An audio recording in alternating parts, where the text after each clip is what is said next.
please. We'll have a cure that can fight off this disease. This is woke one was crazy. This is woke one was crazy. When people say woke one was crazy, this is what the fuck they're talking about, bro. I swear to God. Oh, Jesus Christ. I love this shit so much. This is what I used to watch all the time back in the day, okay? This is why like 90% of the Twitter liberals are mad at me, because it's like,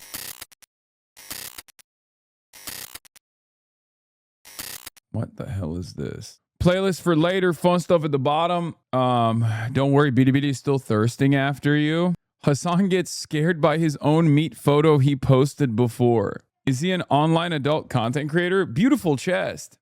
Just like gay. I really want it. I also want to eat. He must have done it on purpose, thinking that it will be given to that girl later. I feel so upset. America's Marx socialist, the Republican Party hates him. What's this? Talent. Suck, suck, suck. Dude, I didn't know Bilibili thirsted. Only a genius would come up with this kind of shooting angle. What is this doing? Defying heaven. This angle has some merit. Dude, Bilibili Chinese netizens also get thirsty? What the hell? That's crazy. Let's go. Reverb but passionate Hasan. Is this photo angle normal? I'm asking. Haha, is that you in the photo? A red heart.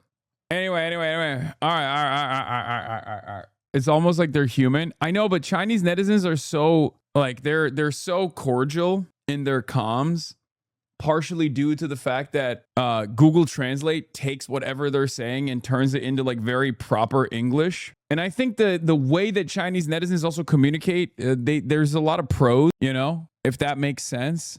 Like they speak in poetry almost. And like I said, I think partially it's because of the Google Translate, but partially because it's just like, you know, they speak like they went to school. They speak like they're literate, right? They communicate on the internet like they're literate. So it's kind of funny to see Chinese netizens horny post.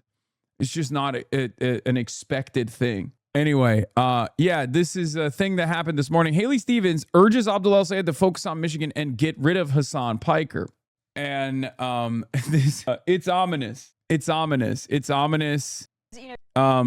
She went on Fox News to do party unity and was like, here's one way we can do party unity. You have to Hasan Piker. You have to him. Like she got the MK Ultra activation code or something. I don't know what it is. Look, party unity. Haley Stevens, you are my girl. I love you. Okay. I love you. What gives? That's what I have to say about this. That's what I have to say about what she is about to say on Fox News. It's just crazy. It's crazy. She said, listen, Abdul's great. I'm on board with everything, but he has to Hasan Piker. You know, you talk about not quite getting over the finish line, but it's not like he won in a landslide. I mean, this was closer than anybody expected. And the electability case that you made during your campaign is now bearing out. I mean, more than half of the electorate in your state, 54%, say they're concerned that El-Sayed's positions are too extreme. If you break it down further, twice as many Democrats are concerned that he's too extreme as Republicans. You and Abdul haven't done anything since the election, so what more do they want him to do? No, literally. They're like, they're like, Abdul, you have to bring Hasan back to Michigan and then execute him, okay? Bring him on stage, put a gun to the back of his head, and pull the trigger. This is the only way to bring about party unity. Who are concerned that Mike Rogers is too close to President Trump. Would you call on Abdul El-Sayed today to moderate on any specific issues? Like, that's what's so crazy about it, where she's like asking her a broad question, right? Would you call on Abdul to moderate on any issues? Let's see what issue is the top of mind issue for Haley Stevens. Well, you know, it certainly makes sense to get rid of this Hasan Piker affiliation. I'm calling on that. I've continued to call on that. My friend and mentor, Keith Williams, who is a Detroiter, who is chair of the Michigan. The Hasan Piker issue. She said the Hasan Piker controls the media. Okay. The Hasan Piker controls the banks. The Hasan Piker is it's the Hasan Piker question. Okay. Now, do we have a final solution for the Hasan Piker question? Abdul, what gives? Democratic Party Black Caucus. He and I spend a lot of time together, brainstorming, putting down some of these, how do we build the American dream notions here in a place called Michigan. And she even recites a story of a voter begging her to get rid of Hasan. This is not real. This is not a real thing. I don't know how I can explain this to people because, like, unless you live in the real world, if you just get your notes from like MSNBC, from the Beltway pundits, from DC-based media, this is all you think voters care about. Please, in the real world, this is not a real top-of-mind priority, okay? Yeah, notice how they won't acknowledge Donovan exists and that you helped them win, only use black people to push their narrative. 100%. We don't do that anyway. It doesn't matter. Donovan had a fantastic platform, fantastic policies, and he is straight up. Donovan is, the perfect guy for that district. I can't speak positively enough about Donovan McKinney because, like, when I saw that race, I was just looking at the incumbent. I was looking at Sri Tanadar, a guy who literally chose this poor district on purpose. This poor district, this black district on purpose because he thought he would be able to more effectively control it, right? Without actually doing much for said poor and black district. And Donovan is born and raised Detroit. Like, he lives and breathes it, right? He lives there. His kids live there. His kids are growing up there. Like, never have I ever felt like there was a guy more deserving of a seat than Donovan McKinney. And I think he has a long career ahead of him regardless. He's a real fighter. I love him. He is so amazing. He's got great vibes overall. He takes his position very seriously. He is just like a clear-cut guy from Detroit who wants what's best for his community, who really, really, really will fight like hell for his people, for his folks, for his constituents. Apparently, people are pissed you're talking to Australian media. ABC star doubles down over interview with controversial. Dude, what the? They're mad that I did an interview. They're mad that I did an interview. Interview's not even out yet, and they're mad. What is happening, man? What is happening? what gives? What is dude, this is crazy. It's not going to work, but it's just like crazy to live and breathe in this space, to exist in this space where people are just like, you're talking to this guy who a lot of Americans are, listening to, who wants Medicare for all and to stop American militarism overseas and spend our tax dollars on ourselves instead. How dare you? Why are people not this guy, Hasan Piker? There was an investigation of your other interview too. It was allowed because you got asked tough questions. What does that mean? Oh, a separate Australia interview that I conducted. There were tough questions in this one. They don't know what the questions look like. His involvement has split the party. No, it hasn't. Set to it run. What commie says, thank you for the 20. Set to it run. Thank you for the 50 gifted subs. God damn. It's wild that the centrists embrace Nazis like Richard Hanania and not you is because he validates so much of their worldview. To be fair, it's like Richard Hanania has no motion for the most part. He's just one of those guys that doesn't have a real constituency. Richard Hanania doesn't have a constituency beyond people in DC, like the Abundocrats, people like that. So he's somewhat irrelevant. Also, he doesn't have any positions that are offensive to those in positions of power because let's be real. Capitalists, regardless of creed, only care about capitalism, only care about advancing the interests of capitalism. I would say that, Zionists care about Zionism and care about Israel, obviously, but they're also still fairly invested in capitalism for the most part. So, like, no one's gonna give a shit that Richard Hanania has written extensively about, like, the genetic inferiority of black people and stuff. You know what I mean? Like, they don't give a shit that he's a race realist. That's the secret.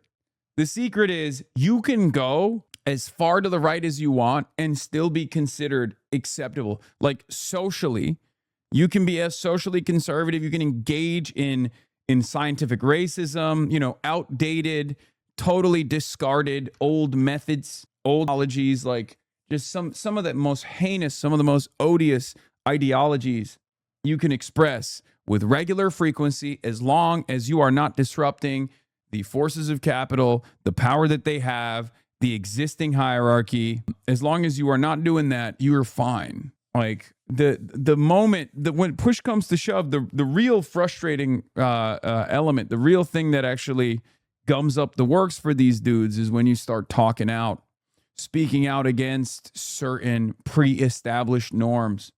You know, our allegiance to Israel being one of them, right?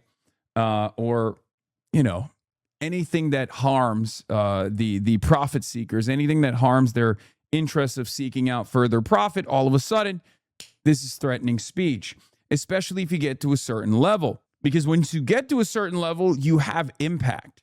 Your speech isn't just your own. It's no longer just me. It's all of us, right? I become a megaphone for this growing movement. And they can't actually take out every single person in this movement yet. Because if you ask the Trump administration, they clearly want to do that, right? But for the time being, this is just a disciplining operation. Fuck you, bitch, says Jensen 6244.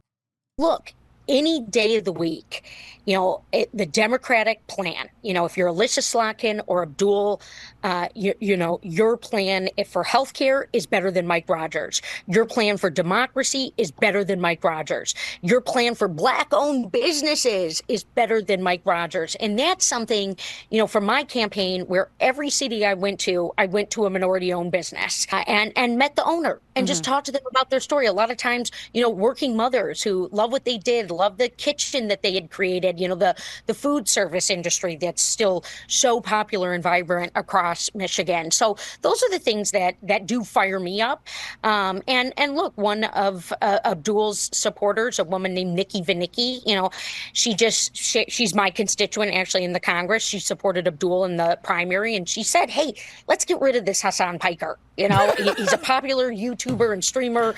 You know, everyone gets when you got a lot of followers that you know, it's a way to elevate your platform. But now let's focus on Michigan, and that's what we see the Democratic ticket doing. That's what I mean, I agree. I agree. You should campaign. Like, you should never bring me up. Why are you bringing me up? I'm not in Michigan. I live in Los Angeles, California. My job is to bring the excitement for the under 45-year-olds. That's it. That's my job. And I did my job, right? I did my job. And if it is required again in the general, I will do my job again. Let's say interest is petering off of the under 45-year-olds and they go, hey, you got to come back. You got to do a fucking college tour or something. I'm there, right? That's my job. My job is to bring the left, the door knockers, the activists, the people who will actually bring excitement to a campaign.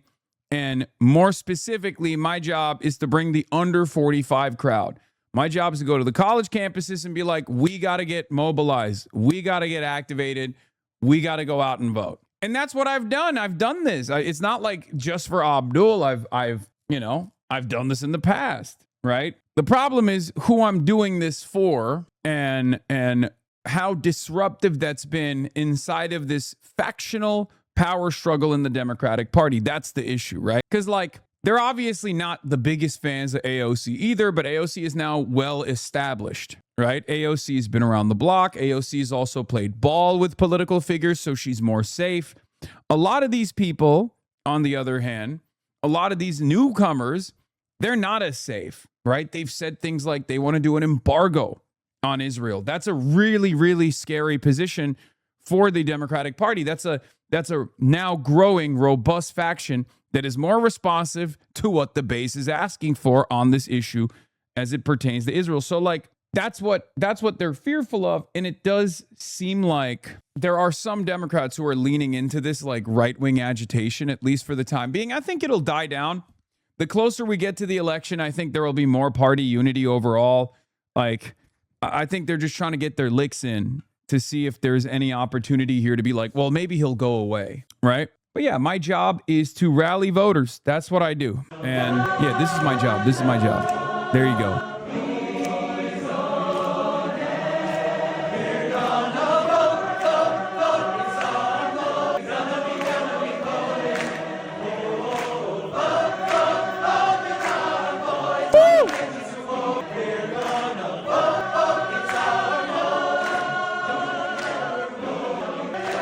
Stop showing AI Is this AI? Yeah, definitely. No, totally. I keep showing you guys AI. Yeah, this is definitely AI. Just like that one video of the Dr. Fauci, promise me, please, you'll give us vaccines and spread the disease or whatever the fuck it was. That's also AI. It predates AI technically. Technically, it's from a time when AI wasn't as successful, but it's fine. It's AI too, right? It's always AI. Anything cringe is fucking AI.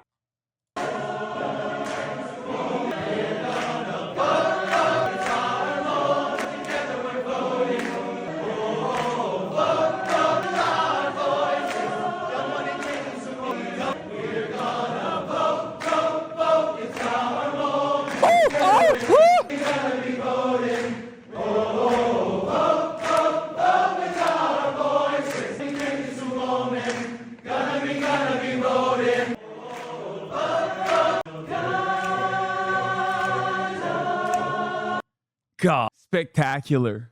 DSA leftist not gonna like this. What about this? This is me too. This is also AI.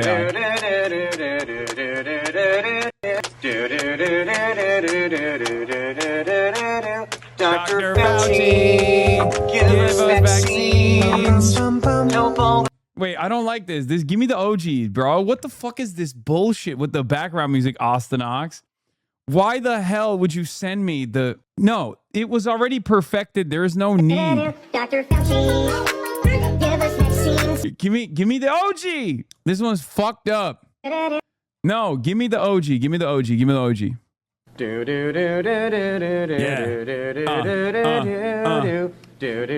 Let's go. Okay. Doctor, give us vaccines. Help all the people who have been quarantined. We'll wear our masks and we'll have to stay distant. We'll wash our hands and we'll be more resistant. Fauci, yes? Probably. Please. We'll have a cure that can fight off this disease. This is woke one was crazy. When people say woke one was crazy, this is what the fuck they're talking about, bro. I swear to God. Oh, Jesus Christ. I love this shit so much. This is what I used to watch all the time back in the day, okay? This is why like 90% of the fucking Twitter liberals are mad at me, because it's like them. I've made fun of them when they did like a sing-song dance bit or something in like 2018, and they never let it go because I made jokes about it, okay? These restrictions will lift with some ease. Dr. Fauci, don't forget me. Woo! No AI needed for this peak. This is Beethoven, dude. Oh my God. Thank you. Thank you very much. I unironically love people like this so much. Like, this dude probably is going to get like a degree, like a master's in public health, and become a very important part of epidemiology, very important part of our regulatory bodies eventually, not with the Trump universe that we live in, but like, you need people like this. You need people like this who are just like shameless, unbelievably autistic, and love disease prevention, okay? How do you think the world goes? How do you think the world goes around? Okay.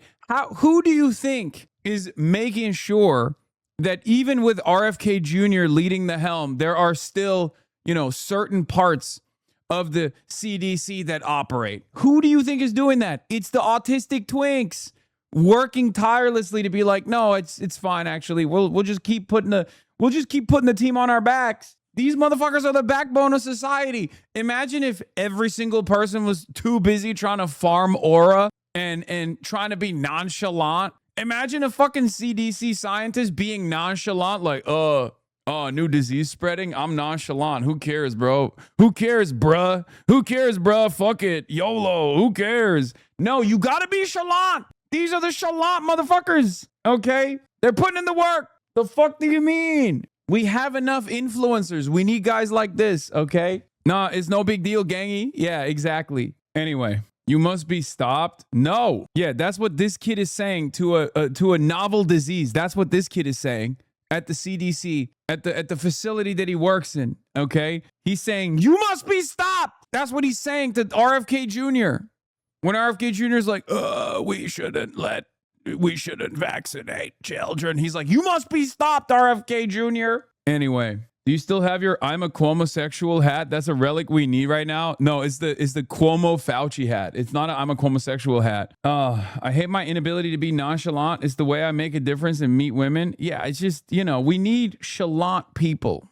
Okay? Oh, remember this one? This is a pandemic. I felt it was a pandemic long 2.6 million views on before this. it was called a pandemic. All you had to do is look at other countries. Stranded in my bedroom. Oh, this is gonna. Oh no! Should I even show this? I feel like if I show this, you guys are gonna. There's gonna be mass suicides if I show this.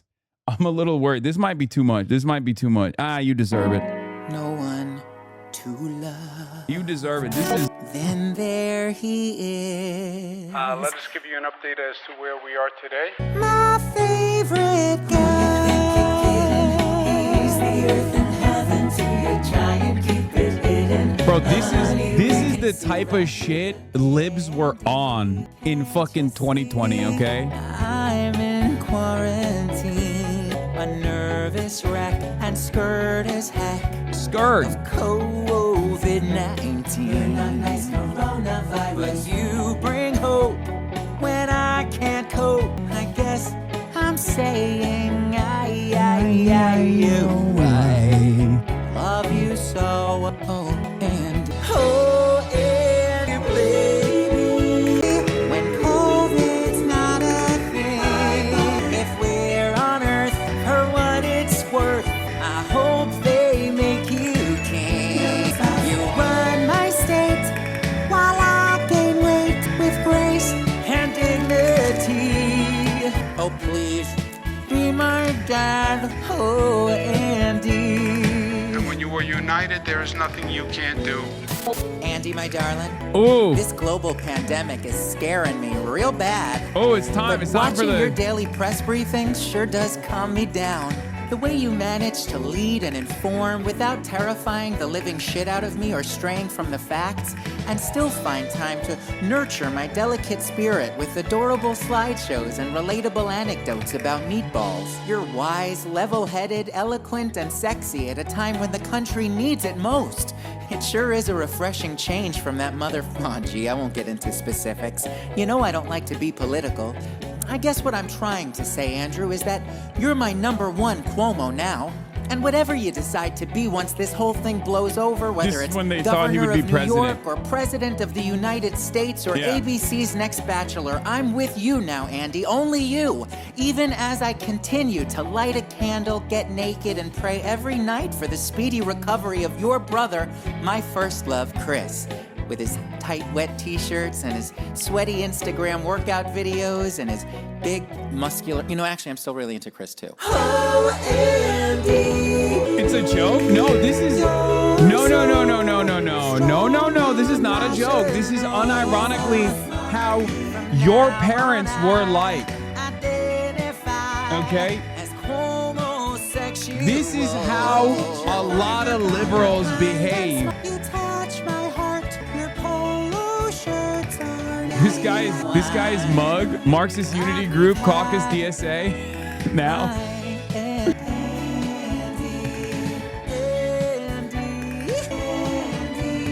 And I love New York because New York loves you. Wait, this isn't ironic? Dog, what are you talking about? Were you guys not sentient back in like 2020? How old are you motherfuckers, man? I know there's hella people in here in this community that have been around and they saw me react to this stuff when it was happening in real time.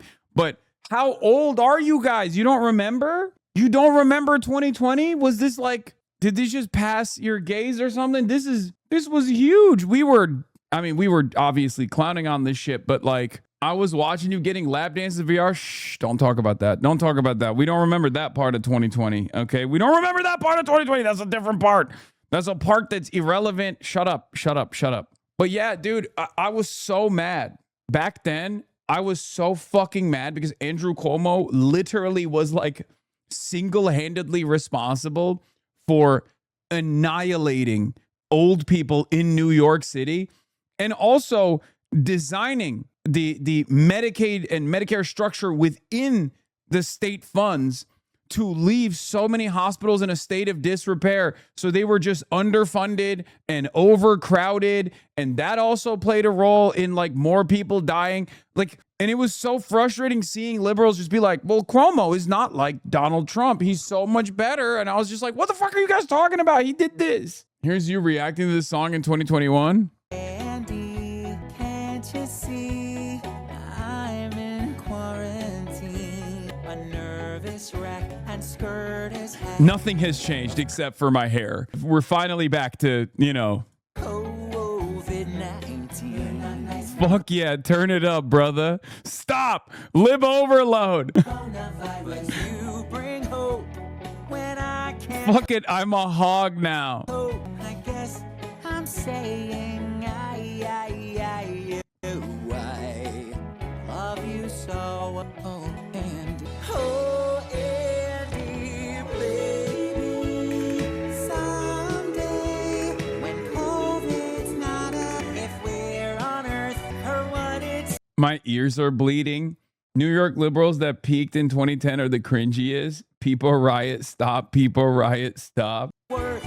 Anyway, so yeah, this is like, I don't know why the subtitles were in Viet. I don't know what happened there, but yeah, we've been at this for a long ass time, man.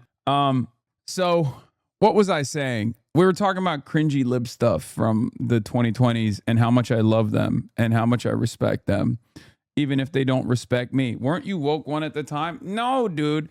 90% of the calcified resentment that comes from the rad libs and the ultras are from that era where I would constantly tell them to chill the fuck out. And then people would take that resentment and would be like, fuck you. You are a reactionary. You are secretly a reactionary. It's so funny because like I've always occupied this space in my commentary where I'm like not woke enough for the hyper wokes. And of course, everyone to my right considers me to be like the king of the wokes. Yeah, Dream Twitter era was so painful, but like also at the same time, what did I always say?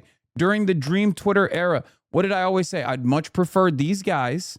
I'd much prefer the young zealots who are hyper woke and maybe haven't figured out exactly how to do social justice yet to what I had experienced prior to that, which was neo-Nazi shithole, which was when the internet was a neo-Nazi infested shithole. And I always warned against it. I said it's going to be far worse when the neo-Nazis come back, and then they did. So yeah, I have this perspective on woke 1 versus woke 2 that a lot of people don't fully understand, which is, I still prefer woke 1 to whatever the fuck we have right now with Nazis. But I do think that we can evolve past it a little bit, Yeah, I did predict this as soon as Biden won. If you're early HasanAbi heads will remember, I predicted that there would be a pendulum swing back in Biden for unlimited neo-Nazi style commentary. That also unfortunately happened. Yeah, we have so many memes in this community that reference this notion. Woke of the day, be normal, don't be annoying. They're not even memes. They're just like, it's a credo. The stuff you're calling woke 1 is the kind of stuff we made fun of in woke 1. Yes. But, I'm never going to change. I've been getting yelled at my whole life. That's what I'm used to. And I think it's prepared me for this moment as the enemies have grown in both power, magnitude, size, intensity, frequency. I'm going to keep doing what I'm doing. I think people who will inevitably make their way to this broadcast will very clearly understand what I'm about very quickly. Ugh, please wear your millennial fits for now on King. What do you mean? Yeah, 2020s. I spent the early 2020s yelling at baby leftists for being like a little bit too overzealous. People just don't think you can laugh at something without meaning you hate it. You can clown on Randy Rainbow's silliness without meaning you hate him or what he stands for. Yeah. The way I think about it is some people spend a lot of time mastering the terminology and signaling of that era, so they don't like the fact that we still carry the flame of woke 1 while also trying new rhetoric and strategy in order to keep pursuing social justice, leaving behind some of the failed tactics that didn't work. Sure. I think there's also the element of just like for a lot of people, they're not as policy oriented at all. They're just vibes oriented, and from their perspective, I think sloganeering is the only way that they can associate with an ideology. They can't think of like the impact. They can't think of the policies necessarily. Do your job and put on a suit. No, like people.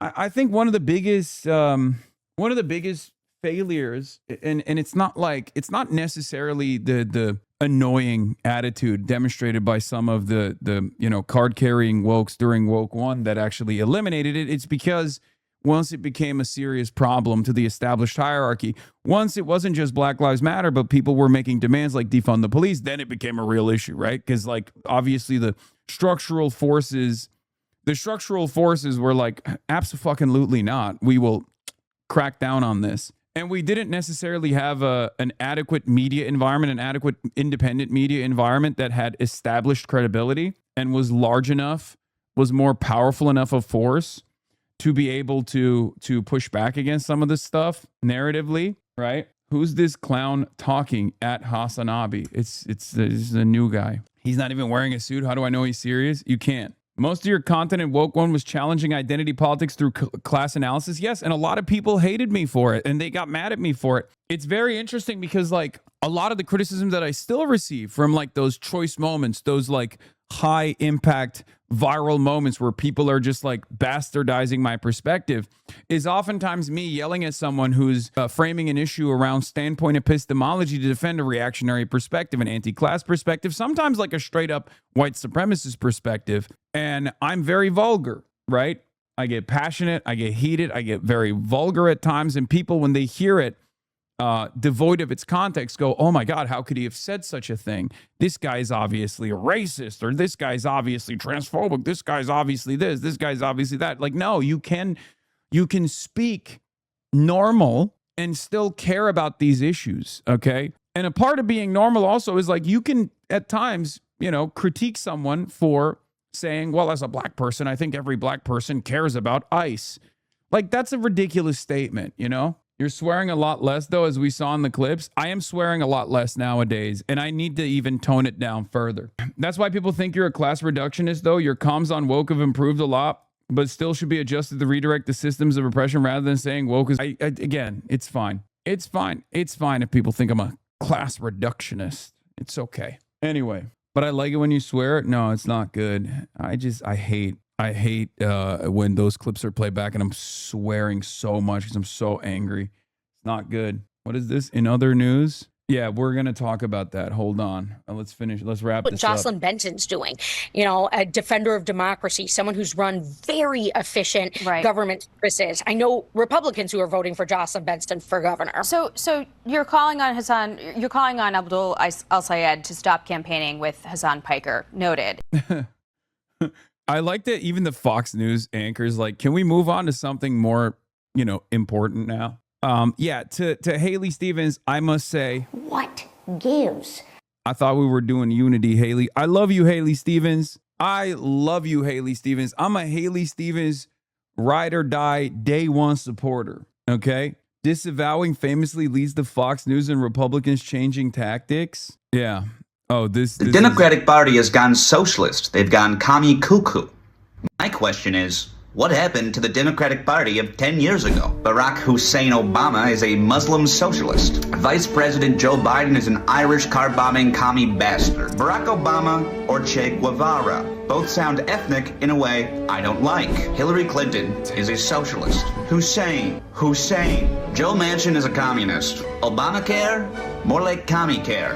Here to discuss, Meghan McCain. What happened to the party of Bill Clinton? Today, President Obama only drone-struck 12 children, begging the question, is the president fighting for U.S.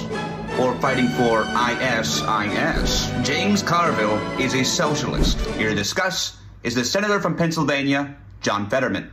Is Israel good, Hasan bad? Quote tweet that video, Haley Stevens, with this video. The way she stopped Pete Buttigieg from running for Senate and gave us Abdul al-Sayed as the nominee for Senate. That's my girl, dude. That's my girl, Haley. I love her. What gives? I love her, and I love how she attacks Maddie Maroon. Trump's biggest donor. Okay, I'm done. She's growing on me. She's growing on me. God damn it. She's growing on me. She's growing on me. We got Hasan is live. Haley memes already. That's amazing. Okay, I'm actually going to use this in the fucking... I have to use it now. I have to delete my previous she's growing on me tweet to post that instead. Maddie Maroon, Trump's biggest donor. Oh, God. She really is. Haley Stevens is growing on me. Oh, my God. That's my gift. Well, thank you for it. Growing on you like a fungus? No, I love her. I sincerely love her. Okay? I do. I don't think you guys get it. She's growing on me. You guys already missed it. I already talked about Mamdani speaking Chinese. Okay? Does she come to you? Does she come to you in your dreams? Yes. Yes. Where's the suit, man? Bro, what the fuck? What the fuck is going on? How is it that I wear no suit for one day and everyone goes, oh, it's over. Suit meta is over. We're back. Calm down. Okay. What gives? I will say, no suit. I am in a goofier mood. I guess like, the clothes you wear define you to a certain, in some respects. Because if you saw Mr. Rogers without a sweater, you'd question it? No, I wouldn't. Autistic people don't like sudden changes, lay off. Yeah, I see that. I see that. And I'm noticing that. Yeah, the suit meta does work. Older people are now discovering Hasan because of the pearl clutching from mainstream media. Turns out they like what he has to say. Literally found Hasan through the pearl clutching. And he's fun and thought-provoking. They're scared of him. 65-year-old man that listen to Hasan and like what he says. Schumer, Jeffries, and the corporate Democrats are bought and paid for. We need young, fresh representation. Because he's galvanizing millions. I'm a 50-year-old grandma. And even I follow and listen to what he's saying. He's super intelligent, has empathy, and is an excellent messenger. 50-year-old white suburban mom who's decided to check out Hasan Piker after Sarah Longwell and Third Way went after him. I now listen to him daily and have mentioned him to people in my real life. Watching the establishment meltdown is wild. This is the kind of shit that pisses me off about the Democratic Party. I'm so sick of these neocon liberal Democrats faking it while padding their pockets. Checked out Piker because of the hoopla. Someone who said hoopla is now a part of this community. Okay? A person who uses the term hoopla is out here saying, I find him very entertaining and informative and not scary. 63-year-old from Florida. I'll tell you why they fear Hasan so much. I never paid much attention to Hasan until this year. I listened to one of his streams and realized the guy's articulate, smart, and genuine. The suit has been working, dude. The suit meta. We're the same age, and I say hoopla all the time. A real hullabaloo. A real hoopla. Who's this person, and why are they always on my For You page? Oh, this guy. This is an election Twitter dork. That's who this is. I don't really care. I mean, sometimes they arrive at like correct conclusions, but it takes a lot of hand-wringing to get them there. It's fine. Fox News is only going to clip this stream for the next 2 weeks since no suit. Yeah. And what is this new level of cope unlocked? Dude in the sauna told me today that Trump is purposely losing the war in Iran to show China that great powers have difficulty with smaller nations porcupining. He told me Trump is saving us from World War III and nuclear war. It's all 4D chess, apparently. That's amazing. And I believe that. Yes, that's true. Israel is saying this is AI. All right, y'all. So a couple y'all wanted to see how the ship look, or the head look, aka the bathroom. The shower's right here, you feel me? This is what we go through on a carrier in the Navy. They say join the Navy, right? Join the Navy. And look at this, y'all. This is crazy. This ain't even the worst part, man. Sinks atrocious. Wait till y'all see the toilets, man. Look at the toilet. Y'all expect me to take a doo-doo in this, y'all? Oh! Nah. Y'all crazy. Oh! Look at this. Come on, hell join no. the Navy, though, right? Join the Navy. Yeah, all right. That one is out of order. It seems out of... That one you can't take a doo-doo in. That's not a U.S. ship. It's French. Misinfo. Yo, oh my God, that's my birthing was attached to that shit. Bro, here's what I don't understand, okay? Asmongold talks a big game about how, like, America should fight Israel's battles and stuff. It turns out he would feel right at home in the fucking Navy. We should be sending Asmongold to the front lines, okay? And his entire fan base to the front lines, because this is how he lives anyway. He's not, to him, he's like, this is my environment. Join the Navy, Asmongold.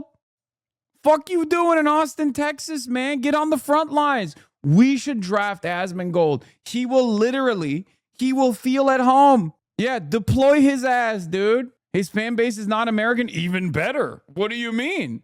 I don't want my countrymen to go out and put themselves in harm's way and go and potentially blow up schools and shit. Yeah, put the Asmongold Euroid MAGA supporters on the fucking front lines. Deploy them. Deploy them. Send their asses to the front lines instead. Yeah, send the Norwegian MAGA supporters. Send the MAGA supporters from Finland, all the IT specialists that sit at home and watch Asmongold's broadcast when it's like 5 a.m. local time for them. That's too high a standard for personal hygiene for Asmongold. I'm just saying, dude. So that's my take.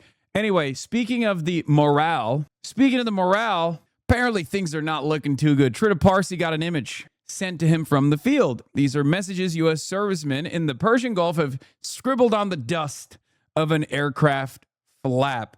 Now, he reads it wrong, probably deliberately reads it wrong. He goes, be a good guy and do what Israel tells you to. That's not what it says. It doesn't say be a good guy. It says be a good goy. Be a good goy and do what Israel tells you to. It says, I love Israel. I am a good goyim. Operation Epstein Fury. Peace deal number 64 incoming. All this for the Holy Land. Morale seems not so great. This one was my favorite. I love flock cameras. I have no frame of reference. I can't compare it to the sentiments of U.S. soldiers in previous conflicts, but I suspect these are new sentiments or at least a new willingness to express them this openly and directly. But as one serviceman told me, what people in the media don't understand when they compare past conflicts to this one is that this operation has no morale behind it. That makes a world of difference to service members deployed to undesirable locations indefinitely. Read that last part again. No morale. Deployed to undesirable locations indefinitely. My own conclusion, when a war has no morale behind it, winning means that you simply end it. There's no other winning in such an unjust war. I think the funniest thing is going to be that some like ADL dickhead is going to demand that the Navy investigate who wrote the finger painting sentiment, and they're going to identify anti-Semitism in the military. Okay? That's what's coming after this, which I think is really funny. And I think that will tip it over the head. You will have a mutiny at that point. Okay? Are you kidding me? This is exactly the type of shit that like the ADL would try to turn into like, this is basically Atomwaffen. Look at how anti-Semitic our soldiers are. I mean, they're soldiers, not our soldiers. The best we can hope for is that they will have to disassemble this aircraft for evidence. Yeah, I mean, look, this is if you are in any way, shape, or form paying attention. Also, look at this. Hold on. I got to show you something. Hold on. One second. Wait, hold on. Hello. What's up, Fartley? What are you looking at? Hi. Bro's staring at me. Okay. Slowly making our way downtown. Oh, someone wants pets. Hi. Hello. He was rolling. He basically rolled up in as much dust and mud that he possibly could earlier at the park. It is crazy what this dog gets into. He's judging you. He does look like he's judging me. You can't see his face now, but hi. No, he's coming back for more. You want uppies?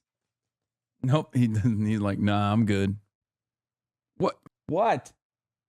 What the hell are you looking at, Farley? What are you looking at, huh? He's like, nah. Lemau, he stares at Caroline during stream too. He's just monitoring the situation.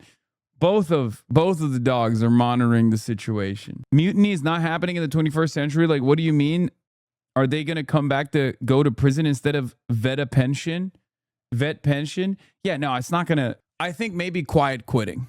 Maybe not mutiny, but maybe quiet quitting. You know, that I could see. Farley is a woke one dog. Yeah. What is this?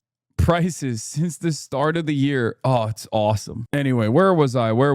Yeah, in the midst of all of this, I love that Fox News, of course, has nothing else to talk about. They can't talk about any of this shit. So what they are, what they're complaining about is me. And weirdly enough, Democrats are also leaning into it. What is this? Hasan Piker rallies with far left Dems in Florida. Why is this guy in Florida? We don't want him here. Florida doesn't want this bullshit. Keep U.S. dollars in America. It really doesn't matter who wins in the Florida primaries. In the end, the Republicans is going to win. I've served on this exact class of carrier. We were doing this shit in 2016. We were running bombing operations on Syria. We are entering a permanent final year of Vietnam level of energy surrounding the military and the war. I don't think anyone's ever going to actually fight for this country anymore after this point. Yeah, I don't think so either. I don't think so either. Obviously, these contradictions are proving our point. For some reason, Fox News thinks you're in Florida. I don't know why. Maybe because I'm wearing my Florida ass gear. Like this is me being a Florida boy. I don't know. I don't think Fox News cares about the truth that much. So that's probably what it is. You know, I don't really look too closely to what the Fox News narrative is, if I'm being honest. They found a new pivot. You know, it's over for Western civilization when its biggest cheerleaders are using this for their video thumbnail. How China keeps winning by doing nothing. I know. I have to say something about this, by the way.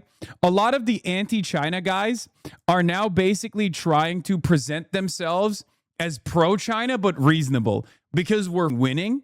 So what they're doing, and this is what Max Fisher did, apparently. Ostenox put me on this. Max Fisher did that video that went super viral. And in the video, he's like talking about how China saved the oil markets and stuff like that. And basically now he's like, oh no, hold on guys. Like I'm pro-China, but not so pro-China, right? Like he had to do this like follow up to be like, here are all the bad things about China. And then in that video, he talks about China's Western fans. And he's very directly subtweeting me. I guess it's, subtweeting is indirect. And he basically ends up regurgitating my perspective back in a way where it's like, oh, well, these guys actually don't care about the state repression in China. And that's never been my argument. As a matter of fact, I'm fighting state repression in my state here in the United States of America, and oftentimes even make comparisons to how we learned the wrong lessons from China. So clearly it's not, that's not my perspective at all. Let's take a look. Next question comes from viewer Felt Poopenfarten. Felt, I just want to say, it's always a joy to hear from our Dutch viewers. Hello in the Netherlands. Hope you're enjoying your waffles. 2 questions. Why does a certain... Again, you guys are cheating with your 2 questions, but I'm too soft on you. 2 questions. Why does a certain portion of the British and presumably more broadly Western leftists idealize China so much, ignoring its authoritarianism and abysmal human rights record despite holding other states to account? You were right too soon and therefore you were wrong? Yeah, exactly. It's so awesome. For like the last decade, I've been like, look, China is developing. We shouldn't treat it like a foreign adversary. It's responsible for so much trade all around the world. Sure, there are a lot of like authoritarian elements. There are a lot of state repression that I don't agree with, but there's also good lessons that we can learn from the way that they operate. A lot of people don't understand how unbelievably meritocratic the Chinese system is, okay? Like their pilot program structure is unbelievable. They will literally look at 2 separate provinces and make 2 separate provinces compete against one another in terms of development on key industrial targets. And then they will just go, this one won over the other one, so we're just going to use the one that won. And it's really annoying when I say like, no, that's a good system. We should apply that in the United States of America. Okay. When I say that, people go, oh, you want to do to, I don't know, every American what China has done in Xinjiang or some shit. Okay. No, that's not what I'm saying. I'm saying learn about what they're doing. Okay. Learn about what they're doing. Learn about how the Chinese system works, because it is truly one of the most unique systems on the planet.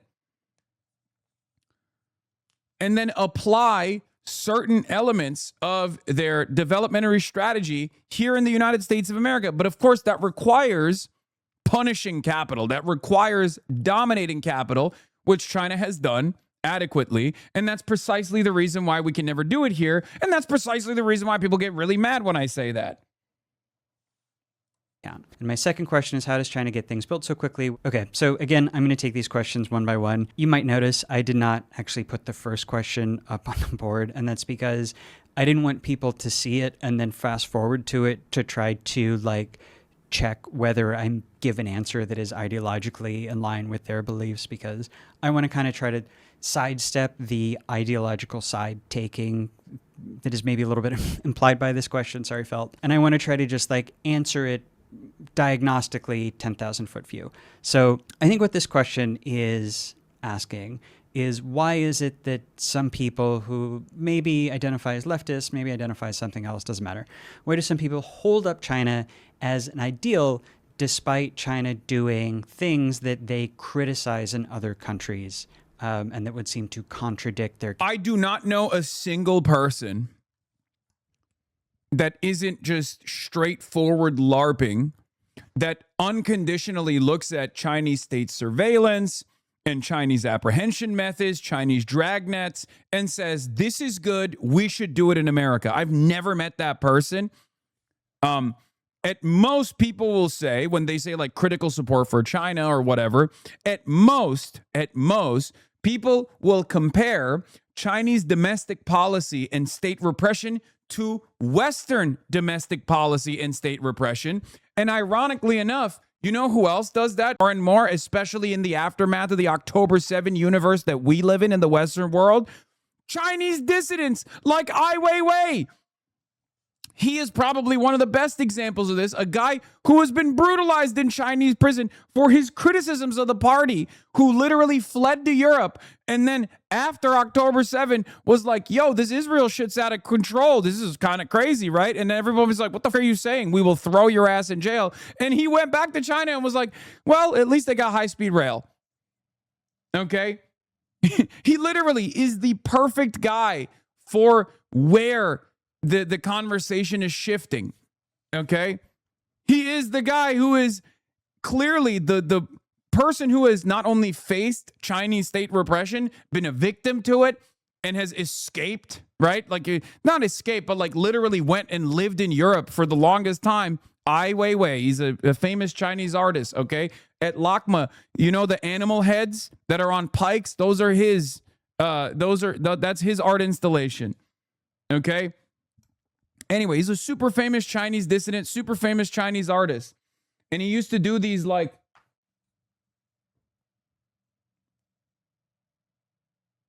I don't know, but when Hasan said people say, I want China, what China did in Xinjiang to be done all over America, like 10 people unironically said, yeah. Yes, Cloud District enjoyer, they're LARPing. They're literally talking about probably doing re-education for conservatives, okay? Which is something that people say when they're frustrated. It's not a sincerely held belief for state policy, okay? That's it. Anyway, jokes are illegal. Jokes are illegal. We're having a serious conversation about China. We can't have any jokes here.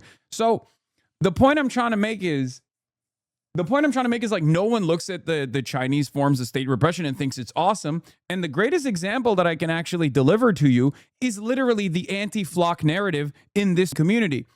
If we liked Chinese forms of state surveillance, Chinese forms of state repression, we'd be all about that flock lifestyle, right? We'd love ICE, which is an even more violent version of that. Because there's also the idea that like the Chinese courts don't have the same like Western understanding of due process. Meanwhile, we're eradicating due process here. We're obviously fighting against that here in the United States of America right now. We're trying to make sure that the Trump administration doesn't eradicate due process. So clearly, our position is very clear on this issue, right? But then you look at like policing in every other country except for the United States of America. And the United States of America and its policing practices are unbelievably violent. We have a massive carceral state. We have private prisons. Like, it sounds silly when you make this comparison. Like, there are a lot of elements in China that are unbelievably repressive. Absolutely. But we have a far more militarized police force. We have a far worse carceral structure. Like, it's just always, it always seems to me a way to abdicate our responsibility, a way to just like, you know, silence all criticism, to be like, well, look at the Chinese boogeyman. You know what I mean? That's the only comparison. That's the only argument. That's the only conversation that we should be having as Americans. But a lot of people will just go, nah, China is like way scarier, way worse, way more ruthless. You love Chinese authoritarianism. And then you just move on with the conversation. It's like, I'm an American, okay? I'm American. I live in the United States of America. I love this country. I want to make this country better, okay? So yeah, I'm busy with the state repression that we're currently experiencing here in the United States of America. As far as comparisons to China or learning lessons from China, I'm not talking about dragnets. I'm not talking about re-education camps. I'm talking about high-speed rail and having a robust development project to do rapid urbanization, to rebuild our infrastructure, to not go wage wars overseas and spend trillions of dollars doing that shit. Yeah, but these guys behave like dullards when it comes to this issue, and they go, you're a campist. No, I'm not. Okay, if I'm a campus, why am I here? Why am I not in China? Okay, why am I here? I could live in China. I could. I can get a visa right now, go live in China. Why do I live here? Oh, it's because you love American capitalism. No, because I love this country. I love the people in it. I love its promise. I love its potential, and I want to make it better. Okay? That's it. And I know that's an unbelievable concept, but it's very frustrating to hear that from well-educated liberals. It is unbelievably frustrating to hear that from well-educated liberals because it is still very much a thought-terminating cliche, a thought-terminating terminology that they deploy to just be like, I don't want to hear anything from you. It's no different than what Steven Crowder says. When Steven Crowder says like, oh, you love China so much, why don't you go marry it? You love Mao Zedong. Why don't you go marry Mao Zedong? Why don't you go marry Xi Jinping? Go live in China. You off, liberal. Like, it's no different when liberals deploy that exact same technique, but they try to utilize different terminology, or at least like old school conservative reactionary terminology like campist. Okay? Just because you are deploying the techniques of reactionaries from the 60s and 70s and 80s when this kind of terminology was more apt because there were two different poles in a multipolar world, doesn't mean that you actually have some sort of advanced critique here. You're doing the same dumb thing that, conservatives do. Case that China is the ideal. And there is actually a name for this. And it's sad because, again, I think he's a smart guy. I think Max Fisher is a very smart guy. Okay? I like this video on China. I think he's a smart dude. It's very frustrating when smart liberals, well-read liberals, behave this way because you're stunting your own imagination for no reason. Old campus. American exceptionalism has destroyed your way of seeing the world in a more holistic way, seeing the globe as different actors that have their own personal self-interest, and it actually makes your analysis worse overall. That's why you're trailing behind when it comes to, talking about how China actually ended up stabilizing the oil markets. Your analysis comes weeks after the Financial Times. Your analysis comes weeks after, I think originally it was the Financial Times, but we talked about it as well on this broadcast. Not that it matters because a lot less people listen to me when I talk about it because they just immediately bracket me as, you're a China glazer. Someone like Jackson Hinkle is a 100% campus with no limits, at least publicly, and people who follow him probably fit in that category as well. Maybe he's talking more about them than he is you. I don't know. No, he's not. He's talking about me. 100%. Because these guys don't even think about Jackson Hinkle. Also, Jackson Hinkle's not even a campus. He's like literally just an agent of a foreign state. Like, I don't even think Jackson Hinkle falls in the category of a campus. He just comes across like a guy who probably works for the Russian state at this point. People who do this are called campus. This emerged during the Cold War, and it's called campism because it's a way of approaching the world by dividing into two camps, the West and the East, the capitalists, the communists, whatever it is, and dividing it with a mission of arguing that one camp is superior to the other. And when people do this now, like there are some streamers who do this a lot, specifically with China, I think what they would say is that this is towards a noble goal of highlighting the problems in the West. I think this can come across to people as simplistic or as hypocritical. People see you holding up China as this obviously superior ideal, including on human rights grounds, and you go, no one has done that. Who is doing? Please, I need someone to explain to me how people are doing this without like regurgitating the same 3-second clips. Because like at some point you become a regurgitator of the reactionary propaganda coming from like the Daily Mail, right?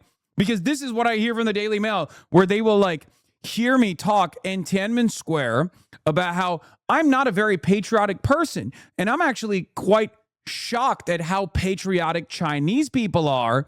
And I'm trying to identify where that patriotism comes from, right? And they'll clip it to be like, I'm not a patriotic person at all. And it's like, yeah, I'm not. I'm not patriotic for China either. I'm just not a patriotic person. So it's shocking for me to see so many people from the rural countryside literally come to watch the flag raising ceremony that happens every morning. This is an interesting avenue to explore.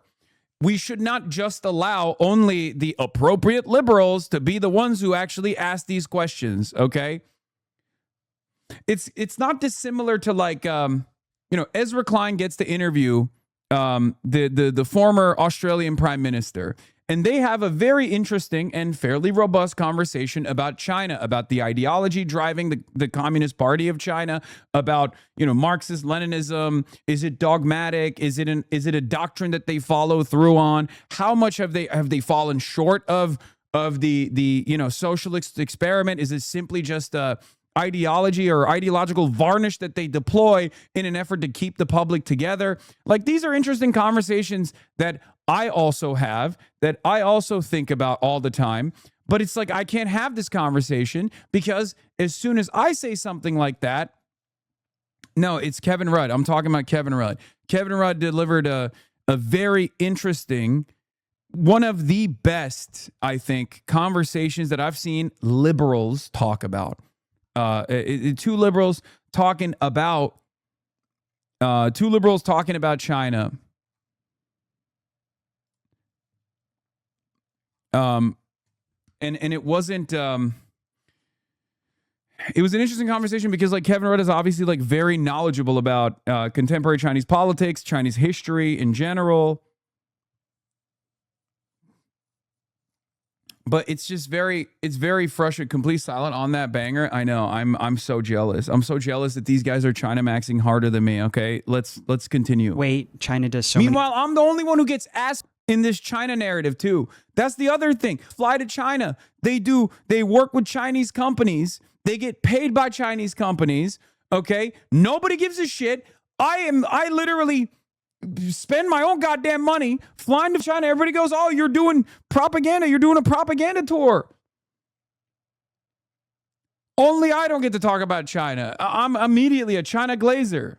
Incredibly severe human rights abuses that you criticize when Western countries are doing it. So it seems like you're not actually motivated by caring about human rights or whatever. It seems like you're motivated by wanting to win this made-up team sport of arguing which side is better. Some people also like it because they feel that the West is false in its asserted superiority, and it's a way to knock that down a peg, or it's a way to reveal the hypocrisy of the West. I don't engage in it personally because I do think that it can come across as a little overly simplistic, and also because I don't see my mission as making an ideological argument for which side is better. I see my mission as finding the world fascinating, loving learning about it, and wanting to help you all learn about it. Yeah, he's just trying to say that like, oh yeah, my last video that went super viral came across like I was glazing China.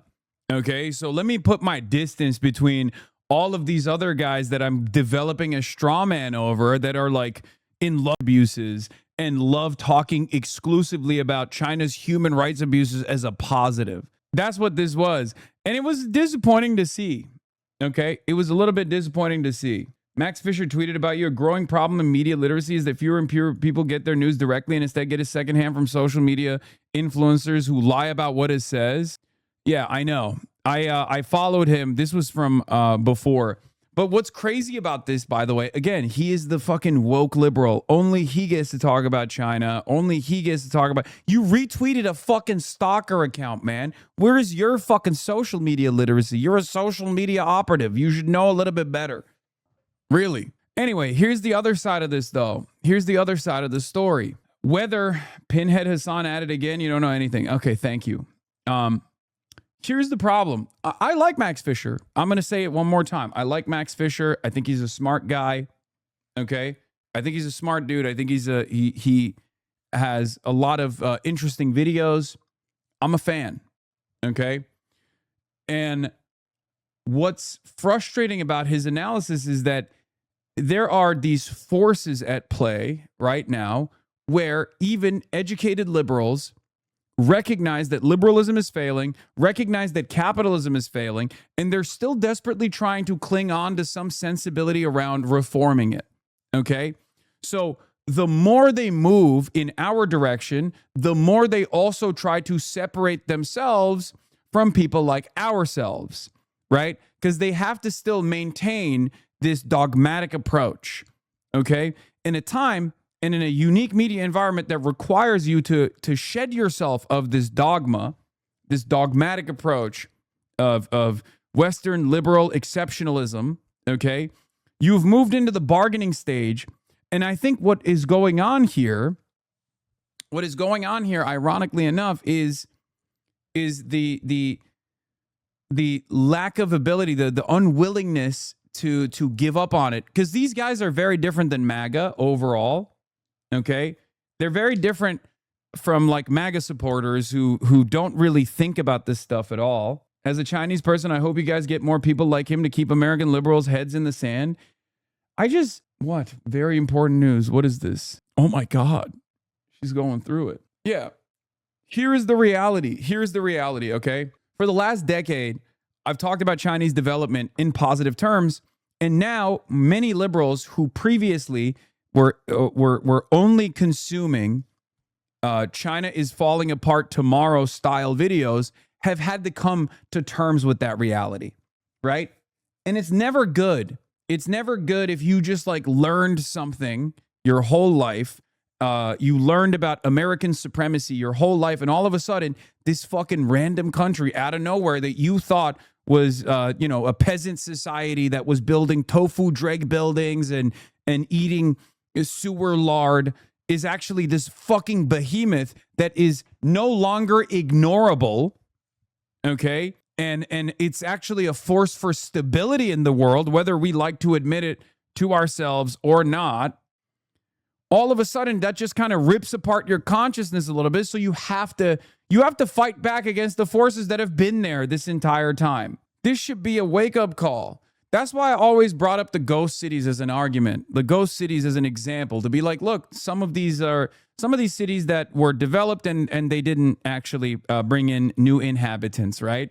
And there's failures there for sure, okay? But ultimately, a lot of those ghost cities are no longer ghost cities. They're tier 1 cities. There's like tens of millions of people that have moved into these cities, right? There's a lot of economic activity at these places. That was bad analysis.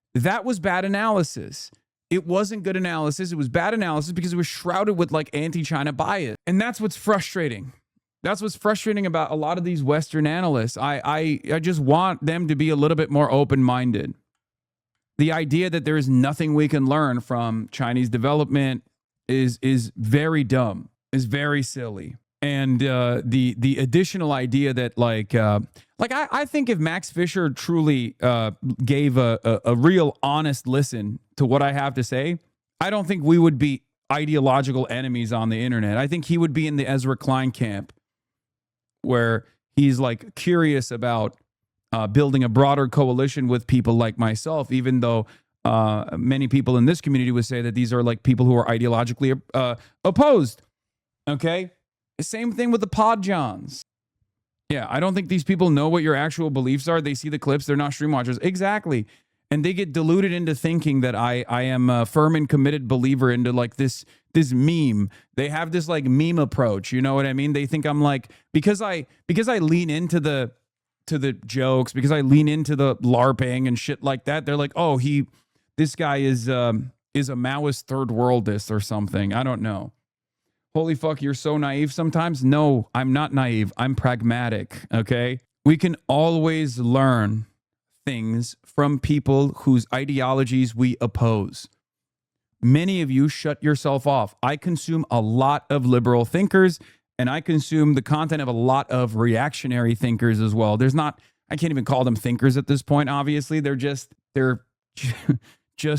propagandists. I don't know how to explain it. But ultimately, yes, it's not an accident. I listen to a lot of liberals. Of course I listen to a lot of liberals. They fucking still run this goddamn country. Okay? it's important. It's important to listen and learn and understand what motivates a lot of, what motivates a lot of liberals in general. Brother, what the fuck did you post on Twitter? What do you mean? What are you talking about? Know your opposition and deconstruct the worldview to be effective. I know. People are just like, nope, I'm closing my eyes and ears. These are my enemies. They're not. Also, in a messaging environment that is unbelievably contentious to our side, we can't cast aside people who are at least open-minded. Okay? That's it. And some of you think the only way to do that is by being fucking ruthless, being cunning, being annoying. That's not the way to do it. Social inoculation plays a big role in this, okay? Anyway, whatever. I'm done talking about this. This stuff is too inside baseball. It's a need to know basis. If you can't understand what I'm doing, then it's fine. Don't. But in any case, yeah, this is reliable. You know it's over for Western civilization when its biggest cheerleaders are using this for their video thumbnail. You are way more pro-China than me. It's kind of annoying sometimes, but it doesn't make me like you less. One day, you will arrive at the conclusions that I arrived at a long time ago, but I'm glad that you're charitable and open-minded to my perspective regardless. This is another, like, look, many of you were frustrated at first with my analysis on Israel-Palestine, and you very quickly snapped back to reality. You very quickly understood what I was saying wasn't wrong. Same with Iran. Many of you probably, when you first encountered my commentary around waging war with Iran, you were like, whoa, we're the most powerful military on the planet. What the fuck are you talking about? Of course we're going to destroy Iran. Shut the fuck up. And then you very quickly realized, because you were charitable, oh shit, he's actually right. This is another area where I am 100% right. To treat China as a foreign adversary and to underestimate its capability, underestimate its prowess at every step is stupid. To undermine it is stupid. Okay? It's dumb. And more liberals, especially because of the deteriorating material conditions here in the United States of America and broadly in the Western world, and the improving material conditions of China, will inevitably come to that conclusion. It's going to happen. It might not happen today. It might not happen tomorrow, but it will inevitably happen. And I think more and more NatSec people are basically moving away from that adventurism due to Trump's actions in Iran. The adventurism and the militant posture against China is done, is over. Anyway, Florida Democrat meanwhile, our candidate boy Oliver went back on Fox News and absolutely cooked. And so did Elijah. So we're going to watch that real quick while I go pee. Oliver Larkin. So, Oliver, listen. He's still doing the Shia smirk. On the show, you know, it takes some guts to do so. So I want to say thank you and a lot of respect to you for doing it. You know, I've done a little bit of research into your district there. And aside from all the things that are making headlines with you and, of course, the incumbent in the race, I just have to ask, you know, my mother-in-law fled Cuba because of the socialist communist takeover. So I know in your district there's a lot of folks like my mother-in-law, a lot of Cubans, a lot of Venezuelans that left socialism, that fled communism. And it kind of sounds like you want to bring it all right here to the USA and to Florida. How do you square that with a lot of those constituents in Florida that have a similar story? I think what a lot of our constituents that have come from places like Cuba or Nicaragua or Venezuela that have seen United States foreign policy, we've had a blockade on Cuba and a trade embargo for 70, 80 years nearly. And what we've seen in that time is the repression of trade and of really with our closest trade partner.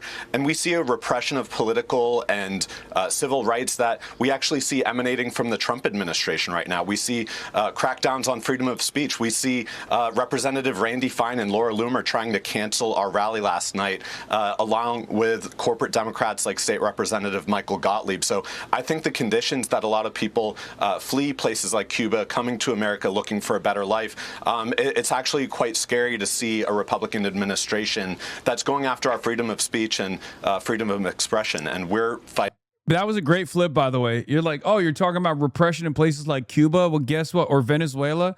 Yeah. You know who's doing that? The Republican Party right now. To people like me. Like, it's perfect. Perfect flip.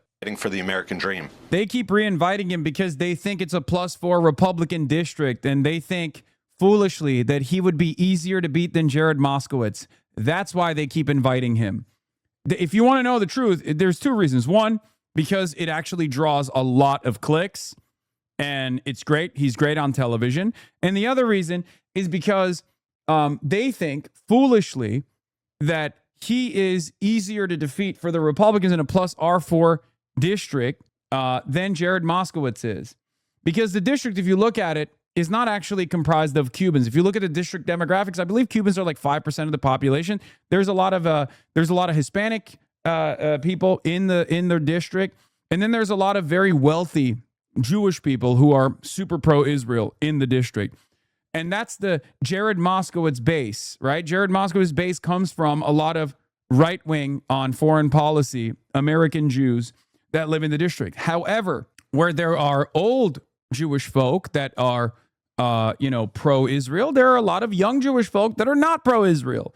And there's also a lot more people in the district as well beyond that. So even if it makes, who's going to tell Hasan Cubans are Hispanic? Dude. We're talking about Florida. Okay? Sorry, I know. The Florida demographics are different than anywhere else in the country. The Florida Latino and Hispanic demographics are very different than anywhere else in the country in terms of their voter patterns, okay? In terms of where they vote, how they vote. It's almost flipped. It's like topsy-turvy, upside down. So, Oliver, I'm going to let the rest of the panel here ask you some questions. I'm not going to filibuster the whole time, but I do have to say, when my mother-in-law and so many others fled Cuba or Venezuela, they didn't flee because of Donald Trump. They fled because of socialism and communism and that form of economic governance that you're trying to bring here. So I just wanted to correct the record for that because blaming that on Trump is kind of rich, but I'm going to let the rest of the team take a crack at it. Yeah, I mean, I think he's very clear with what he's saying. He's like, look, you're talking about your parents like fleeing a certain form of repression. Well, Donald Trump is channeling that repression here in the United States of America. So I'm certain that your Cuban relatives would probably be just as worried about Trump. It's not real. Obviously, they don't care. They love the repression that Trump pushes, but it doesn't matter. It's a good tactical retort. You again, we appreciate you coming on. Yeah, Mr. Larkin. So some of these numbers you may have a better idea on, but one of the things on your platform is free college for all. You're advocating for socialism, but you want free college for all. Okay, you want taxpayers to pay for other people's tuition. Fair enough. But I mean, you went to a school that's almost $80,000 a year, a private school, to become an English teacher to make $60,000 a year, which is national average. We have a deficit of trade skills, making $70,000, $80,000, $90,000. HVAC, electrician, pipe fitter, you name it, lineman. The state of Florida has a scholarship program if you just stay in state and go to a state school. So I guess my question is, why are you out here advocating for socialism in a state where capitalism does work well when it seems like you haven't really tried it yourself? Well, we have a higher cost of living in the Miami metropolitan area now than New York City, and we've had 30 years of Republican rule in Tallahassee. So this stark income and wealth inequality where we see my district, the 25th Congressional District, having the highest concentration of billionaires in the country. At the same time, we see the poverty rate going up, and we have tens of millions of people in this country with student loan debt. So I believe that we need free public college and university tuition, and also free tuition at vocational and trade schools with support for union apprenticeships so that we can rebuild America. Okay, so you're talking about union apprenticeships, so at least you acknowledge that trades matter, but you want us to go and pay off the debt of people who went to a $70,000 a year school to earn $60,000 a year for the trade or the skill that they picked. It seems to me like through your own experience, you would be out there beating the drum for people to maybe forego a private school or a four-year college and go to a trade school, learn how to be a lineman, learn how to be a welder, learn how to do the blue-collar trades that pay very well, especially in the South and right-to-work states. The United States can more than afford to forgive college loan debt and to make tuition free. We're spending $1 to $2 billion a day on this illegal war with Iran. Joey Jones, right? It's you. It's everybody that makes more than We're on track to spend hundreds of billions of dollars a year on a war that Congress never authorized, that Donald Trump dragged us into, that is raising our prices on gasoline, on food, on groceries. Would you agree to at least exempt those that went to private school that cost more than they could make in a year in the profession they picked? I'm talking about making public university tuition free, so private institutions can continue to do what they like. But GPA. Like I said, I think that public universities should be tuition free, but private institutions They are in can the state of Florida. choose It's to gonna do be as they may. And 3.5. I'm not running to abolish private universities, but I That's in the future. We'll get there. do One think day. that in the United States, when we have tens of millions of people, when we invest in our educational system, when we invest in our economy, that economic output is more than multiplied by the output of people who are better educated or have the vocational or trade apprenticeships that can go in and produce in the economy. Well, Oliver, Lisa Booth here. It's interesting that you say that because you've attended some of the most elite institutions in the country. As Joey pointed out, Phillips Academy, it's one of the most prestigious boarding schools in the country. You also went to Swanee, which is very preppy, very elite. A lot of wealthy people go to school there. So some people might look at that and maybe think you're a little bit of a hypocrite on some of this stuff. But I've got to ask you, why do you think you're entitled to other people's money? I'm not entitled to anyone else's money. I'm talking about universal programs that we all pay into. Many of your viewers that how do you support fund those? programs It's like by taking other Medicare and people's Social money. Security. When we have, like I said, $1 to $2 billion a day that we're spending on an illegal war with Iran, we can more than afford this. We've spent $2 trillion on wars with Iraq and Afghanistan that I was seeing in the previous segment. We're now talking about the downfall of the United States foreign policy regime that really just replaced the Taliban with the Taliban. So we've seen so much of our blood and treasure go into foreign wars overseas that have not made Americans safer. But you've still not and we've seen a explained why you declining think you're standard of living. entitled to other people's money. I'm not entitled to anyone else's money. I'm talking about universal programs that we all pay into. And for the millions of Americans that are struggling with a college education or paying down their student loan debt, when we invest in the American people, that economic output is more than multiplied. When we see their educational attainment, their trade school, their vocational programs, all putting money back into the economy with greater labor productivity, we're seeing a real negatively affected jobs program in this country. The Oliver, can I economy ask you this? with people You're no sitting longer here, seeking but work. Oliver, let me ask you this. You know, as someone, who have attended some of these elite institutions that most Americans could never afford, they could never even dream of affording, how can you sit there and talk about income inequality and talk about some of these different things when you're the living definition of someone who has experienced great privilege of some of these incredible... It's always like, oh, rich socialist, you're a privileged socialist. Like, it doesn't even matter. No, you're a hypocrite. You're a hypocrite. I find this rather odd. I mean, this has been my whole life, right? I've heard this my entire life. I heard this my entire life. It's just like the argument always revolves around like, if you're in a position of privilege, like, don't try to use that position for good. Don't try to use that position to advance society in a meaningful way. Just shut the fuck up and enjoy the show. Shut up. Why are you speaking out?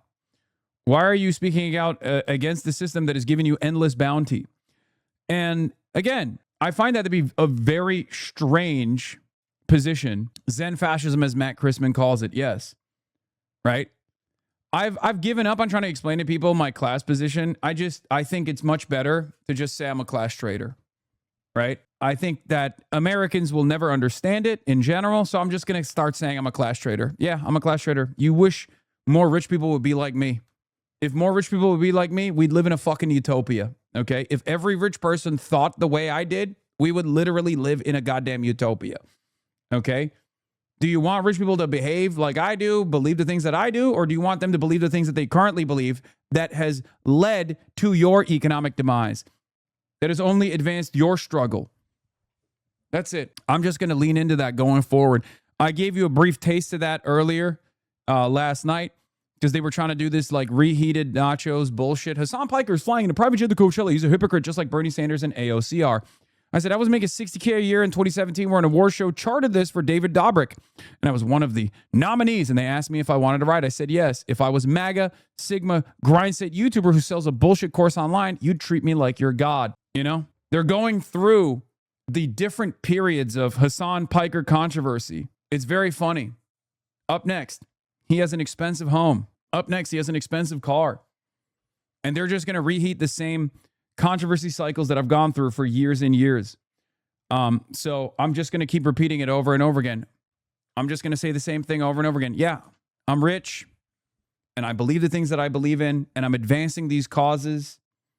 Okay? I'm advancing these causes. Do you want rich people to, believe the things that I believe, or do you like the current system?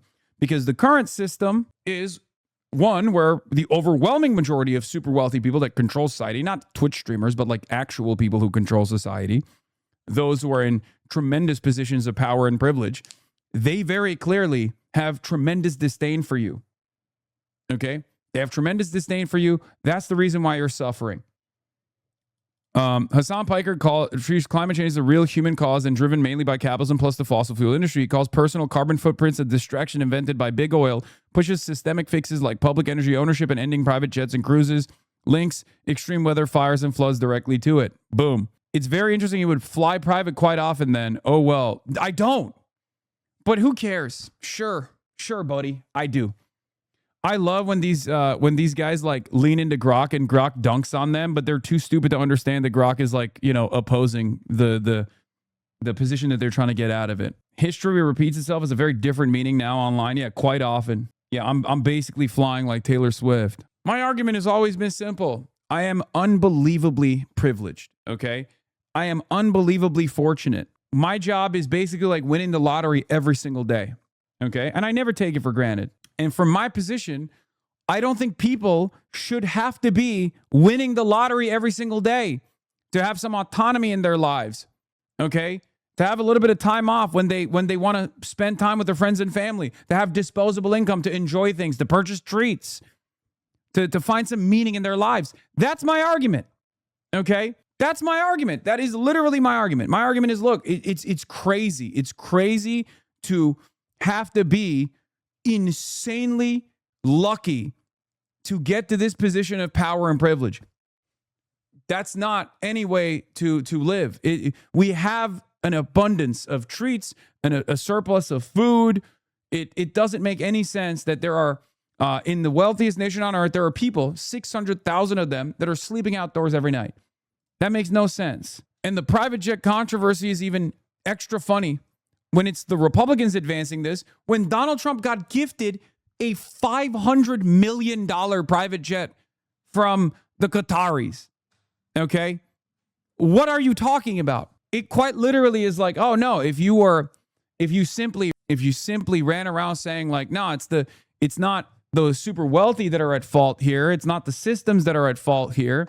It's actually Mexicans. These guys would treat me like I'm their god. Okay? They would literally look at me like I am their god. They would treat me like a deity. They'd be like, oh, he's so based. He's so handsome. He works out. Unlike those pussy-ass libtards, he's so strong. And he's showing people how to be an alpha dog. That's what they would say. But of course, because I want to advance humanity, unlock the potential of so many people that are currently being left behind due to our ridiculous system that we operate under, the economic organization of society that we operate under, that has a constant demand to oppress a permanent underclass, so that the capital owning class can make unbelievable super profits. Okay, because that's the system we exist under. They turn around and they go, "Oh, you're a libtarded pussy. You're gay. You're woke." Yeah, if only I ran around saying I got mine. Now it's time to fucking pull the ladder up. Then they would love me. I have nice things, and I want others to be able to have nice things as well. What is this? Larkin is winning Florida 25. A Trump 9+2 seat is essentially gifting it to Republicans on a silver platter. I don't really get progressives' goal here. If they wanted a seat in South Florida, Debbie Wasserman Schultz's seat is a far better option to focus on. We are focusing on both. We're focusing on both. Adam Carl says, this has been a confusing one for me too. From what I've seen, some on the left genuinely think Larkin is more electable because he supports generally popular policies like Medicare for all, and or being more lefty makes him more electable in a cycle like this. But most of what I've seen is a bit more nihilist, along the lines of neither can win, so let's humiliate Moskowitz, who is a ghoul about Israel, and another Democratic Socialist primary win. And the Dems don't need the seat in the majority anyway, so fuck that guy. It's crazy to think a Democrat can't win a Trump +9 district in this national environment, even in Florida. And while Dems should take back the House with a generic ballot like this, being that overconfident 2.5 months is extremely dangerous thinking. The newly drawn district is one of the most pro-Israel districts in the country. Moskowitz, being a pro-Israel hardliner, is not out of touch with his district. While Moskowitz is easily one of my least favorite members of the House Dem Caucus, in my opinion, it's pretty clear that he's one of the only one who can potentially hold this seat. Yeah, I don't think that's. I think that comes from the classic "scared money don't make no money" analysis. Okay. Elite institutions.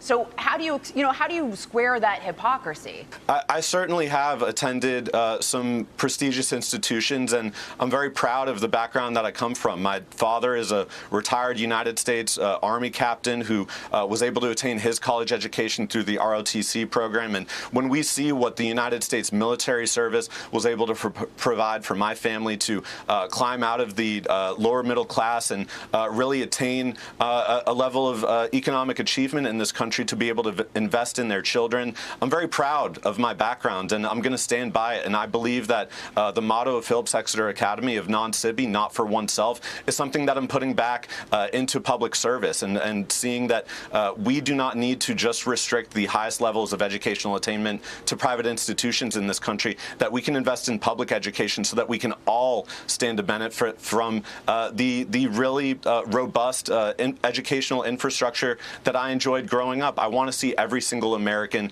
be able to enjoy that same thing, and I think most of the viewers would also want their children or their grandchildren. Well, not if we're continuing this illegal war with Iran that we're 6 months into, that even a majority of Republican voters think is just a catastrophe. Oliver, appreciate you coming on. Clay Travis here. You're obviously very concerned with giving people as many benefits as possible, but you also want to abolish ICE. We're $40 trillion in debt. Presumably, a lot of the free tuition would potentially, under your plan, go to illegal immigrants. We know roughly there are at least 20 million people illegally in this country.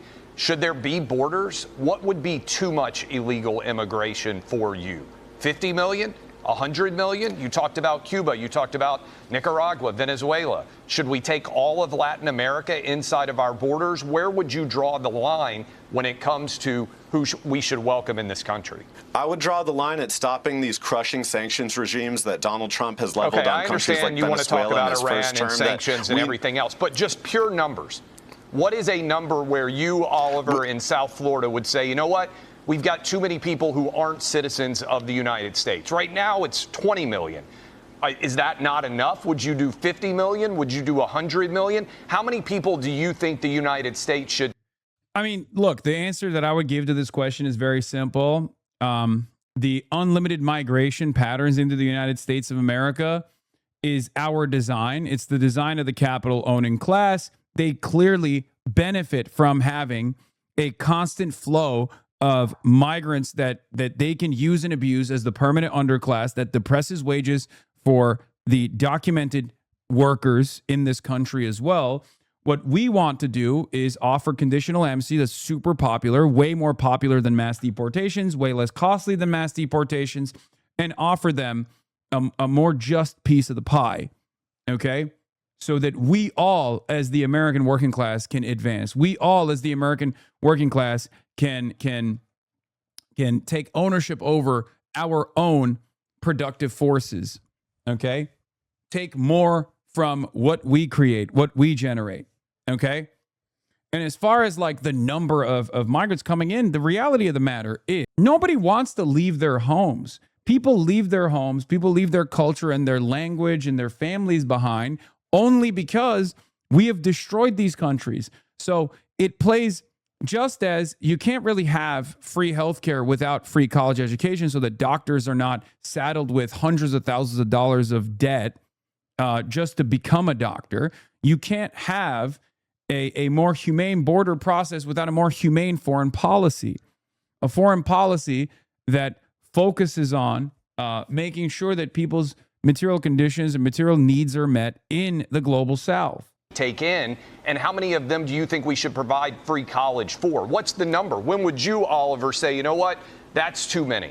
I think that we should follow in the footsteps of Ronald Reagan's immigration policy and grant amnesty to the millions of people that are living, working, paying taxes. So you're going to give 20 million currently in America illegally citizenship, but wouldn't that incentivize hundreds of millions of more people to come into America? I'm just asking, When is the number that you, Oliver Larkin, would say, hey, there are too many illegals coming in this country? Should we bring in all of Mexico? Should we bring in all of Venezuela? Like, what is the number where you would say, hold on, this is getting a... Is 20 million the number of Hispanic people in America? No, 20 million is the number that these guys have arrived at for undocumented migrants in the United States. 65 million is the number of Hispanics in America. A little bit too expensive for the 50% of Americans who actually pay. It's, yeah, no, inflation. Inflation is born out of the migrant crisis is the biggest bullshit. It's the classic... It is the classic trope, the classic lie. Don't look at who's actually driving up prices. Don't look at greedflation. Don't look at the Trump administration's decisions that have actually skyrocketed prices for common goods that we need for survival, and just immediately reorient the blame and the focus back to undocumented migrants. This is fucking bullshit. Federal income taxes to be paying. Yeah, immigrants are the reason why gas is $4 a gallon. Interesting. Because I could have sworn it was the war in Iran that shut off the Strait of Hormuz, but I don't expect we're going to see much more immigration from Mexico when you think they will Mexico's President stop? Claudia Hold on. Sheinbaum Why is would they raising stop the if they minimum can become wage and citizens? increasing home ownership. But you think Because they're Mexico is investing more in better their than people America? than we are there's here. actually a pretty decent response too. I mean, it probably an audience that's not going to be receptive to that, but I guess I was wrong. You think life in Mexico is so good that Mexicans are going to stop coming here? What I'm saying is that there are governments outside of the United States that are investing in their people. Wait, I then why believe are that they we coming need secure here, borders, Oliver? that we have safe immigration. Oliver, because Donald if Trump they're and the doing such Republican a Party good is job in those destabilizing many of countries, these why are they countries. coming here? I don't understand your argument. Do you think Cuba has more civil rights than the United States? Why are people getting on floating rafts and risking their lives to get here if those countries are so well run? Because Donald Trump has the Navy blockading the island of Cuba from That even doesn't obtaining even oil. logically make So sense. It just means that people this are we're there. talking about here. And of course, I just got back from Mexico. They do not want to come to America at all. Yeah. The more material conditions improve in Latin American countries, like even in Mexico, right? Like the more material conditions improve in Mexico, the less likely Mexicans are to come to the United States of America. It's that fucking simple. Of course, what we need in the United States is for Donald Trump and this administration, the Department of Homeland Security, Oliver, to stop I think you taking should away move to people's legal Cuba status, and run for like with president temporary there and protected see how your status, campaign where we goes, have because you half might of be the more nation's welcome there. TPS holders from Haiti that are living in Florida that Donald Trump and Kristi Noem are ripping away. Check Loxy, a very vulgar yet easy to understand way to explain your work to Babby Ultras. It's ribaldrous, but it gets the point across. So next time you take a shit and look at reels and your right hand says, hey, you can't do legitimate things. You need to get down in the dirt and risk germs like us. That's fucking pants on head silly. That's vulgar, and it also doesn't make a lot of sense. Okay? But thank you. Thank you for the suggestion of what I should say to Babby Ultras. Thank you, Oliver. You made a really strong argument on behalf of the Socialist Party. We'll continue to discuss. I mean, he absolutely cooked. But once again, you can measure his success. You can measure his success in how increasingly silly they get in retaliation. Okay? The more he actually puts forth a coherent narrative, the more he puts forward a coherent narrative, the more belligerent they get, the more they try to chop him down. You know what I mean? The desk is full of chattering monkeys. They're such babies. Holy shit. Yeah. Yeah, you can measure Oliver's success or any Democratic socialist on Fox News' success by how loud the panel gets. Can you maximize your Google Chrome? I got the tism. I don't know what you mean by that. Oliver, listen. Thanks so much for having me on. We have a lot of questions for you. We appreciate you being a good sport. Absolutely. It's easier for them to blame someone else for their problems than to admit that they're part of the problem. Immigrants are the popular target. They built an economy that depends on immigrant labor, then made it almost impossible to immigrate legally. A lot of people like that power that it gives them. It's a lot easier to exploit workers when they're disposable. Yes, our two-tier immigration and our two-tier labor system is unbelievably beneficial for the bosses and not so beneficial for the workers. And it's beneficial in twofold, okay? As long as you keep hitting the immigrants are responsible for this or that narrative, then you can justify their oppression. You can justify not offering them a pathway to citizenship. Because if they all became citizens, then the bosses wouldn't actually do as well. the bosses and their profits would not look the way that they do. However, the rest of the labor force, as well as the migrant labor, would actually be able to demand a bigger piece of their productive output.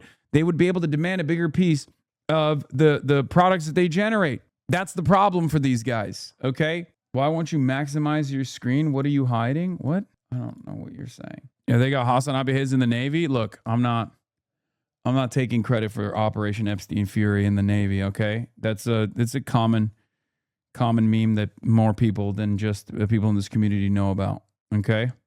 Here's Elijah Manley, also on Fox News. Are we ready for Medicare for all? Are we ready to end U.S. military aid to Israel and end this? We are running to abolish and prosecute ICE. There was a world where we didn't have ICE not long ago. We do not need a hyper-militarized gang of people running through the streets chasing people. Now is the time for us to meet this oppression with resistance.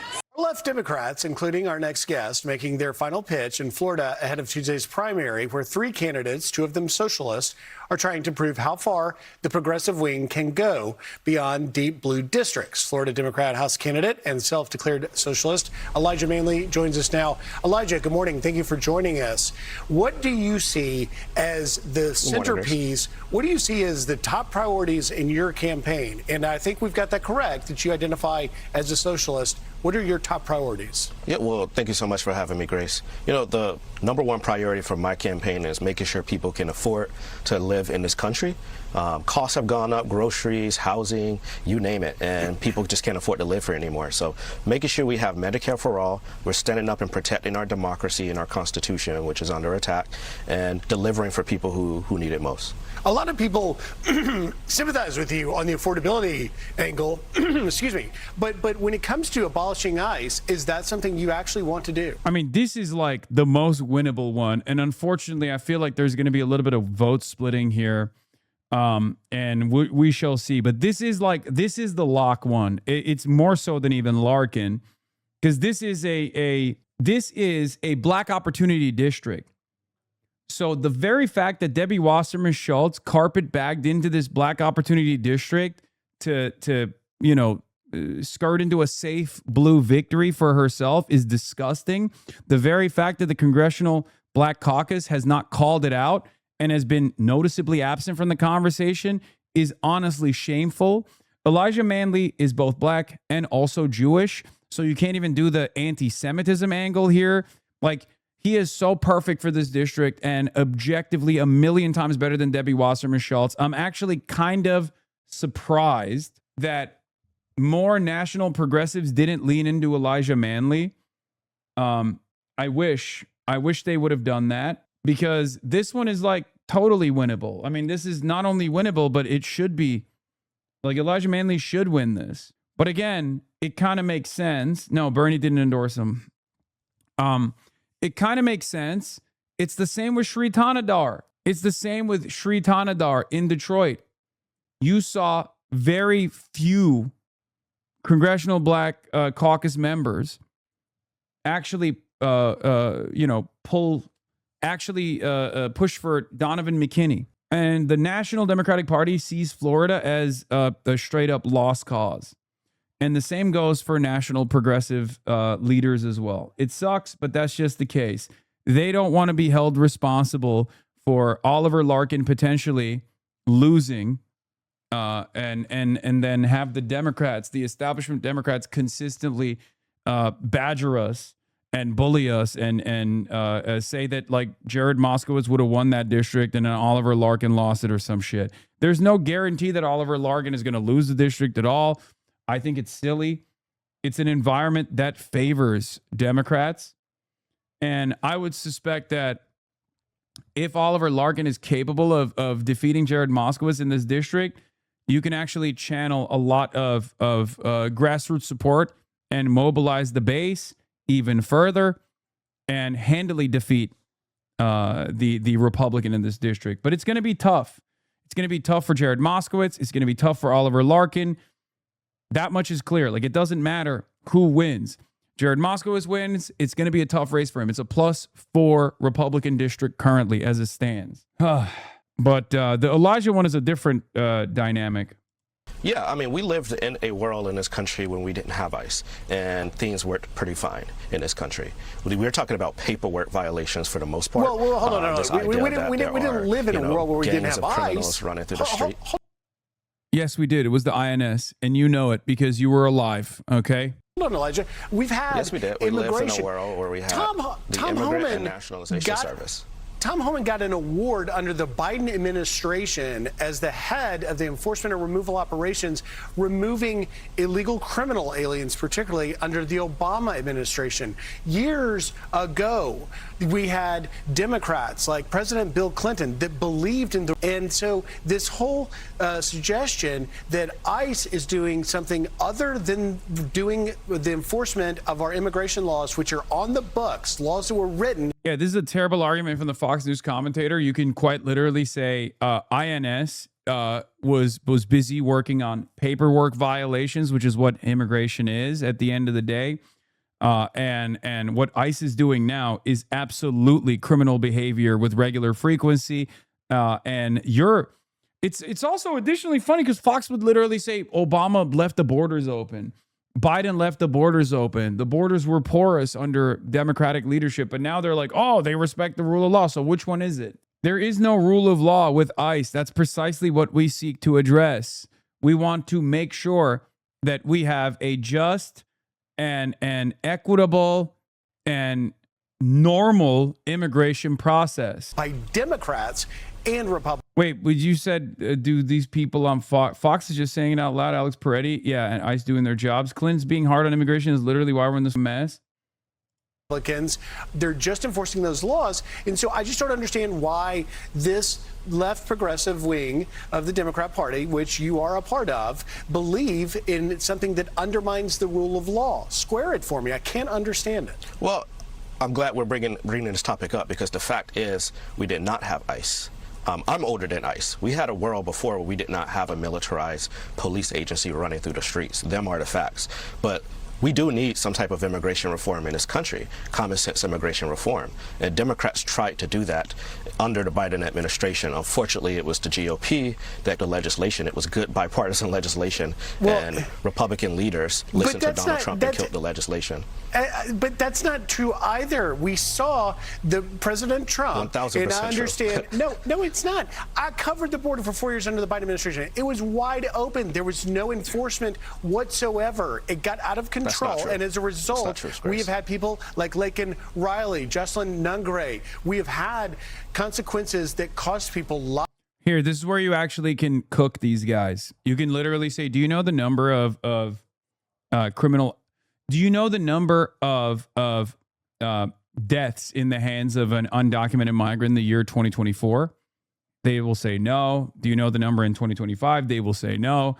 It's good for you to know the number so you can turn around and say it's actually 29. If your network makes it seem like it's 29,000, it's just 2 and 9. Okay, those are coming from the Customs and Border Patrol. Those are coming from the Department of Homeland Security. You're wrong. It's not the case, and you'll say, well, that's coming from your own Trump administration's own Department of Homeland Security. I don't know the updated numbers, but it's somewhere around that. I've seen this playbook. They'll say it's 29 too many. If 29 is too many, you'd be honest about the number of criminal, the undocumented migrants engaging in criminal activity instead of lying and saying it's 29,000. Of course, there's always, look, the reality of the matter is we are a nation of law and order. That's precisely the reason why we want to hold ICE accountable for breaking those laws and creating disorder. And the very fact that you're still defending this criminal instrument of Donald Trump shows that you do not care about law and order. We do. Okay, no one wants to let undocumented migrants who are criminals get away scot-free. As a matter of fact, if there's one group that's advocating to give them a free ride back home, okay, it's you guys. We want to make sure that people who have done crimes, regardless of their immigration status, are prosecuted under the full extent of the law. They get due process, they get processed through the courts, and they go to prison if that is a sufficient, if that is the necessary punishment. Meanwhile, this administration is not only doing crimes themselves, but also letting criminals get off scot-free as long as they're paying the Trump administration, which is a crime in and of itself. Look at the way that the administration has treated the Epstein class and the Epstein case in general. I mean, there's so many different avenues you can go into. There's so many different avenues that you can go into in terms of retort. Lives because illegal immigrants were let into this country and committed those crimes. So here's my point. My point is that if indeed you want to be a part of a movement that comes into Congress and tries to remove ICE, what then are you going to do to protect particularly immigrant communities from illegal criminal aliens? Are you going to stop them from coming in, and will you deport them once they're caught? I think that's an unfair way to frame it, Grace. We are still going to enforce immigration laws that are on the books, but we just don't need people running through the streets, kidnapping people off the streets. Americans have been by ICE Every agents that person are they untrained. go after They have is a put target. police officers in danger, our communities in danger. Yeah, I mean, American citizens that they've put in prisons. I mean, random people on the street that have been shot in the face. I mean, this is lawlessness that we've never seen in our country before. This is an Grace, unfactual narrative, Elijah. This And idea that immigrants in this country are committing, mass amounts of crimes is just baseless and unfounded. That is not true. We just had an operation in the state above you in Georgia. Elijah, we got to deal in facts. We got to deal in facts. We just had an operation. ICE arrested more than 1,200 people. Among them, more than 700 had a criminal history. ICE goes and apprehends migrants who have come here. No, that's not true. Here's another thing that you can do. Here's another thing. Here's free ball. Okay. That's not the job of ICE.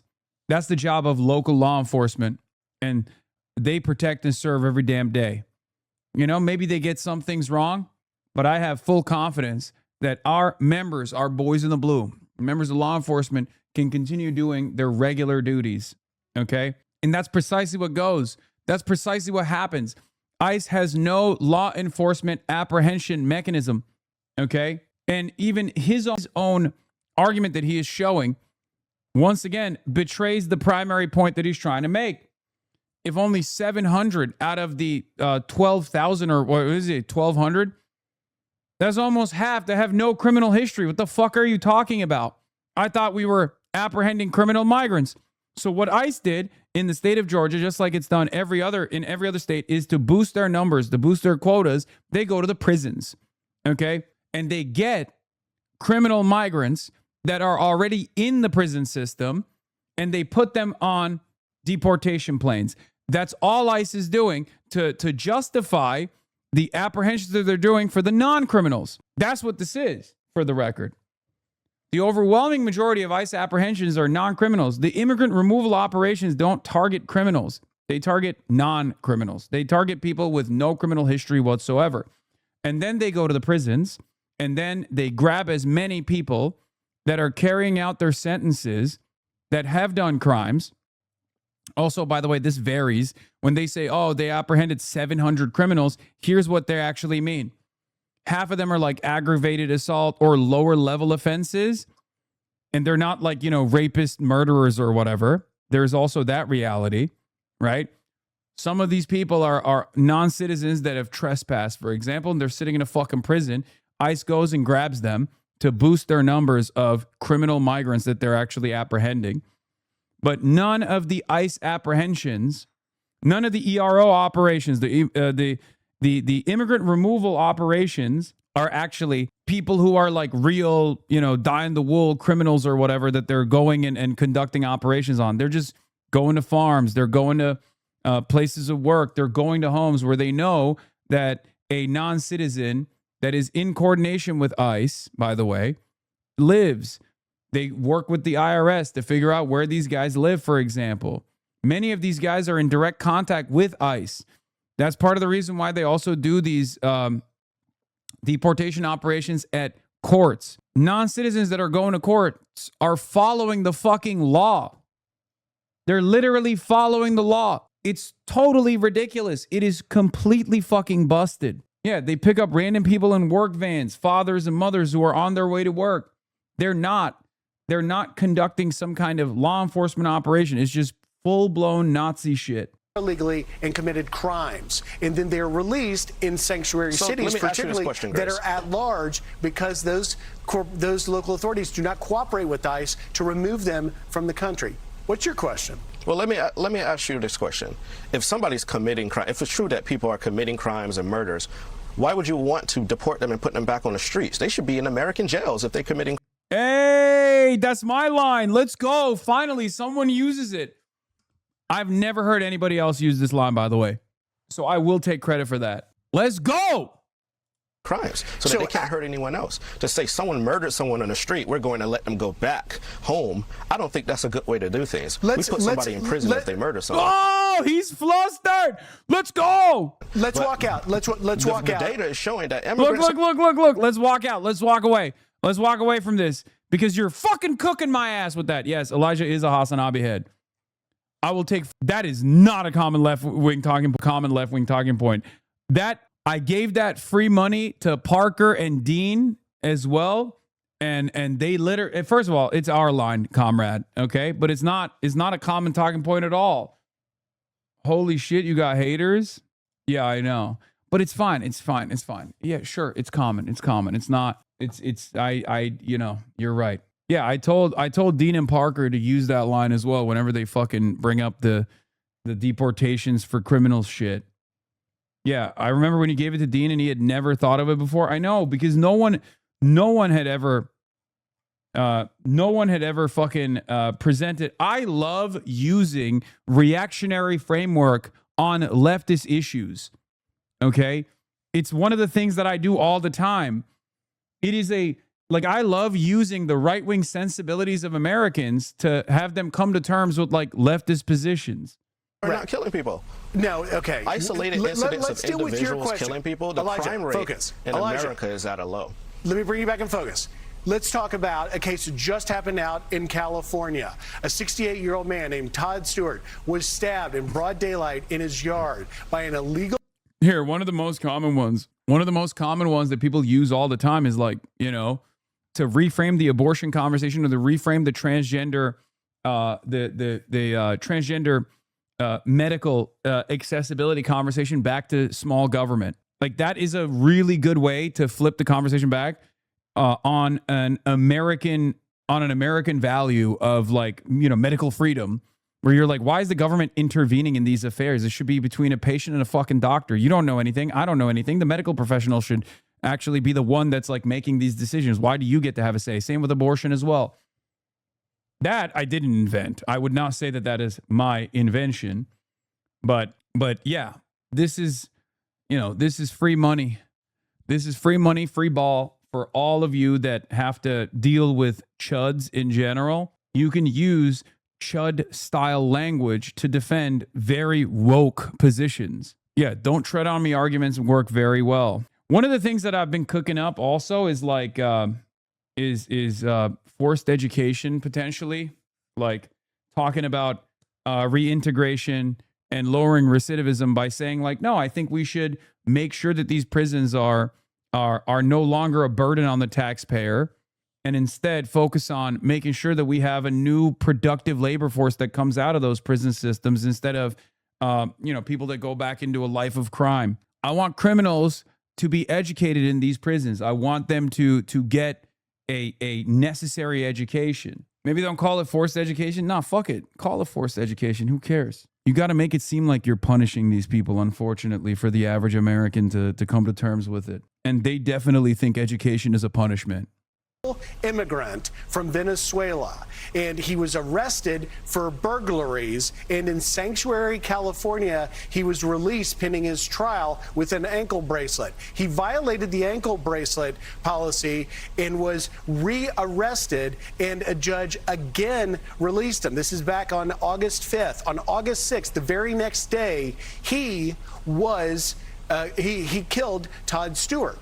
ICE all along had been asking the local authorities in California to turn him over so that he could be removed from the country. Therefore, Todd Stewart wouldn't be dead. Do you agree that we should have these local authorities? This is why when they flip it back to anecdotes, it's good to have the broader numbers, and maybe even flip it back to an anecdote of an American citizen committing like a heinous murder or something, and then say like, you don't know the name of this person.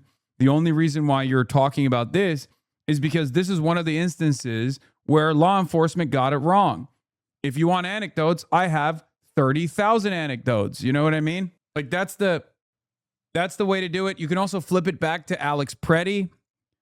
You know, you're talking about one undocumented migrant that actually got away, which is a heinous crime, and it was a tragedy. I care about that. You clearly don't, because I heard you talking about Alex Preddy deserving to be killed by ICE, right? Oh, thank you. Authorities cooperate with some immigration form, in this case it's ICE, because they're the ones that do it, to remove the threat from our communities. We're going to do Jube after this. Grace, One-hand no politics. Amount of It's anecdotes griff, is going to change the fact Mason. that our country, no amount of anecdotes or single one-off incidents is going to change the fact that in this country we're experiencing a record low in crime under both Republicans and Democrats. Record low in crime. That's this a pretty good idea way that to... there are immigrants running through the streets killing people is unfounded. I know, we have to scare people when it's an election year to get them to vote for Republicans, but we don't want to have fear. We want to show people what our agenda of delivering for them is, which is making sure we lower costs. People are not scared of immigrants in this country. People they want to be focused on how do we deliver for them? How do we make sure that these gas prices under Donald Trump come down? This economy that he is destroying, they are able to afford to live under it. The rent costs have gone up. What is Donald Trump doing? I got to ask you this, He's destroying Elijah. the country. I want to get this in quickly because we appreciate you coming in here and we can hear from you exactly where you stand and what you feel about it. But the guy that seems to be driving the socialist wing of the Democrat Party is the streamer Hasan Piker. Here's a little bit of what he said. Brother, oh my God. Oh my fucking God, dude. He's like, I'm having a tough time. I know you want to talk about the president, but how about this fucking Twitch streamer? Last ditch effort every time, brother. Yeah, this is a great take. Republican media is leaning into the Hasan discourse because A, it's a distraction from this disaster Trump term, and B, they know it's a wedge between the under 50 Dem base and party leaders in the donor class, so it's going to generate a lot of free media attention. The Sunday chat panel circuit know this, so they keep pressing uncomfortable Dem leaders on this wedge. But he was literally streaming at the DNC 2 years ago, and you're pretending to be outraged by out-of-context clips from 7 years ago. And stupid. And then these guys always reheat the same narrative. Actually, Fox News and right-wingers aren't obsessed with Dem factional feuds. They're focusing on Piker because they correctly understand he's broadly toxic electorally, and it helps Republicans to associate Dems with Piker as much as possible. Brother, it is infinitely more toxic to associate Dems with AIPAC than it is to associate them with a random Twitch streamer, especially in the hands of a clever enough Democratic operative that can turn around and go, this is a terminally online issue, okay? It's a terminally online issue. But because this is a terminally online internet site that has yielded some of the most insane and toxic forms of discourse, motherfuckers will go, no, you don't understand. It is actually a valid one. You will have fallen for the Republican trap card at that point, okay? That's it.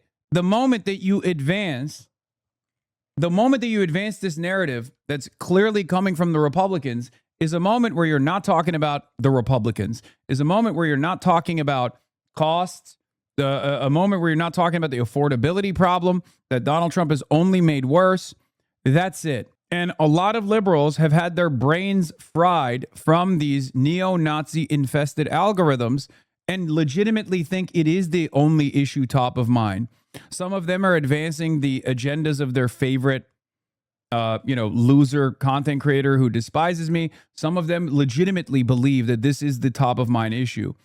There's another good take from Austerity. Stefty says, AIPAC wasted a lot of money on her, and now they're trying to get her their consolation prize, which is the deplatform a person they think is effective at mobilizing younger voters against the pro-Israel big money corporate wing of the Democratic primary in a party in the primaries. It's an activist billionaire obsession. Just look at Cuomo's closing pitch in the mayor's race, which in no right mind was aimed at New York City voters, rather at the crowd of anxious crowd of big checkbooks underwriting his spoiler campaign against Mamdani. Same thing goes for the 3+ months of utterly deranged discourse stirring by Third Way. The abject failure of that effort in the primaries, like how it helped sink McMorrow, hasn't forced a rethink, just a double down. I said, it's fascinating how much the Beltway bubble have deluded themselves into believing that effectively defanging me would change people's opinion on Israel. Someone else would take my place. Throwing heaters. Yeah, Abdul overcame being outspent 10-1 in a record-breaking primary presidential level turnout. A DSA member came within 3,000 votes of winning the Dem nomination for governor in Wisconsin, despite also being outspent and running against an incumbent governor's endorsement. These are not examples of DSA or Hasan's involvement being brand liabilities, but of having generated a lot of organic interest with younger voters and a pretty effective firewall against elite Dems messaging, consolidation, and outsized spending. That's it. That's it. And a lot of these guys don't want, some of them recognize the issue. Some of them recognize the issue and they're cynically utilizing the Republican attention to tug at like liberals, fears. To say, oh, it's electability poison. It's electability poison. If it was electability poison, no one would talk about me. If I was electability poison, the Republicans would talk about me. And then the Democrats would say, why the fuck do we care about this? The reason why Republicans talk about me is not because I'm electability poison. The reason why Republicans talk about me is because they know elite Dems are fearful of our movement. Okay? And they lean into the fears of elite Dems. They lean into the fears of the moderate wing of the party to create a wedge between the progressive base. That's the only way they can win in a +7 anti-Trump, pro-Democrat midterm election season. That's it. And there are a lot of Democrats who actually care about protecting their status, protecting their position, and will lean into this right-wing framing. It's so stupid. He's there in Florida visiting, and he actually mentioned you by name. Listen to this. I think the reactionary Republicans have been able to take advantage of our disinterest, our lack of interest, or our lack of hope, a hope for a better future. And that is precisely the reason why they've defeated Democrats over and over again. I think Jared Moskowitz and Democrats like him have played a formative role in this defeat. I could probably say the same thing about Debbie Wasserman Schultz as well, who Elijah Manley is running against. We can change that reality. And this is Elijah. This is the guy that also said that America deserved 9/11 as we approach the 25th anniversary. My question to you, last question: do you associate with? Will you be campaigning with? Do you associate with Hasan Piker? You know, I like this thing that Republicans do, where we have to, you know, associate everybody with everyone. Do I associate every Republican with Candace Owens and some of the horrible things Charlie Kirk said? Do I associate people with everything that some of the Nazi people on the right have said? I don't. You're yes, deflecting. Hasan Piker has said some things I disagree with, but he has cited the Democratic Party in a way I think is important. We always talk about young men and hearing young men's voices. A lot of people have said things that they regret in the past when they were younger. I think America deserves 9/11. Come on. Okay. I defend free speech in the United States of America. All right. Elijah Manley, thank you for coming on, giving us an insight to where you stand, and we will continue to follow your race as you run against Debbie Wasserman Schultz, who, of course, was once in the leadership, and now you're part of the pushback. Thank you, Elijah. Awesome. Thank you, Grace. All right. More Fox and Friends. Right way to hold frame.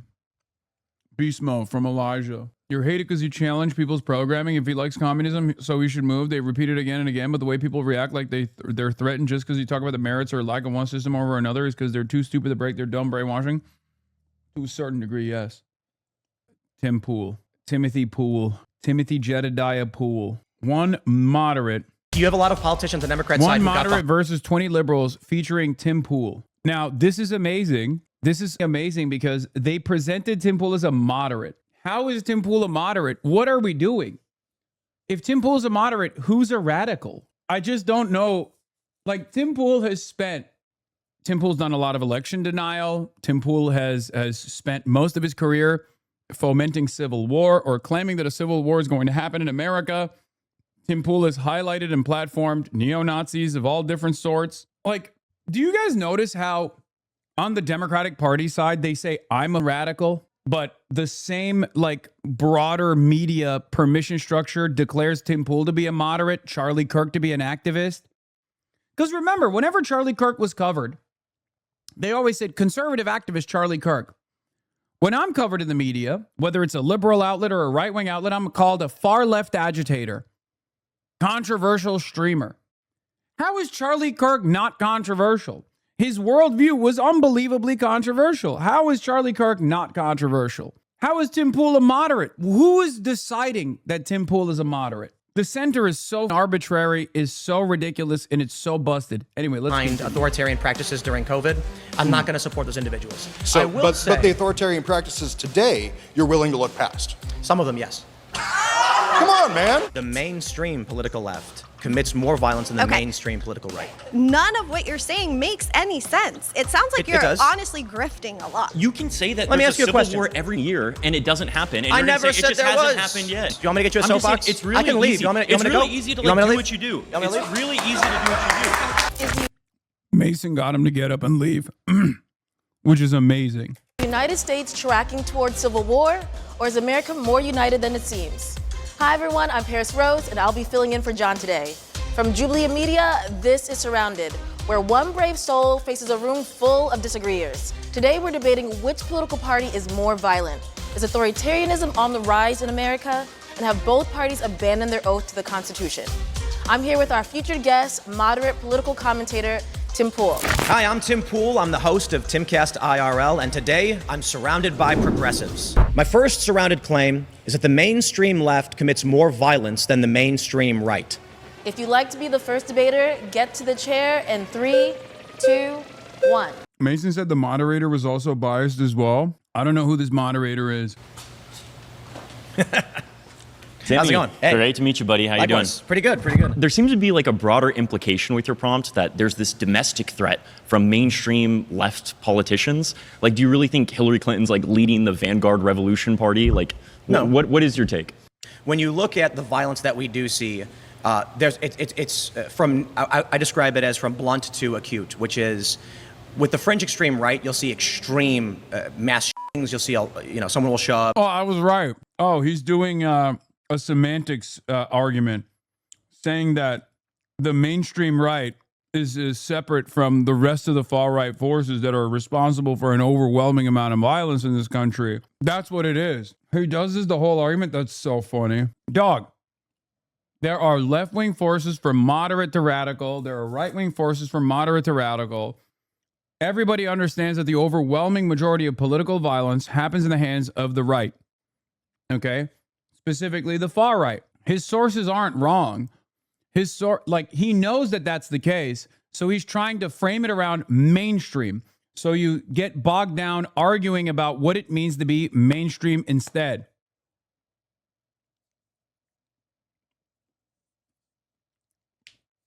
This means you've lost the argument before with your premise. It's beautiful. He lost this argument before he sat down when he came to the table with the recognition that right-wing forces are far more violent in this country than left-wing forces. So we had to literally add this semantics thing to say, oh, well, the mainstream left and the mainstream right are different than the far right versus the far left. It's awesome. And they'll unload on people, things like that.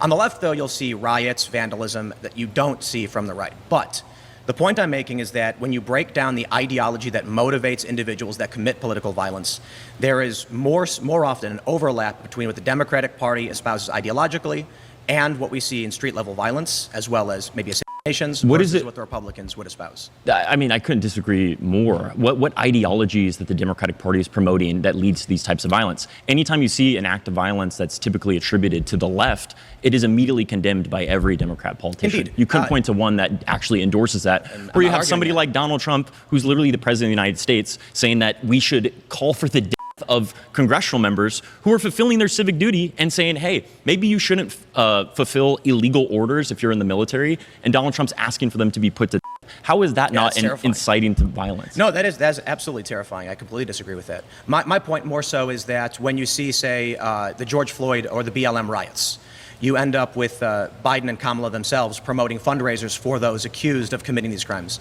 During which these riots, which crimes could you point to? So in Minnesota, you had there was a firefighter who opened a sports bar. It was burned down. In fact, when the local news went to interview him about his dream bar being burnt to the ground, it was ransacked. I don't think it was burned to the ground. while they're filming the story, there were people looting. I think that there's absolutely a big difference between a lot of the private buildings or private enterprises that were targeted versus like public institutions like the police precinct. Like, you're somebody who, I've seen the iconography on your show. You're a big patriotic guy. You love 1776, right? That wasn't the most peaceful way that we had, criticizing our government or saying that tyranny shouldn't exist. How long was the Revolutionary War going on before they signed the Declaration? I will say that the police precincts, the same people who committed a brutal murder using state violence in order to justify that, I think we can understand why people would rightfully be mad without any accountability. Which political party is in control of the police department in Minneapolis? That is not the central. First of all, we're talking about the mainstream political left. Which politicians are endorsing that type of behavior? Never said politicians were endorsing it. Then what's the mainstream left? So you have activists whose ideology aligns with politicians who are You'd say that those votes. Activists identify with the Democratic Party, the No, ones that I are would say committing that violence. the Democratic Party courts Because let their me vote. tell you, the leftists that you could talk to, not the biggest fans of the Democratic Party. Is the Democratic Party in favor of Black Lives Matter? I would say yeah. I'd say even most moderates. I'd say actual moderates, Absolutely. not right-leaning conservatives who Were- claim to were be the- moderates. were the riots Usually based those off people of- also agree that police violence is something that should be Were discouraged. the riots Black Lives Matter motivated? They were motivated. By Black Lives Matter. So that ideology is espoused by... No, so the my point is Black this. Lives Matter is not encouraging violence. I didn't Black say Lives they were. Matter is recognizing systemic inequality Never said where they it were. happens. They were telling people to go be violent. I'm saying that there are violent individuals, and with the riots, a lot of them, which we've seen. Can you tell me how who about this? Tell me who Chris Ray is. Do you know who Chris Ray is? Explain it to me. Well, you have a show talking about politics every day. I would think that you know. But Chris Ray was the former. Let's not do this. If Well, you have a he point was- to make, let's make a Yes, point. sir. Let's Yes, not try sir. and play Yes, these sir. games. So Chris Ray was the former FBI director under Donald Trump's first term. Yep. He said that he even agreed with the findings from both the congressional research session that right-wing violence is way more proliferate in But we're this not country talking than about left-wing that. violence. That's not That meaningful is. to a voter. Let me explain. The Republican Party rejects neo-Nazism, correct? No, Donald Trump invited Nick Fuentes to have dinner with him, with Kanye West. So tell me one politician who went out and campaigned for the neo-Nazi vote. I'm blanking on his name, but Gozar. And, Is that a main? Paul Gozar. And there are plenty more. Marjorie Taylor Greene, James Fishback, Paul Gozar, Elon Musk. The problem here is, like, many of these guys actually are nowhere near as hostile to Nick Fuentes' odious worldview as they claim they are. Okay? Arizona. Extreme view in this country? Well, we could talk about Gozar. We could talk about Matt Gaetz. We could talk about... Matt Gaetz is not endorsing neo-Nazism. And Donald Trump Are said you kidding me? Nazis should be condemned entirely. No, he is literally partnering with the America First movement. He was America First chosen... and neo-Nazism are totally different. Bro, so you don't think do you think Nick Fuentes is a neo-Nazi? I wouldn't- forgot I you've wouldn't- had him on your show. Oh my God, I literally forget. I wouldn't describe Nick Fuentes as a neo-Nazi. You don't think that Nick Fuentes celebrating Adolf Hitler is not neo-Nazi adjacent? I think you have to be very specific on what your terms are. And so when you go to an American voter and say something like... This is our moderate, by the way, everybody. This is our moderate. Indeed. Keep going. So when you go to a regular American and ask them what is meaningful to them in terms of an election, you don't have Democrats or Republicans endorsing violence. But you also don't have... Charlie Kirk's a good example. He threw out Nick Fuentes. He threw out white identitarians, white nationalists from his events. They were not welcome. That's mainstream. You don't have riots coming from the Republican Party and the right, although you do have January 6th and things like that. When you take a look at the shootings of the Tesla facilities, the execution of Aaron Danielson, the assassination of Charlie Kirk, and one of the attempted assassinations on Donald Trump, not the Pennsylvania one. Here's the thing. Every single left movement he talks about is opposing state violence. This is the faulty standard that we on the left have to always live in. Republicans can get away with demanding more of the pre-existing state violence, whereas everything that we say in opposition to state violence can be considered totally violent. Like Black Lives Matter is a response to state violence. But because in the eyes of the broader electorate, in the eyes of like the broader American public, they see police violence as a necessary form of violence. They are, it's much easier for them to turn around. It's much easier for them to turn around and look at the people responding to that police violence as the truly violent ones. You can see the underlying ideologies overlap with the Democratic Party. When you take a look at like Nick Fuentes, he's opposed to the Republican Party. He's been actively endorsing Democrats right now. He's been saying that the Republican Party is too left for him. It's not that he's opposed to the Republican Party in principle. This is literally my point. Nick but Fuentes comes out and says, do not vote for Trump. The mainstream when- Republican when Party you- is at odds no, with these people. No, again, if you're looking at all of the empirical data, the violence is way more on the right. But so that's not you the can say claim. what your feelings are. You That's can not say my that. feeling nor the claim. No, it is that- not meaningful to a voter to say we don't like neo-Nazis and white supremacists because the It's Republican meaningful Party to say, is not saying it's they want a meaningful white to say, America. let's be objective of where the violence is coming from, and if it's more substantially coming from the right, that is a problem that But needs to be it's tackled. not coming from Charlie Kirk. Okay, who we're was not killed. talking about Charlie Kirk. We're talking No, about we the are overall We are ideologies. not. In fact, we're not. So you're telling That's me not my claim. You're telling me that the prioritization of hierarchies, both ethnic, both cultural, that is not a dangerous ideology. But never said something like that. BLM that says, hey, maybe we should take back police violence. Maybe we should have accountability for people who are in charge of certain aspects of our nation, committing violence on citizens. Those are absolutely completely different ideologies. And the fact that you're saying it is more motivating for violence, that the left wing is encouraging people to take those that are committing violence accountable. In the that last 10 absolutely is years, not more. there have been over 465 incidents of left-motivated political violence party, and there's been one on the Republican side, which is January 6th, which admittedly... This is a very valuable technique. It's called making it up. It's awesome. It's called making shit up. It's undefeated, especially for the silly, woke, and dare I say, gay truth enjoyers. If you are a silly consensus reality enjoyer, well, this is one unlimited. This is a technique. I like to say lying is OP. It's a technique that is very overpowered. It must be nerfed. ...is particularly egregious. January 6th was... That's why we talk about blunt... Why are you mad? It says Utu Bang Bang. Why are you mad, bro? I'm not. I think you're just incapable of understanding emotion. ...versus acute. Now, the problem is, I already know what all you're going to say. You're going to cite FBI stats and Cato, but it's not meaningful to me or any voter to tell me why white supremacists are violent, because I don't like white supremacists, nor will I vote for them. And more importantly, you bring up Nick Fuentes. He is not aligned with Republicans, and he's advocated against them. I think for somebody who has, don't like I think for somebody who has a political show where you talk about this stuff every day, you are completely misreading the conversation when you're saying that those that are engaged in like civil disobedience are like I'm not talking Democrat about civil voters. You're telling me You're that those misframing people what are I'm saying. canvassing for Democratic Never politicians, said that. which is I'm absolutely actually, not true. Absolutely in favor of canvassing. I'm in favor of protesting. I'm not saying for that racial- you're. I'm not saying that you're against that. So but don't, I'm saying don't try and frame my you're argument like calling- I'm upset with protests, because No. I've defended Black Lives Matter blocking streets. I've defended left-aligned progressive groups like anti-capitalist groups blocking streets and environmental groups. I stand with civil disobedience, and I've defended them every single time. If you want to block a road, there's what a is it that you're tolerance. saying is more violent on the left? You mentioned Black Lives Matter. Let's You give a few mentioned examples. these Let's protests. talk about the Tesla facilities being unloaded upon or shot up, right? These are motivated by an ideology that you will hear from Elizabeth Warren. Now, of course, she's not telling people to shoot anybody, but she is coming out saying Elon Musk is a dangerous threat to this country.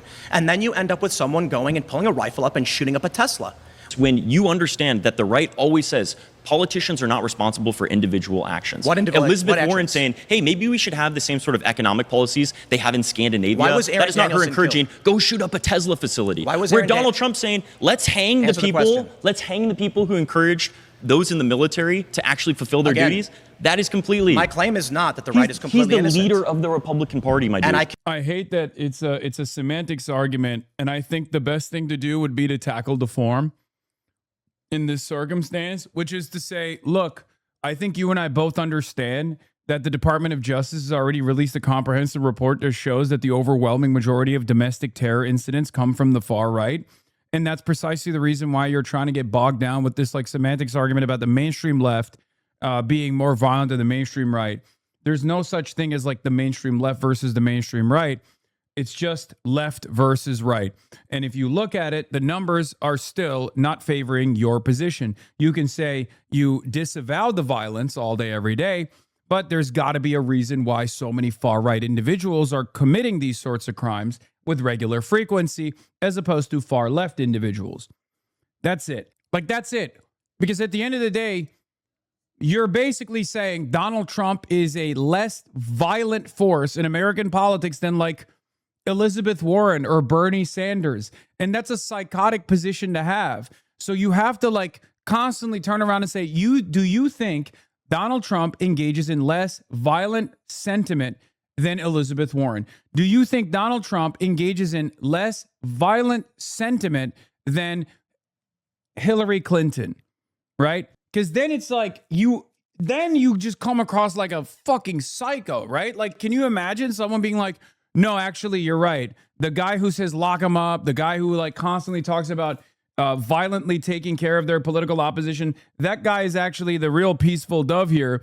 And the guy who will disavow every instance of violence across the board is actually the violent one. You look crazy. You will look crazy to people. The other side of the conversation that is frustrating, of course, as always, is that right-wingers get to traffic in violent sentiment by leaning into pre-existing modes of state violence.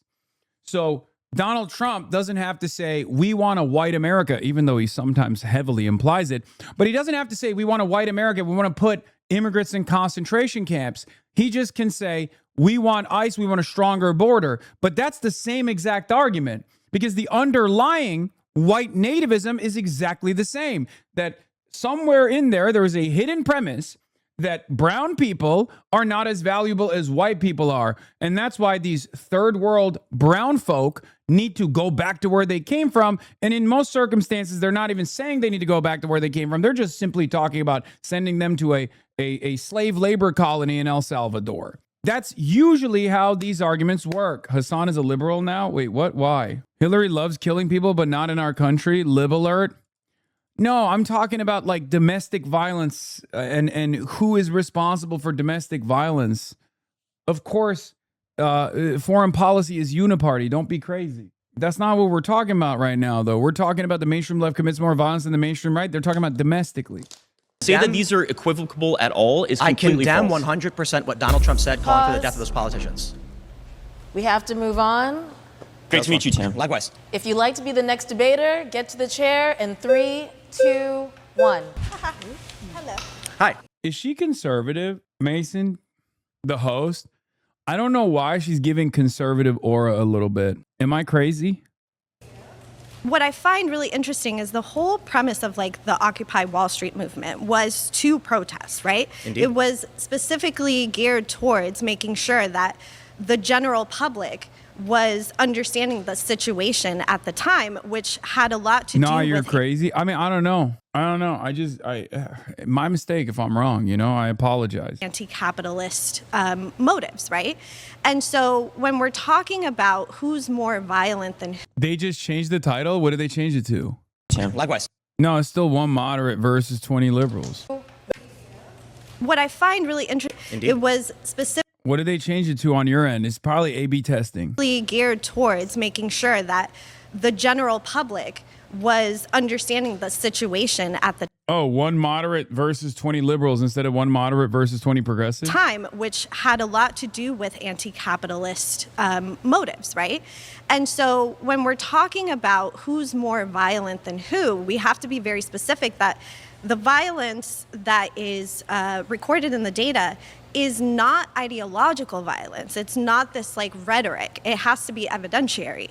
So if you're going to say like, oh, Black Lives Matter, and any leftists that are associated with that are automatically violent, that's just not the case. I didn't say that. But that's what you're implying. No, I'm implying that when you have riots in this country, overwhelmingly, the underlying ideology aligns with the mainstream left ideology of this country. But what you're saying in your prompt that you wrote is that the left is more violent than the right. The mainstream political left commits more violence than the mainstream political right. Right, the mainstream. And Indeed. what I'm trying to tell you is that the data is not showing that that is the actual evidence. If It you're does, talking, actually. no, it doesn't. It does. My team has put together over 10 years 75 to 465 80%. I like that the data point behind his position is just one that he made up. I think that's cool. You know, that's kind of cool. I mean, what do you do? What do you do in that situation? Yeah, proprietary made it up index. What do you do in that situation? You're like, well, sorry. Of violence, actual violence that is being tracked as domestic terrorism comes from the right. I love how the left is separating itself from each other with libs, progressives, DSAs, etc. We just need to stick together. Fucking like, what the fuck, says Honey and Knife. What does that have to do with anything? It's white supremacist groups. And white supremacists are not in a large political party getting voted for. Yes, they are. The They're Republican not. Party. Yeah. Okay. This is such a funny fact check. The 75 to 80% figure broadly is supported for fatalities from U.S. domestic terrorists since 2001, not for all instances or violence tracked as domestic terrorism. Research reviews find right-wing extremists responsibly for roughly 75 to 80% of domestic terrorism deaths. Okay. They're also responsible for a far larger number of incidents as well. So it doesn't even matter. I like that Tim Pool's fact check was he just made this number up. And then her fact check is, yeah, she's right. She just instead should have said fatalities and not incidents. That's awesome. I mean, it is a fact check. It's valid. It's a valid fact check. I'm just trying to show you the disparity of like a person who's saying incidents instead of fatality. One could argue the fatalities is worse, but doesn't matter. And the other one, they straight up said, we have no idea where Tim Pool pulled this data from. He must have made it up. That is the world that we live in now, where the quote unquote moderate, which I think is ridiculous that they're calling him a moderate, but the quote unquote right winger moderate is making shit up. And then the liberals or the progressives are broadly trafficking in truths. Party is very largely right wing. It is very far right. But they're not white supremacists, nor are the Americans voting for Republican Party because they want white supremacy. What do you think "Make America Great Again" means? I think it means making the economy improve. I think it means building our cultural institutions. Well, according to what time? According to what time? I'll give you that. Probably the 80s, because Trump's an old man.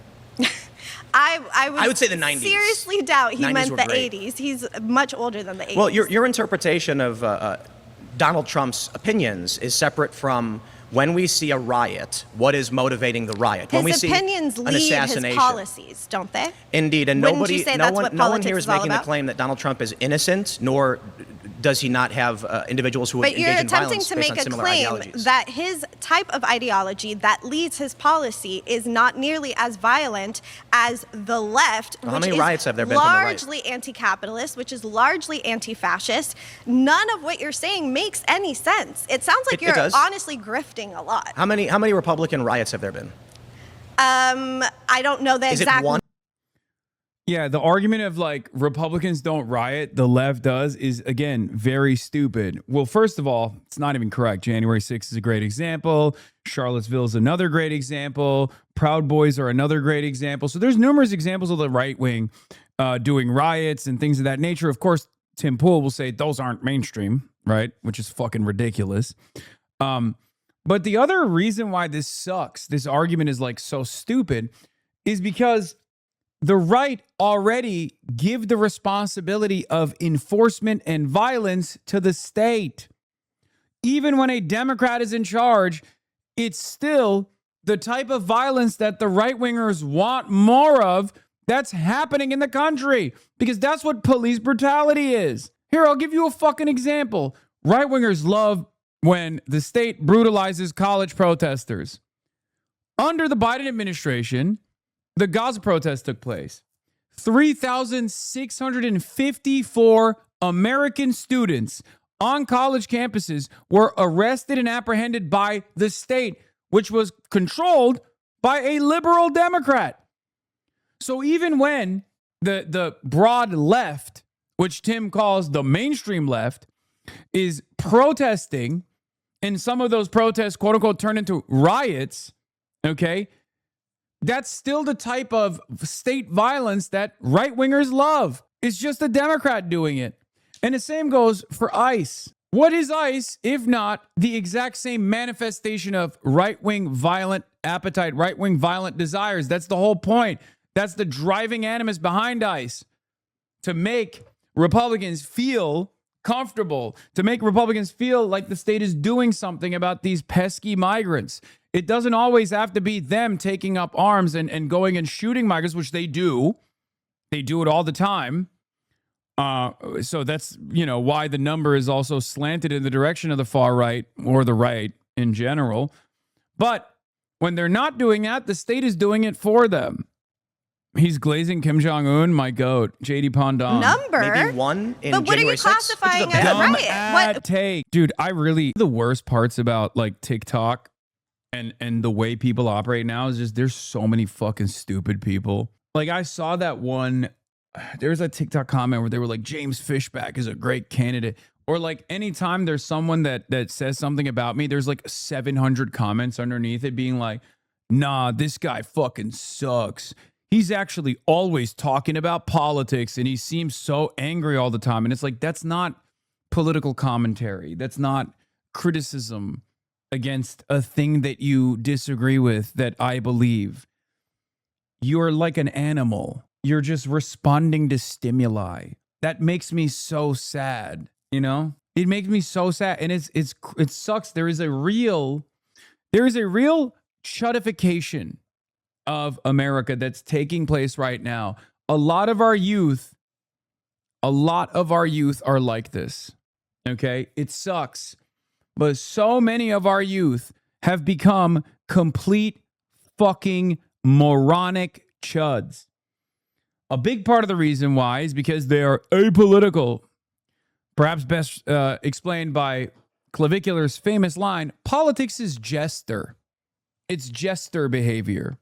There are a lot of people who are like, I'm apolitical, and then they don't realize that they are constantly repeating right-wing chud talking points all the time. It fucking sucks. Because if you're Let's say- conflating let's say- protesting with rioting, We're not. that's a very different thing. No, we're talking specifically about people ransacking Tesla facilities, vehicles, charging You're stations. so obsessed with the Tesla thing. Why don't we actually talk about... I think it might be because I don't someone know took if a Musk- rifle and started shooting up a Musk building. is like investing in your company or something, but let's like remove the Tesla out of it. That has nothing to do with what your actual prompt is saying. No, that's It actually what my sounds- claim is. No, it sounds a lot like Well, then you're arguing you something else. decided, No, you're arguing something else because it I am sounds arguing like you something went else from you. somebody who was doing really Wall Street to then Which was what? grifting all the way to defending What was the important far-right work? people.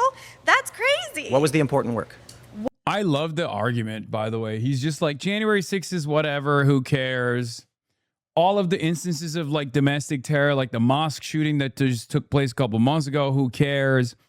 People were vandalizing Teslas. Somewhere out there, the dumbest guy you know, your dumbest coworker heard that take and was like, that makes so much fucking sense, dude. That makes so much fucking sense, dude. Yeah. Millions of people actually watch this stuff. You cannot underestimate how Off brain dead our record, populace is. What is this? Do I think Israel fucking killed Charlie Kirk? I absolutely do. I think Israel killed Charlie Kirk to see what would happen when they killed Trump. Do you think Trump's ear shooting was staged? Totally. Yeah. But I'm saying Vance is the ultimate Palantir Israel first candidate. Okay. He's the clavicular of politics. Do you think he's behind a lot of this? I think that all the powers that be, the actual people behind the curtain, which is the tech oligarchs that are connected to Israel, the corporate establishment, are priming Vance to be the ultimate AI Israel candidate. They think Trump's sort of like a dumb old mobster uncle with like gold toilets who just like dances around. And they liked him when he had a lot of energy. But I think, before Charlie Kirk died, he was an extremely polarizing figure. You had people like Nick Fuentes and other people on the further, I guess, anti-Zionist right. Being like, fuck Charlie Kirk, all Groypers go to his events, disrupt everything, like he's a bitch, nobody fucked with him, right? And then they killed him and everyone's in tears. All of his haters, Sam Hyde is crying, Nick Fuentes is crying. You got people who were shitting on this guy for fucking money every day, crying their heart out, talking about the left has gone too far, look at what the left has done, it's time to get revenge. The ultimate, almost powder keg of civil conflict happened after Charlie Kirk was killed. And beforehand, he was polarizing. So what they're doing... Okay, here's the problem. With the exception of what they're talking about like Israel killing Charlie Kirk for sure, the rest of the analysis is actually pretty fine. Doing now, I really believe this, is they're getting people polarized on Trump. They're getting everyone like Tucker Carlson following in lockstep to be like, Trump sucks now. Nothing that he promised came true. He was supposed to have no wars. And they're going to kill Trump when they know he's going to die within about a year. Okay, never mind. That's okay. We're back. Okay, he sandwiched it. I should have just finished the clip. He sandwiched it. The meat and potatoes in between were valid. Like JD Vance is a Palantir, Blood Boy, like all that stuff is correct. There's definitely a different factions within the modern Republican Party right now that are obviously vying for power. They're fighting for influence, and JD Vance is obviously the torchbearer of the Palantir, right? And they're going to have a leftist kill him. a trans leftist, maybe They're a black definitely going to leftist. be trans, black, We're not leftist. sure. The ultimate boogeyman that's going to become the symbol of the left or the liberal establishment might try to like turn them into like a folk hero, and they're going to be elevated, and there's going to be a whole thing. And then Vance is going to come into power, have the ultimate crackdown on anybody that's against the system. AI data centers are going to be deployed in their full capacity for surveillance, martial law. Is Erica Kirk joining him at the helm? Erica Kirk might be the first lady. Yeah, I mean, they're just fucking going crazy. They're just making shit up. What important work? You said I was doing in terms of Occupy Wall Street, Yes. I think, you know, in terms of that movement, I thought it was it was one of the first times in our generation that we were able to see an actual organization against capitalism. Can I ask you how old you are? No, you cannot ask me how old Were I you am. politically active during Occupy Wall Street? Yes, I was. Did you follow the news about me during Occupy Wall Street? Not specifically. And the news. Why would anybody follow you, dog? I know you were there, but I mean, Jesus Christ. Wow, that is fucking ridiculous. This is a ridiculous statement to make. Oh, did you follow me? News was that Occupy denounced the violence. I had filmed leftists deflating police tires who physically attacked me, and I was attacked by a masked individual smacking my camera out of his hand. Occupy so this is a Wall personal Street. vendetta for you. Then because gave me. as for If you're a small getting group of emotional about people- this and you don't want to have an argument, that's fine. Do I look emotional, guys? You do I feel pretty because relaxed. you don't know what happened during Occupy, and your argument is off because you don't. This honestly sounds like Okay, you have pause, a personal vendetta pause. from your history Not an argument. that has Pause here. absolutely nothing with what your Not an actual argument. prompt You have to is, which pause is here. Not an around argument. far You have right to people pause. being much more violent than the argument. left. We have to pause. Love the passion, but pause. All right. If you'd like to be the next debater, please get to the chair in 3, 2, 1. You got it. Nice to meet you. How's it going? Good. I think we should just get to the heart of it. Donald Trump is a fascist. He has Nazis in his administration. His entire messaging was resonating with Nazis from the very beginning. Donald Trump, when rallying for 2024, had a massive rally in Madison Square Garden. What was the significance of that rally? You tell me? Yeah, it's the same place, same date as the Nazis in the 1940s. Literally. Donald Trump said that immigrants are poisoning the blood of America and their environment. Who also said that? You tell me. Hitler. Literally. Donald Trump has openly said things as dog whistles. So you may say that it's not mainstream, but the entire ideology of the right speaks to those people. Let me ask you, what do you mean by fascist? Oh, God. Okay. All right, let's see. Far right, authoritarian, ultra-nationalistic, 14 tenets of fascism, I mean, all that. but there's a specific definition of fascist. Do you just mean that he's an authoritarian? No, I mean that he meets all 14 tenets of fascism. Which is what?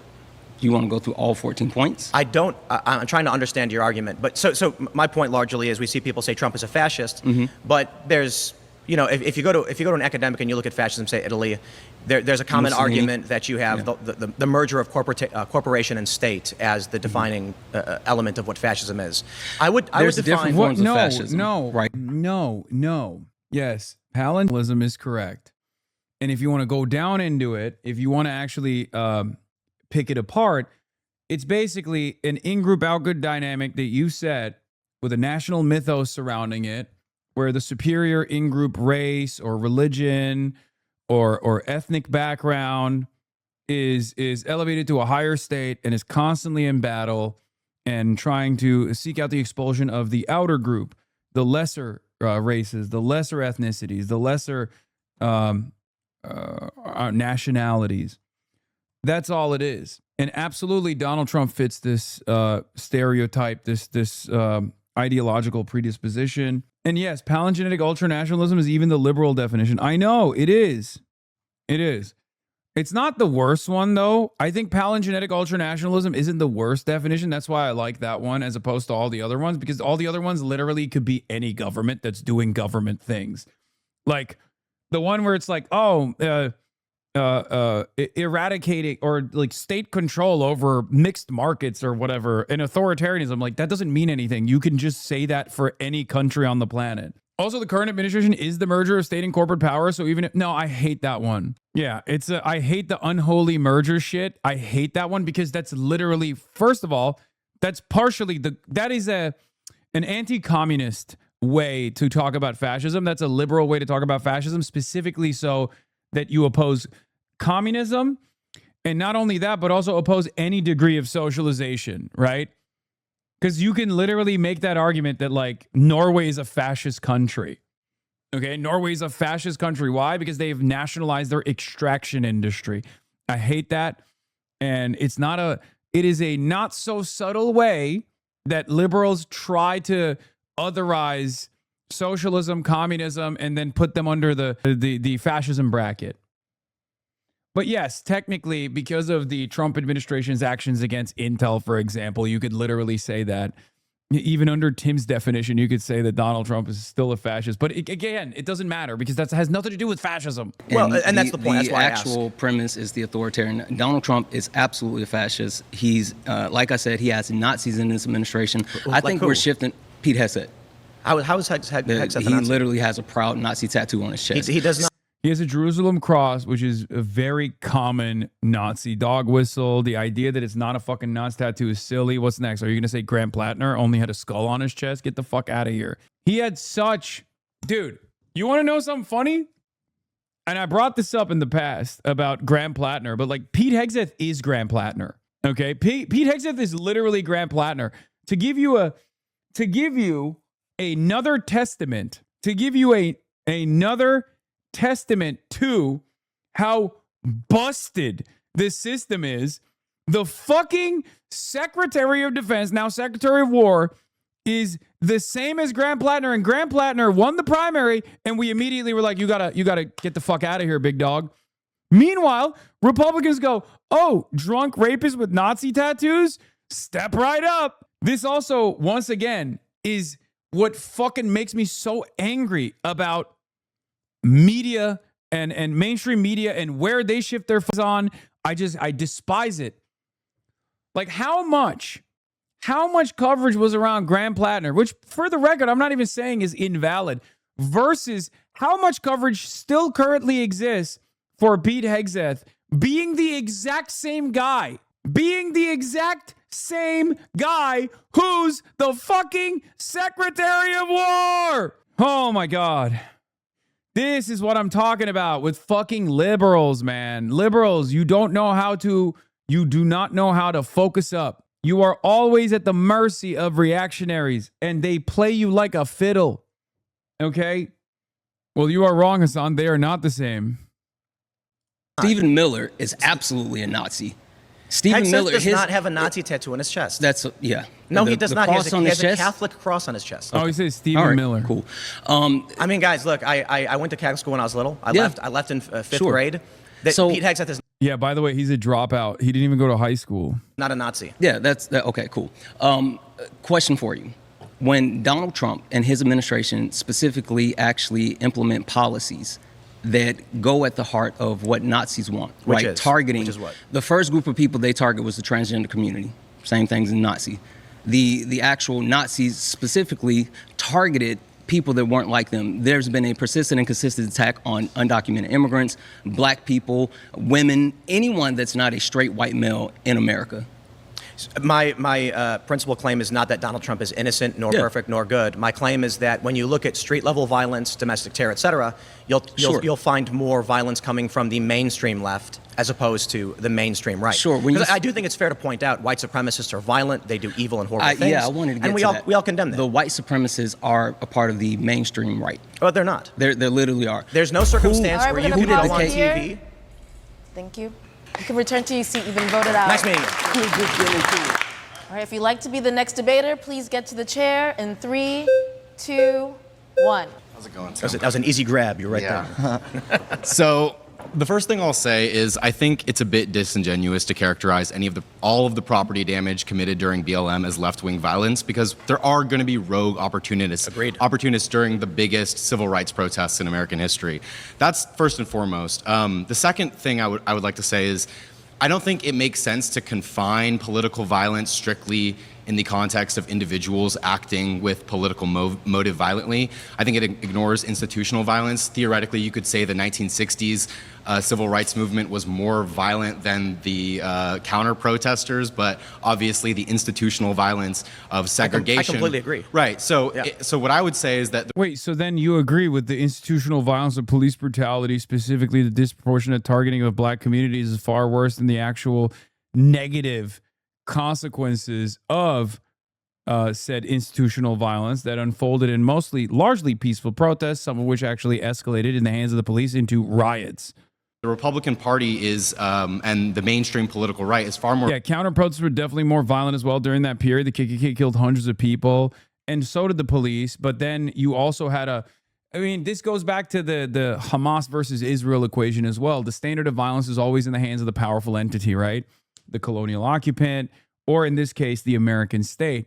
So if the American state is more violent, then it's retaliation. The retaliatory forces are going to be just as violent in retaliation to the state violence. So the police were far more violent. The Klan was far more violent. And that's why the Black Panthers would also sometimes, or other, revolutionary activists would sometimes literally fucking get into shootouts. Violent because they support. But once again, it's never as violent, for the record. It's never as violent as the state because the state maintains a monopoly on violence, and therefore the retaliatory forces can only try to match the standard of violence, but never actually match the standard of violence. ICE ripping and separating families from one another, even from people who have no criminal background. ICE deaths under ICE custody have skyrocketed, even as a matter of war abroad, etc. But domestic, I'd love to talk the war stuff. I'm a big foreign policy guy, but domestically, did this not happen during? No, he's not, dude. Ask him about Russia. Yeah, he's a big foreign policy guy. Ukraine is the enemy of mankind. It's my favorite clip of all time, dude. And they know it, but I don't know that it matters anymore. This is psychotic. Ukraine is the enemy of this country. Ukraine is the enemy of this country. Ukraine is our enemy, being funded by the Democrats. I will stress this again. One of the greatest enemies of our nation right now. One of the greatest enemies of our nation. The very fact that he still has any viability in the conservative movement spells trouble for our literacy rates, spells trouble for where we are in political discourse in general.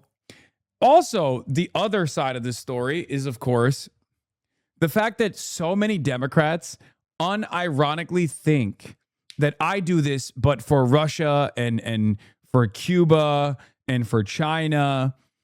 It's incredible. This guy literally got popped by the FBI, got caught by the FBI. Our Department of Justice found this motherfucker getting hundreds of thousands, if not millions of dollars from the Russian government to do pro-Russia, anti-Ukraine propaganda, and he still gets called a moderate on Jubilee. Was it only 100K? Now is Ukraine. They are expanding this war. Now, don't get me wrong, I know. You've got criminal elements of the U.S. government pushing them and guiding them and telling them what to do. Ukraine is now accused, a German warrant issued for... Oh, God, he made so much money. Barack Obama's administration. It did, but not to the same extent. Agreed. 100K an episode? Barack Obama was criticized for it by who? The political left. Agreed. Right. So my point is not to say, again, that there's no violence on the right, and I think the institutional argument is actually a good one. However, my view largely is when you look at Occupy Wall Street, for which I was there and I watched police instigate fights, or when I was on the ground during the protests on West Florissant Avenue. Bro, Russia just wants boost, unbiased, and neutral voices stop hating. True. And I saw police throw a flashbang grenade at protesters. How the fuck was that not considered treason? That is pretty crazy. Can you, dude, I would literally be thrown if I did what Tim Pool did, but for China, okay, in the way that some of these liberals claim I do, I would be under Democrats would throw me in prison. It wouldn't even be Republicans. They would kill me. They would Gaddafi my ass. It's kind of crazy. It is kind of wild that he can just operate as a state asset for the foreign adversary, Russian state. God, Republicans get to do whatever they want in this country, man. How does that not piss off everyone all the time?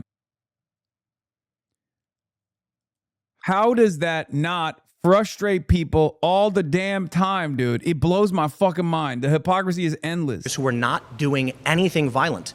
The issue is these police are under Democrat administrations still, where their chiefs are often appointed by Democrat politicians. So again, I understand the left. Yeah, this is what I was thinking of when I said political TikTok is so much worse than Twitter. TikTok politics might be a genuine mental illness. This is why we need James Fishback for president or Dean Withers. And it's James Fishback doing the Nick Fuentes thing. Oh God, TikTok politics, man. And progressives. That to me is also a little disingenuous because it's not as though the police, as a matter of its institution, Dean wouldn't be the worst president. Dog, he's like 23. Like, and also, again, the point is that these people only see what they see in front of them and have no real imagination, no understanding of the political realities that are unfolding. That's the problem. That's the argument. Is a left-wing institution. No, it's in fact, usually the police are protecting and on the other side of left-wing protesters. If you want to make the argument that ICE under Trump, I'll make the argument of police under the Democrats. Sir, well, I don't know. They'd bury you under the jail. Felix said IRGC should have an act blue on the latest Chapo. I know, that was really funny. I mean, he's not wrong when he says the IRGC is the strongest defender of liberalism and the strongest defender of the strongest opposer, the strongest opponent of Trumpism is the IRGC currently. It's the only game in town, really. And I guess maybe to a certain degree, so is the CPC. Although they just kind of let Trump do whatever the fuck he wants for the most part. Well, which is it? Does law enforcement defer to their politicians or not? It depends. Because ICE is an executive agency, they do. And the police department in Minneapolis is under the Democrats, yes. Right, and we all agree that there's problems there. But they're criticized and often on the other end of left-wing protesters. So, for instance, the protests against ICE here in Los Angeles, it's usually against left-wing. So, what is it? Left-on-left violence? Is that what you're claiming? Sometimes, yes, absolutely. You think police protesting against or committing violence against left-wing protesters? It's left-on-left violence, really? Yes. I think that's Well, I guess, what can I say? I mean, Tim Pool is now utilizing a second technique, also undefeated, also very valuable. It first was lying is OP. The second one is just be a dumbass. Okay, just being an overall dumbass. Because if you keep them guessing and they can never guess your next move, they can't really have a normal conversation with you because you can just say insane things like that. And you're just like, what the fuck? What? Yes, historically, police brutality is left violence. So police brutality against Black Lives Matter protesters is left on left violence. Ridiculous and absurd. The police who live in these cities tend to be more moderate, but they're not. It's literally not true. Literally not true. 86% of cops voted for Donald Trump over Hillary Rodham Clinton. There's never been a moment where police, as an institution, has not overwhelmingly voted for the Republicans. That is the most insane thing he's ever said. I don't really care about the partisan dynamic here in any way, shape, or form. Even if they were fucking liberals and Democrats or whatever, they would still be cops at the end of the day. But the idea that cops in fucking blue cities who famously don't live in the cities anyway. Does Tim Pool know anything?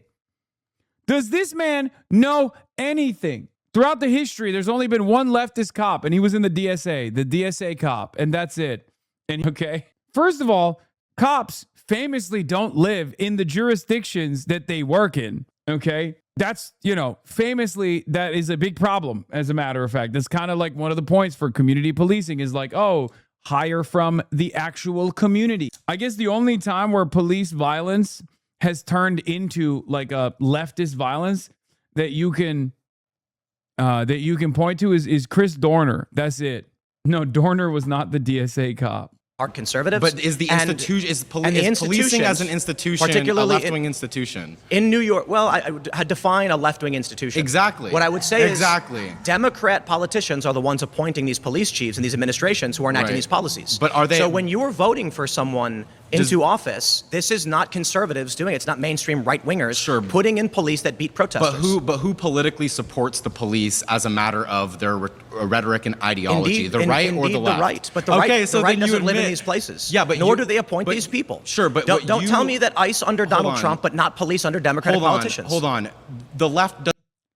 No, ICE even under liberal administrations, is still a manifestation of right-wing forms of violence. But it's state violence anyway. We're not talking about, when we talk about violence, are we talking about my understanding of violence, which also is state violence? We can even talk about it as the structural forms of violence.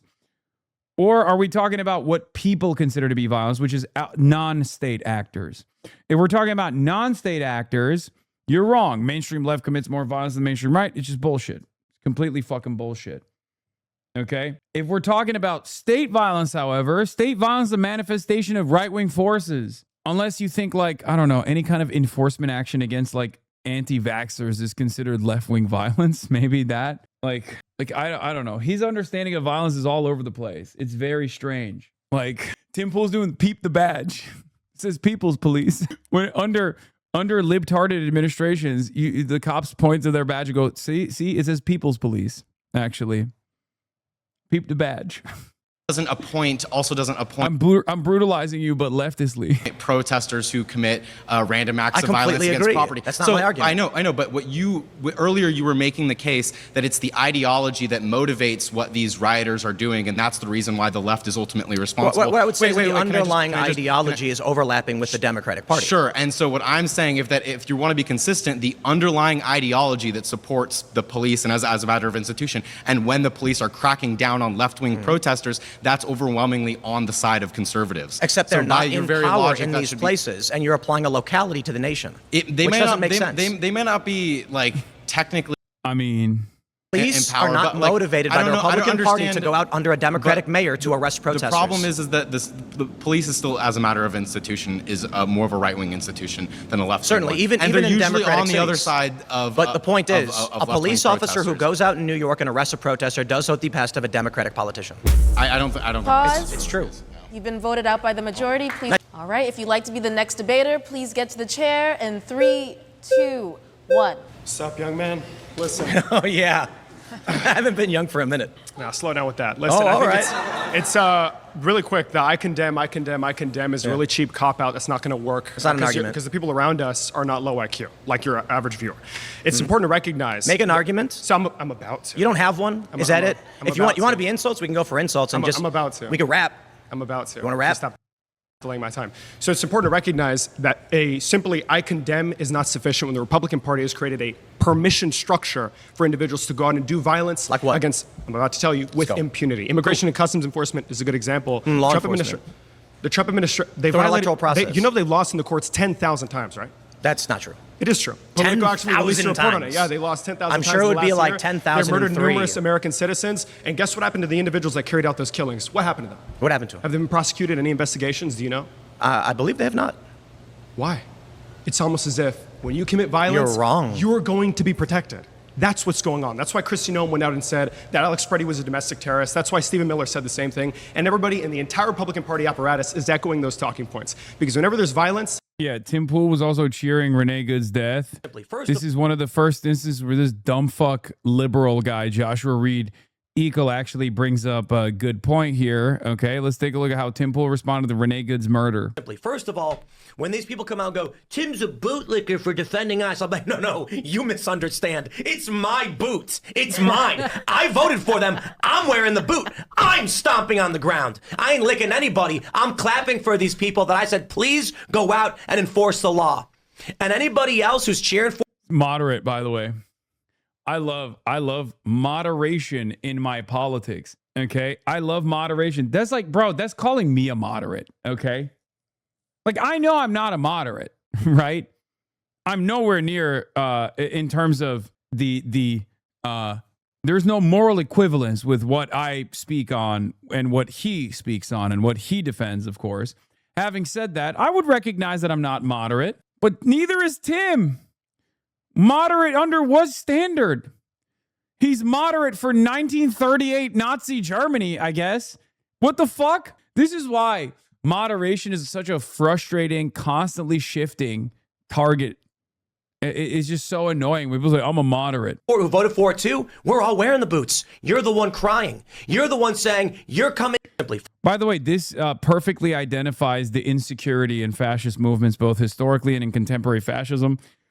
It's the idea that the state enforcement and the state violence is somehow actually making you feel powerful because the state is taking care of your enemies, your ideological enemies, the enemies that you've invented in your mind. It literally is a power cuck fantasy. Okay. It comes with the recognition that you are powerless. It comes with the recognition that you know you're a fucking loser and that you have no power in this process whatsoever. So from your perspective, you're like, well, at least the state is doing something. Hasan, you are a moderate, and not in a bad way. You're a moderate, Hasan, just not in America. I mean, I'm talking about American politics. I get what you're saying, but they don't condemn it. They condone it. They congratulate it, and they pardon it. Law enforcement, duly elected by a population that voted in plurality for ICE to go out and engage in these Kill behaviors. American citizens? Which sometimes, yes, absolutely. And they voted for ICE to kill American citizens, really? Yes. Do you? The average Republican, I don't think they're that crazy. Who said the average Republican would vote? But do you not believe that there are people in this country that would vote for ICE to harm people? Is this your argument? Do you believe? This is terrible, Tim. So you think not a single person in this country? wait, why would he? Oh my God. Why would he lean into that? He said, yeah, me and my crew, we're fucking crazy. We voted for this awful shit. I mean, I guess he's not wrong. It's fucking KFC double down time, baby. He just said, fuck it. Yep. Country wants to harm illegal What's the immigrants? relevance? We're talking about the fact that there is a top like Donald Trump. Can I ask you the question again? Can you answer the question? And allow it to happen, foment violence in this country. Can you answer and the you're running question? cover for it. Actually, you just did. No, I didn't. See, I'm pointing out ICE violence. You're saying that people vote for it or whatever. You don't think that there are white supremacists voting for ICE to go and harm migrants? Are you saying that white supremacists voted for Donald Trump so they could kill migrants? Yes, I am. Okay, good to know that white supremacists make up part of the Republican Party and Donald Trump's doing their bidding. Yes, I certainly believe they do. Okay. The initial claim that I'm making is that there is absolutely violence on the right. I already agree with one of the previous debaters that there's institutional violence from the right as well. The best argument against my claim actually is that the right, when they get levers of power, will use law enforcement as their vehicle for the violence that they want to engage in. Those things are all fair. My point is that we are not That's a nice, long, drawn-out concession. Thank you for... But it's not a concession because maybe we agree. Okay, my controversial take, and no disrespect to even Mason as well, but the first 25 minutes, even for such a faulty premise, wasn't as much of a ritualistic humiliation for Tim Pool as I wanted it to be. I'm not going to lie. Like, this section was kind of ass. Because it was mostly just like semantics about mainstream versus non-mainstream. Because like the facts are not on his side. I think that even Republicans that watch this, their takeaway won't be that Tim Pool got fucking destroyed in the first 25 minutes. But let's wait and let's see where this goes. Oh, okay. See, I think... Well, didn't you say the modern political left commits more violence than modern political right? So now you're saying... Just because there are riots coming from the left does not mean they're morally right or wrong, or does not mean the right is better or worse. This is a statement about volume of violence that we see and a meaningful issue to a voter as to what is the underlying motivation that we see pushing violence. Yeah. If I go on Jube, I'm going to be like, you have to put me down as a moderate. Yeah. The title is Moderate versus 20 Hogs. Give me the hoggiest of hogs. Moderate versus 20 chuds. In this country.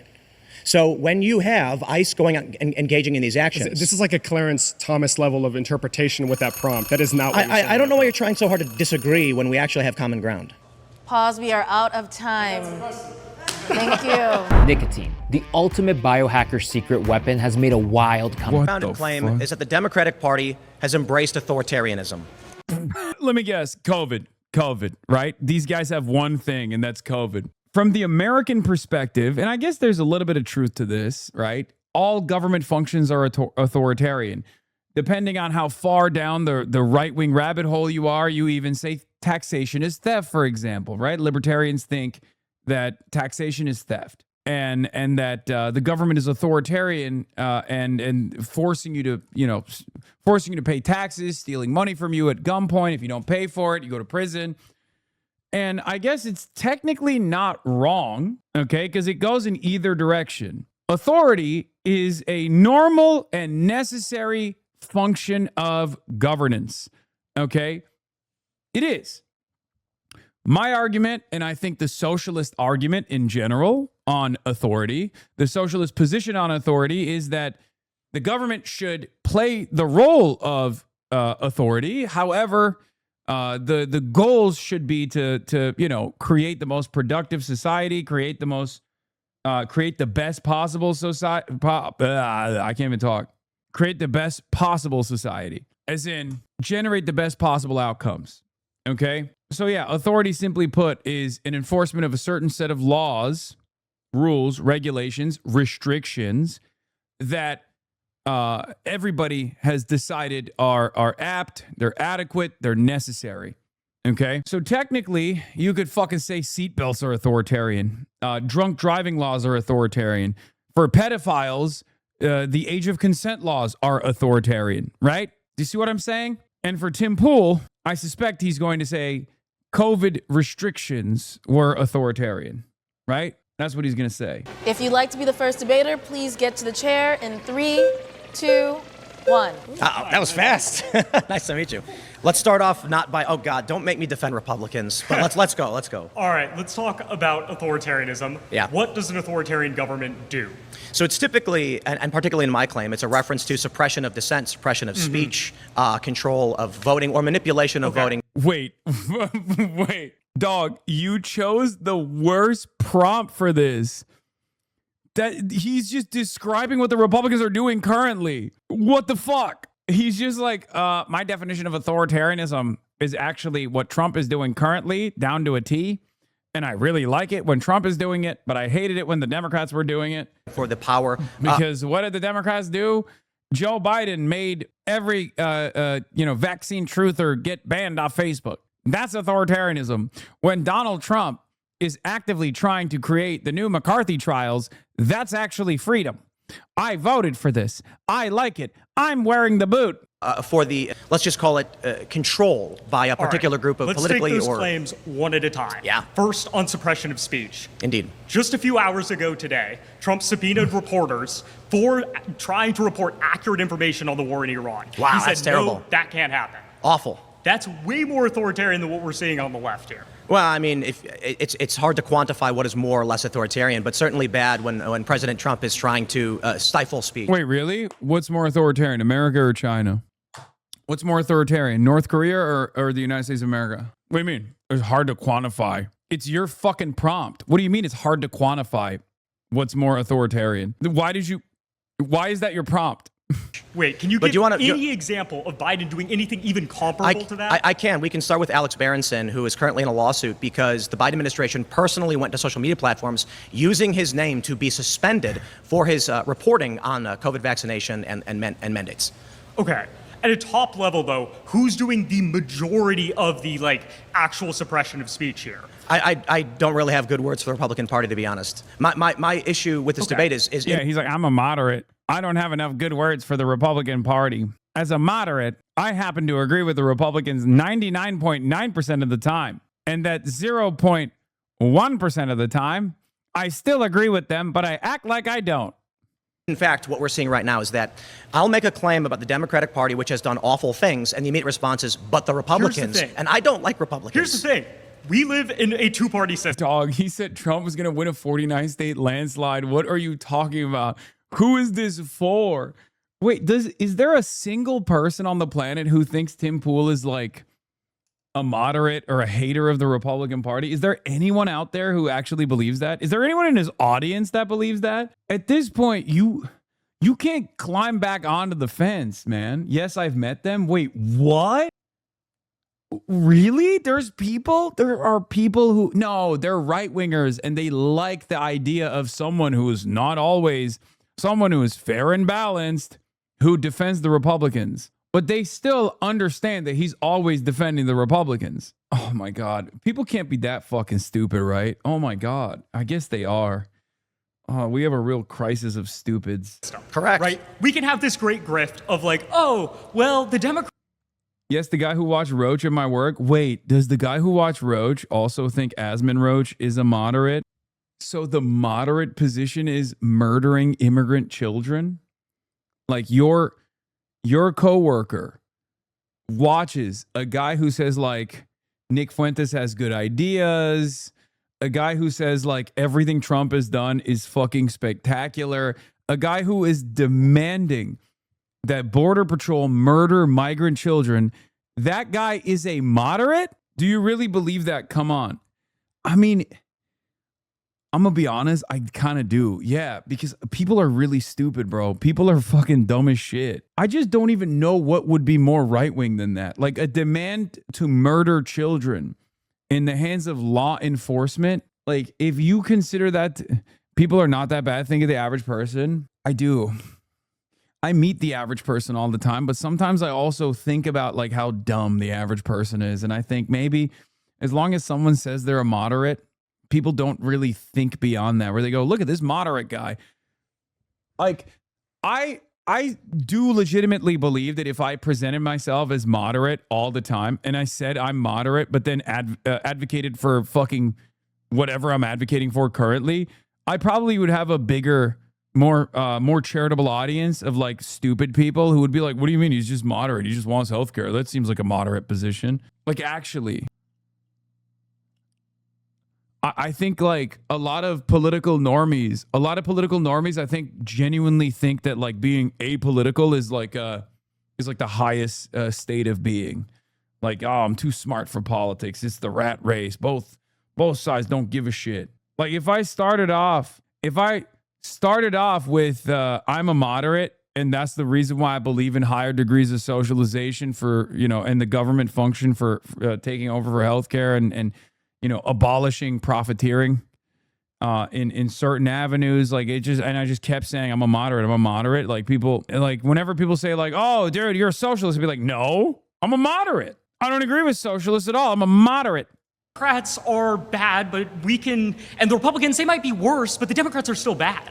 But the option is between Democrats or Republicans. Yes. So if Republicans are worse, it doesn't really matter if Democrats are slightly bad. I think Democrats are worse. We don't love Democrats, but we feel that Republicans are way worse when they institute these far more authoritarian policies. It's hard to quantify more. The question is, does it suppress speech? And I certainly think Donald Trump has taken actions. Let's look at human lives. If we want to do like a quantification here, let's look at ICE. 3 American citizens have been killed by ICE. That's way more than the number of American citizens killed by immigration enforcement under, say, Obama. But it's way less than the amount of American citizens killed by Barack Obama. No, it is. True. Yes, it is. Okay. Look. I don't want to be disrespectful, but one of the biggest issues to me is the extrajudicial assassination of Abdulrahman al-Awlaki by the Obama administration. And this is what, early on in my life, when I was very anti-war, very lefty, still anti-war, and voted for Barack Obama, and then he murdered. Are you in favor of the war in Iran? Absolutely not. And Barack Obama killed a 16-year-old American citizen who was at a civilian restaurant in Yemen. We can play These are this all game. bad we can things. Be like, oh, well, both parties are pretty bad. But like, Indeed. We have to, when they go to the ballot office, when I go to the ballot office as a voter, I have to actually put in a vote. I have to decide. I just don't believe that Tim Pool is anti-war. I'm sorry. Like, is Tim Pool anti-Iran war? He's just saying it, right? Like, I don't watch Tim Pool, so I don't know. But he's been so pro-Israel, I doubt that he's anti-Iran war, right? Never mind. First thing that comes up is Media Matter. Way back in March, Tim Pool says the Iran war looks to be a massive blunder and that the facts are being reported does not bode well for Donald Trump. And this is looking to be a massive, massive mistake. I think he's pro-Yemen. I think he's all for Yemen because he's pro-Russia. No. The Barack Obama committed an extrajudicial assassination of an American citizen is the classic like fake anti-dumb war. Remember, they always say anti-dumb war Republican. Okay. It's also obviously anti-Obama, so that's a big one too. It's anti-Obama. That's a good way to like shit on Obama. So there's that element of this as well. These guys always say, oh, I am anti-dumb war. Okay. Whenever someone says like whenever someone refuses to say they're anti-war, but instead says they're anti-dumb wars, just understand that they're pro-war. They're just considering whatever war that we're currently engaging in to be a dumb one. A Democrat or Republican, or throw my vote away and vote for some third party. A libertarian. Right? If I'm picking between those and there's one candidate. He's a libertarian who actually celebrated the assassination of Renee Good and Alex Preddy. So that doesn't really mean anything. Who just brought us into a war in Iran is causing this massive conflict, tons of human suffering. That's foreign. That's foreign policy. Domestically, we see ICE attacks on American citizens. We see 56 people dying in ICE detention camps in just a singular year. You compare that to under Obama, the deporter-in-chief. Across 8 years, 52 people died. Way, way, way fewer. what we're seeing is dangerous conditions domestically. Way more people are dying, right? We have a lot of this like qualitative discussion. You bring up a lot of anecdotes, but if you actually like quantify the number of deaths that are occurring through these authoritarian mechanisms, it's very, very clear that when I vote, I'm choosing the lesser of two evils and voting Democrat. Let's talk about a few structures of authoritarianism. We'll go with 2016. And you brought up Donald Trump subpoenaing these journalists, so we'll get broad on this one. In 2016, Gizmodo published an article that Facebook had been suppressing news and information from conservative outlets.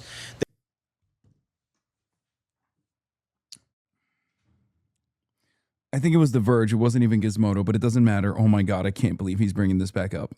I cannot believe it. It's not COVID. No, this is predating COVID. Oh my God, this is right in my wheelhouse. I hate this so much. I hate this so much. First of all, that wasn't government authoritarianism. That was tech platforms trying to be woke. And secondly, what's crazy about that information was that the algorithm still favored right-wing commentary. Okay? And not only that, but because Republicans made such a big deal about this, I was there. Okay? I was literally there. I was a political commentator. I was on Facebook. Okay, so I remember this intimately. Okay, I remember this vividly. I was fucking there. Republicans brought tech CEOs and everybody else in front of Congress. Okay, and they bullied them in the same way that under the Biden administration, they had brought forward, Gay and all these other presidents of colleges to bully them and badger them over the head with like fucking anti-Semitism allegations because they weren't sufficiently pro-Israel on the campuses. So basically, they did the same exact thing. That's what the Republicans did back then. And what they got out of that was incredible. They created a board at Facebook for moderation that was like all Heritage Foundation guys. Okay?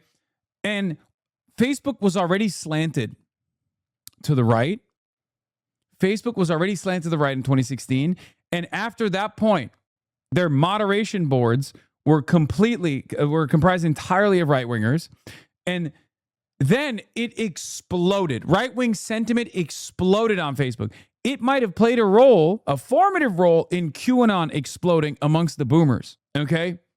So the idea that Facebook was doing woke by force in an authoritarian manner because the Obama administration had demanded them to do so is fucking bullshit.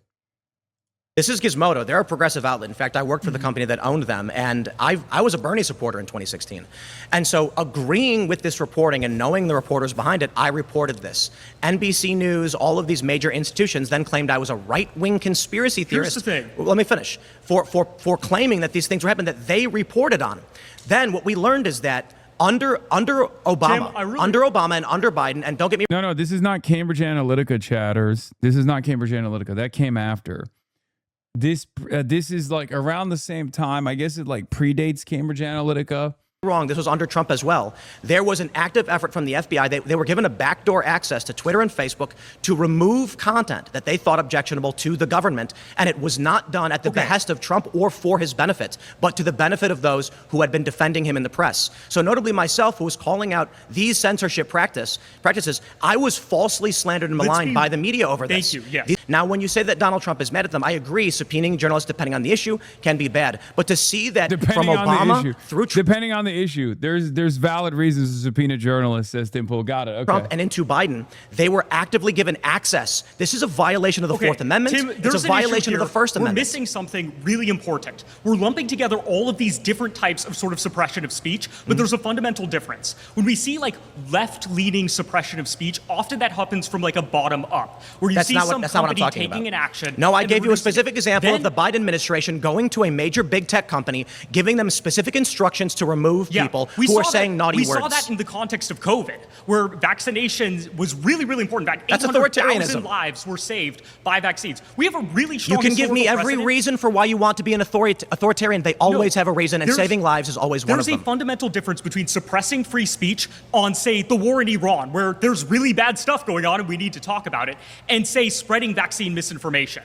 In the U.S., we've had really long. You have a moral opinion on the differences of importance, and that's fine. Clear and present danger test has But we're well talking established. about authoritarianism has many different reasons. Did you think that all the tyrants of the world never gave a reason as to why they needed absolute authority? They always did. And they always do. And even today it's the case, whether it's Trump or anybody else. Yeah, and when Trump gives a reason, I agree with it. I'm Tim Pool, and I agree with Trump's reasons for authoritarianism. And also at the same, dude, what the fuck is this conversation? Like, Tim Pool is literally saying peak authoritarianism is when, woke Facebook or tech companies were taking their notes from epidemiologists in the Biden administration during the peak of like vaccine hesitancy campaigns that America was literally actually conducting in places like the Philippines, ironically enough. But we're so fucking stupid that we ended up making ourselves vaccine hesitant as well, which was a huge problem. It's a national security concern. It's obviously an issue for the economy. Of course, the government is going to have to try to, deal with that somehow. And we are still forced to deal with it. Ironically enough, the vaccine hesitancy in America is abysmal. It's crazy. We got old ass diseases that were eradicated coming back, dude. Anyway, I find that really, really annoying that like you're saying that's peak authoritarianism, but like what Donald Trump is doing right now is not, What Donald Trump is doing right now is valid. It's nowhere near as damaging or devastating as what Biden did with the Facebook thing. So when Biden's administration said, because COVID misinformation kills, we will silence you, that's authoritarianism. You can argue that you agree with it, but it still is authoritarianism. How about we can use Cuomo in New York as an example? He shut down churches in violation of the First Amendment, and when he was sued and lost, he issued I knew it. It was all COVID. A secondary executive order changing the words to keep the churches closed. That is authoritarianism. And you right now defending it is my point.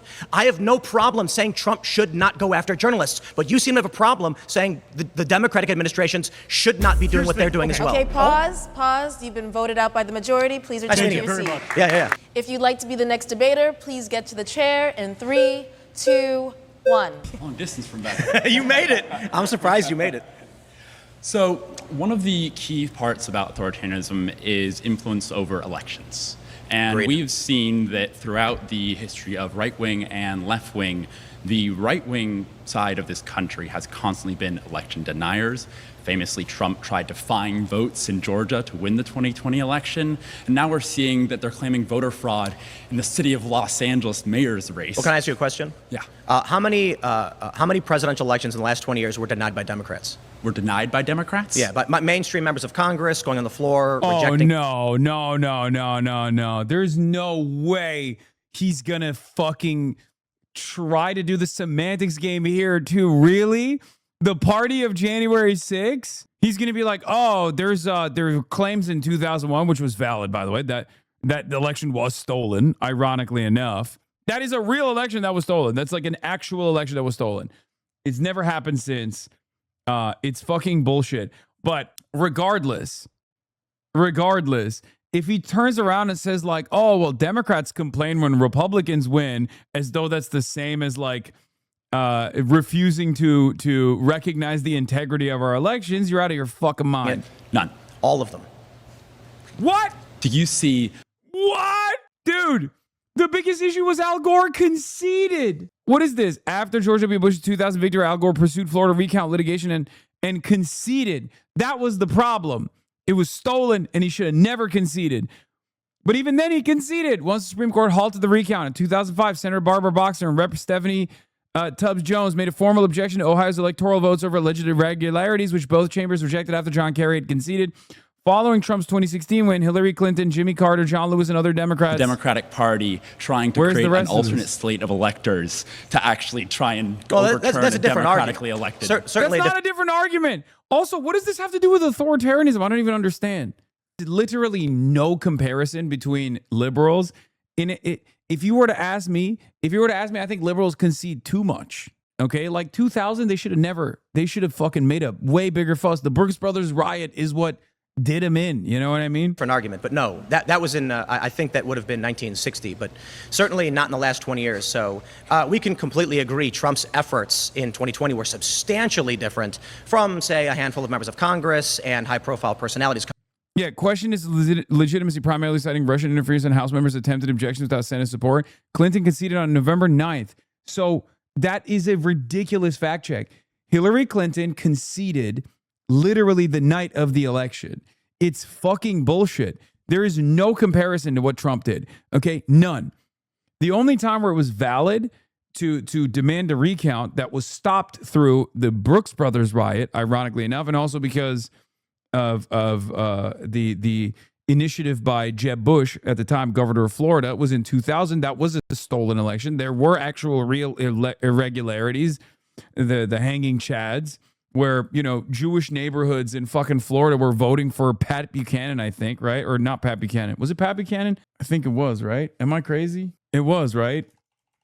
Yeah, anyway, it was fucking ridiculous. It was ridiculous. It was not, it was totally stolen. Coming out and saying the election is illegitimate. But I will say, while it is not particularly mainstream, there actively are groups across social media that believe the election was stolen. Just go on Threads for a few minutes. God, Threads. You will see tons of progressives arguing the election was stolen. Tons of bots. You know, I'm really big. Wait, what do you mean tons of progressives argue that the election was stolen? Who gives a fuck, dude? What are you talking about? Give me a fucking prominent Democrat.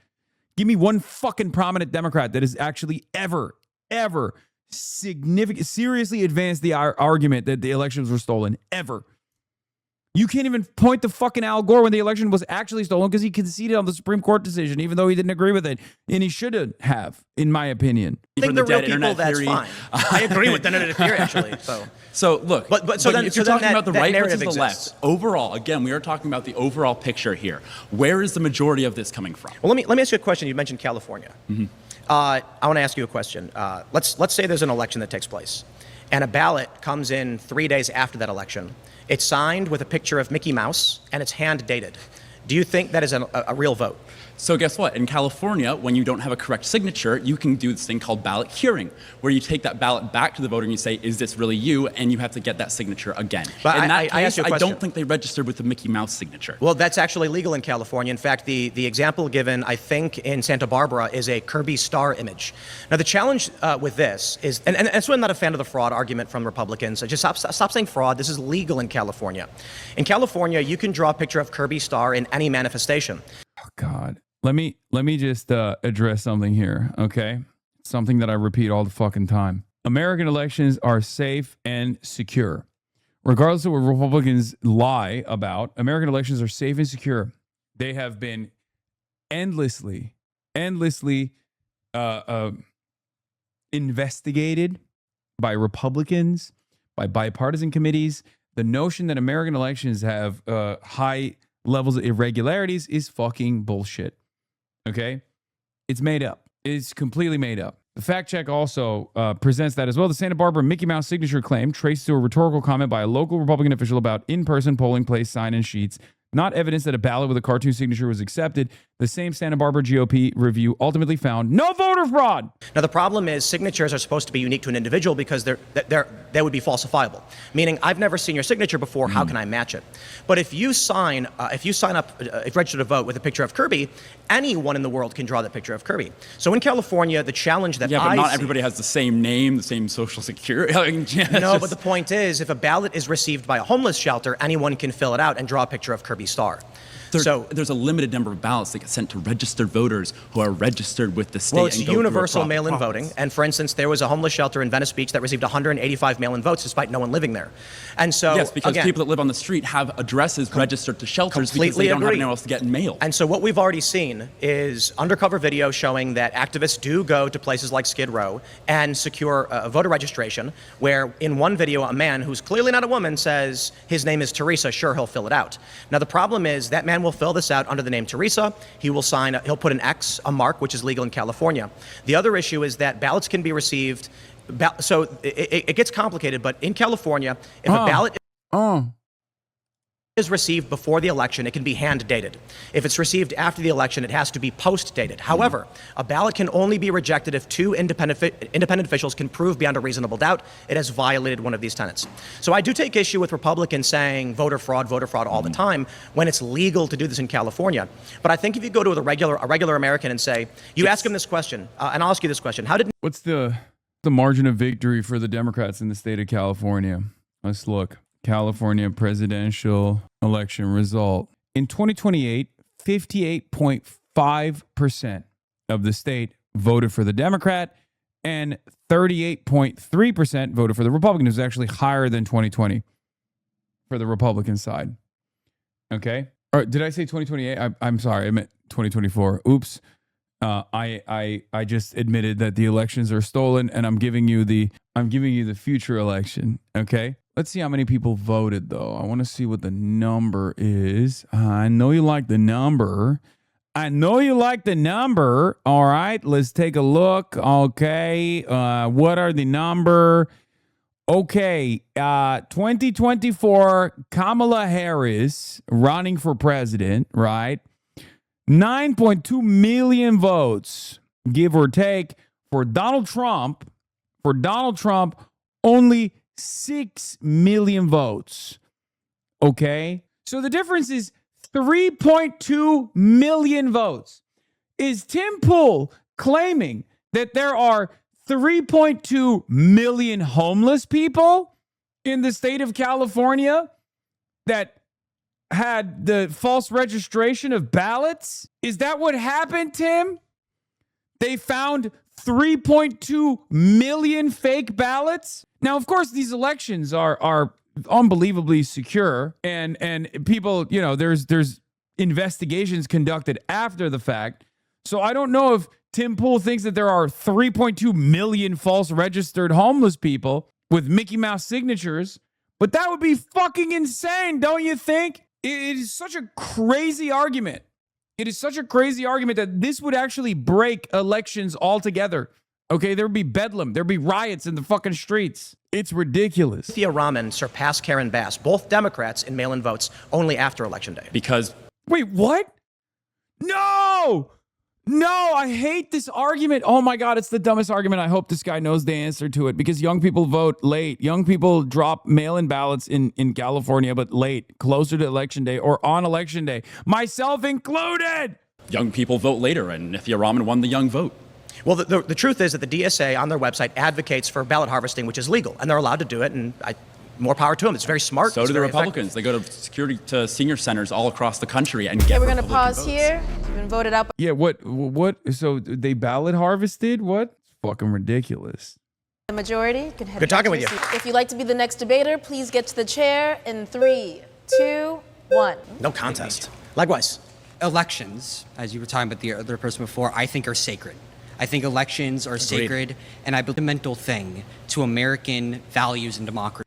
I just don't understand. There's so many more things that they could be talking about instead of elections as far as Trump's authoritarianism. Am I crazy? Am I wild? Like, why aren't they talking about like ICE murders, like unprosecuted ICE murders, Trump's crackdown on fucking free speech, Trump advancing the Project Esther and Project 2025? Big components of Project 2025 are obviously about, like, I think Tim kind of redirected the conversation back to elections, weirdly enough, when they should be talking about the National Security Presidential Memorandum 7, NSPM 7, that has declared anyone and everyone that's a political dissident to be a terrorist potentially. You could talk about, you could talk about like abortion restrictions. I mean, there's so many different functions of the government that Donald Trump has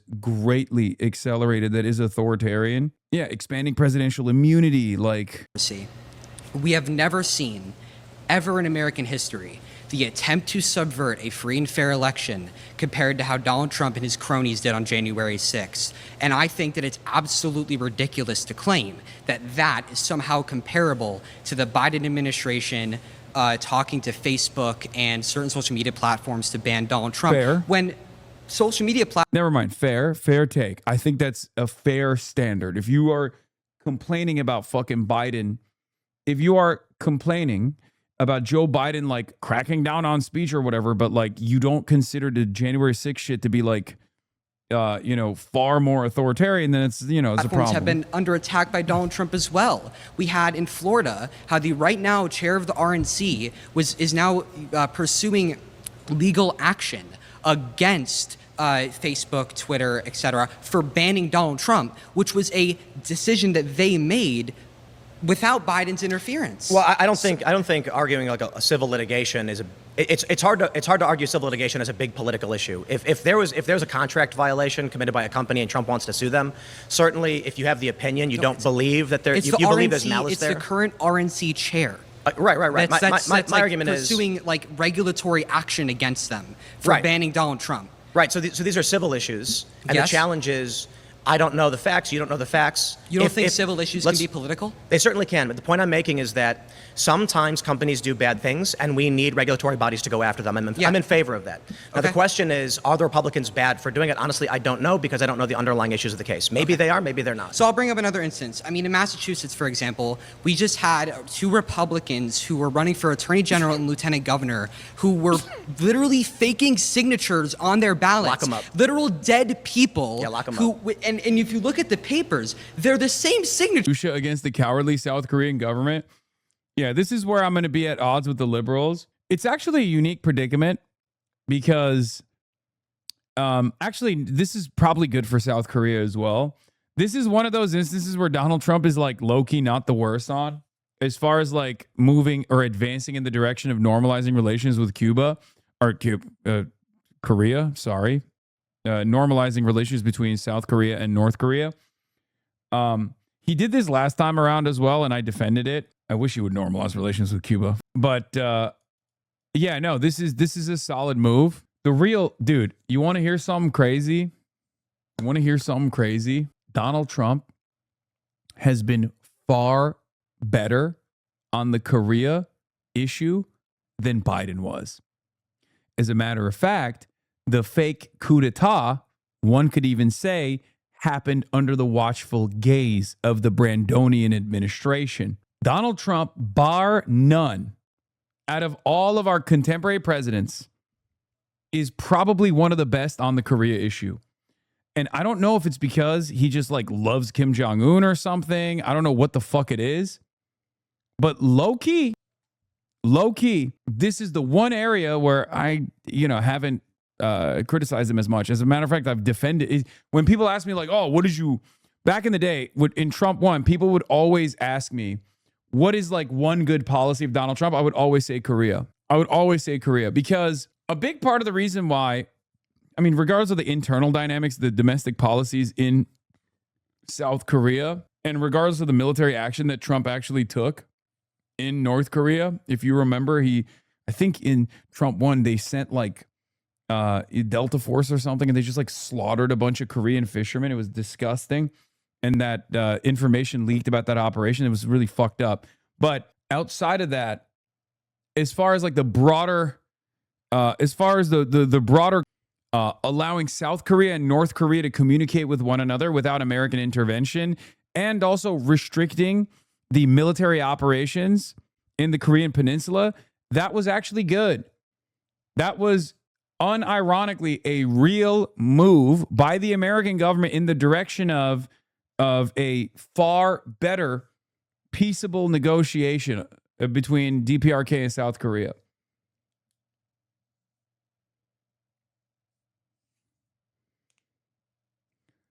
On the one hand, they put the THAADs there in Trump 1, which actually destroyed South Korea's relationship with China at the time.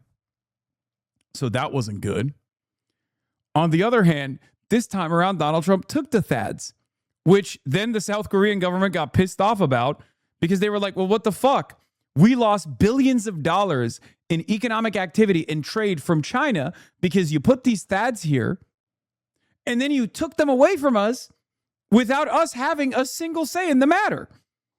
Why did we lose billions of dollars of trade from China if you're going to take the THAADs away from us so you can panic ship them to Israel? So Trump giveth and Trump taketh. That is the art of the steal. That is the art of the deal. Okay? But reducing military activity in the Korean Peninsula is always a good thing because it allows South Korea and North Korea to deal with one another as peers. Okay? That's why, ironically enough, Biden, who ran on, normalizing international rule-based order and all that shit, kind of fucked it.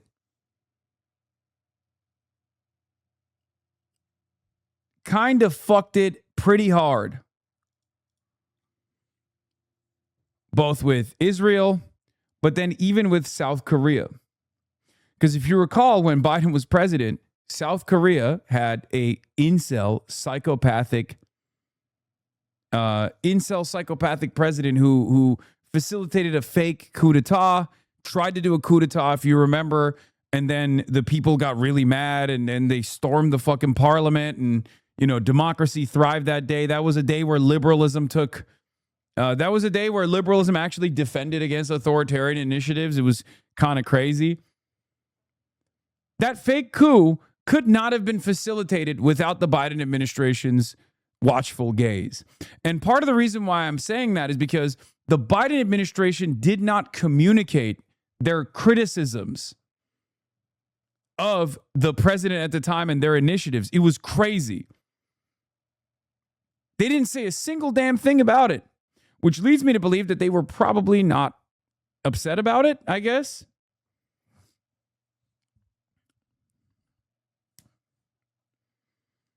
I don't know what their calculation for Korea was. I'll be honest. I don't know what Biden's calculation was. Giving a bone to China because they're saving oil markets. It's a mix with America lacking any carries in East Asia. Could be a retreat from the Asian pivot. Oh, no, it is. Yes. I already told you guys this. The Strait of Hormuz and the Gulf of Persia is where the dreams of American saber rattling against China died. Okay? That Beijing summit was the end. It's over.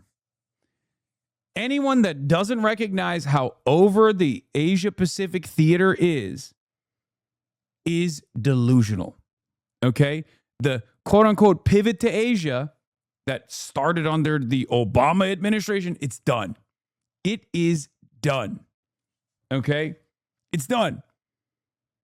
And it's really funny that it's happening at a time when Japan, which is the number one op of China in that region, but also the number one trade partner, is becoming increasingly more militant against China and talking about potentially building their self-defense forces, which is unconstitutional, according to the Japanese constitution, talking about building their industrial base for defense.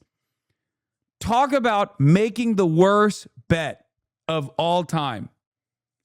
Talk about making the worst bet of all time, where America is forced to retreat from the region when you are completely, when America's killing its Asia pivot. Japan is like, no, we got this, dude. We'll fucking take over Taiwan if necessary. That was, when I was in China, that was the talk of the town.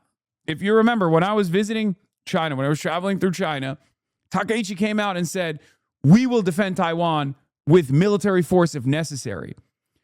That is a major no-no. Not because, like, you know, obviously the People's Republic has ambitions for unification, peaceful reunification, or maybe even militarily unifying across the Taiwanese Strait. But that also was a somber reminder of Japanese imperial fascism, because they occupied Taiwan. So they were basically saying, like, we're going to occupy Taipei again. That's the way that it was read by the Chinese government, by the mainland. That was a massive fuck up of diplomacy. So the fact that Takaichi is going further and further right and engaging in more jingoistic sentiment against China at a time when America is retreating from the Asia pivot is very funny. I don't know where it goes. I think Japanese...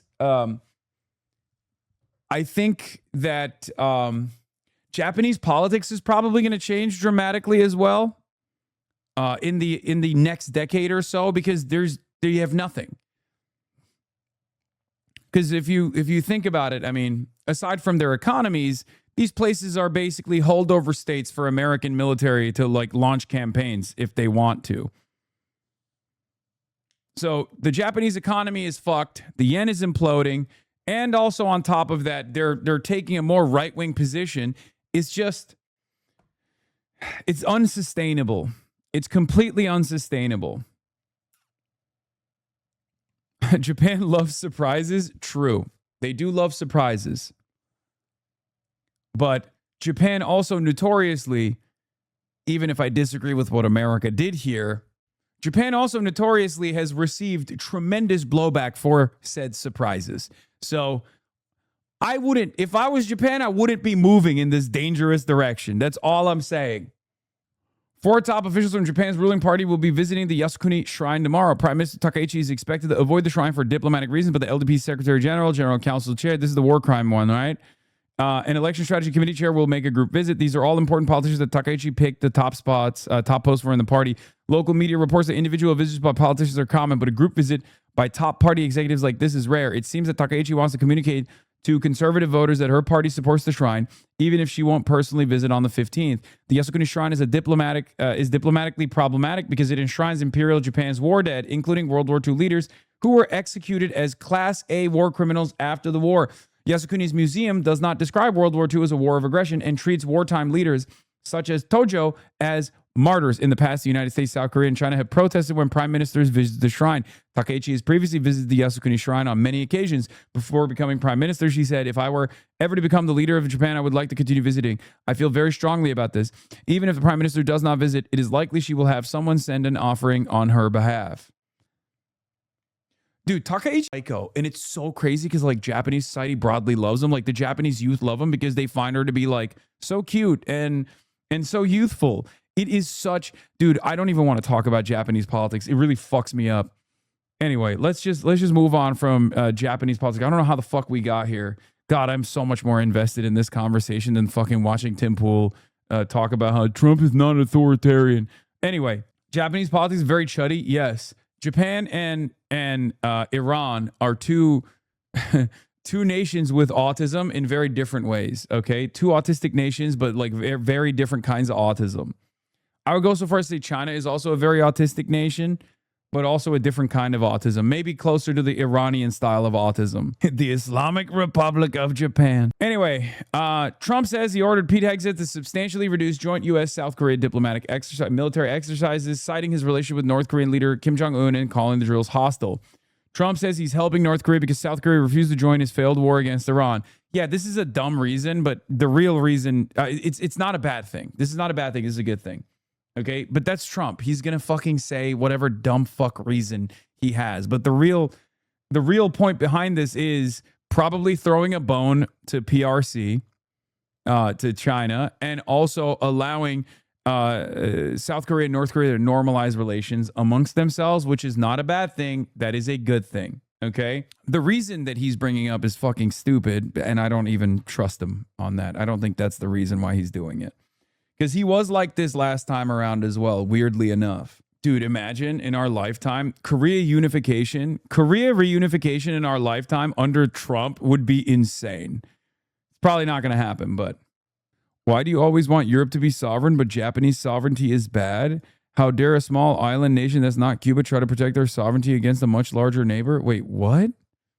When did I say I don't want Japanese sovereignty? What are you talking about? Japan is basically a fucking cum sleeve for America. What the fuck? Are you joking? Also, doing small bean Japan is crazy. What is the argument that you're trying to make? Are you saying that Japan reoccupying Taipei would be good for Taiwanese liberation or something? Is that the argument you're making? Did you forget what Japan did? Do you know what Japan did? Let's start there. Do you know what Japan did during World War II? Are you familiar?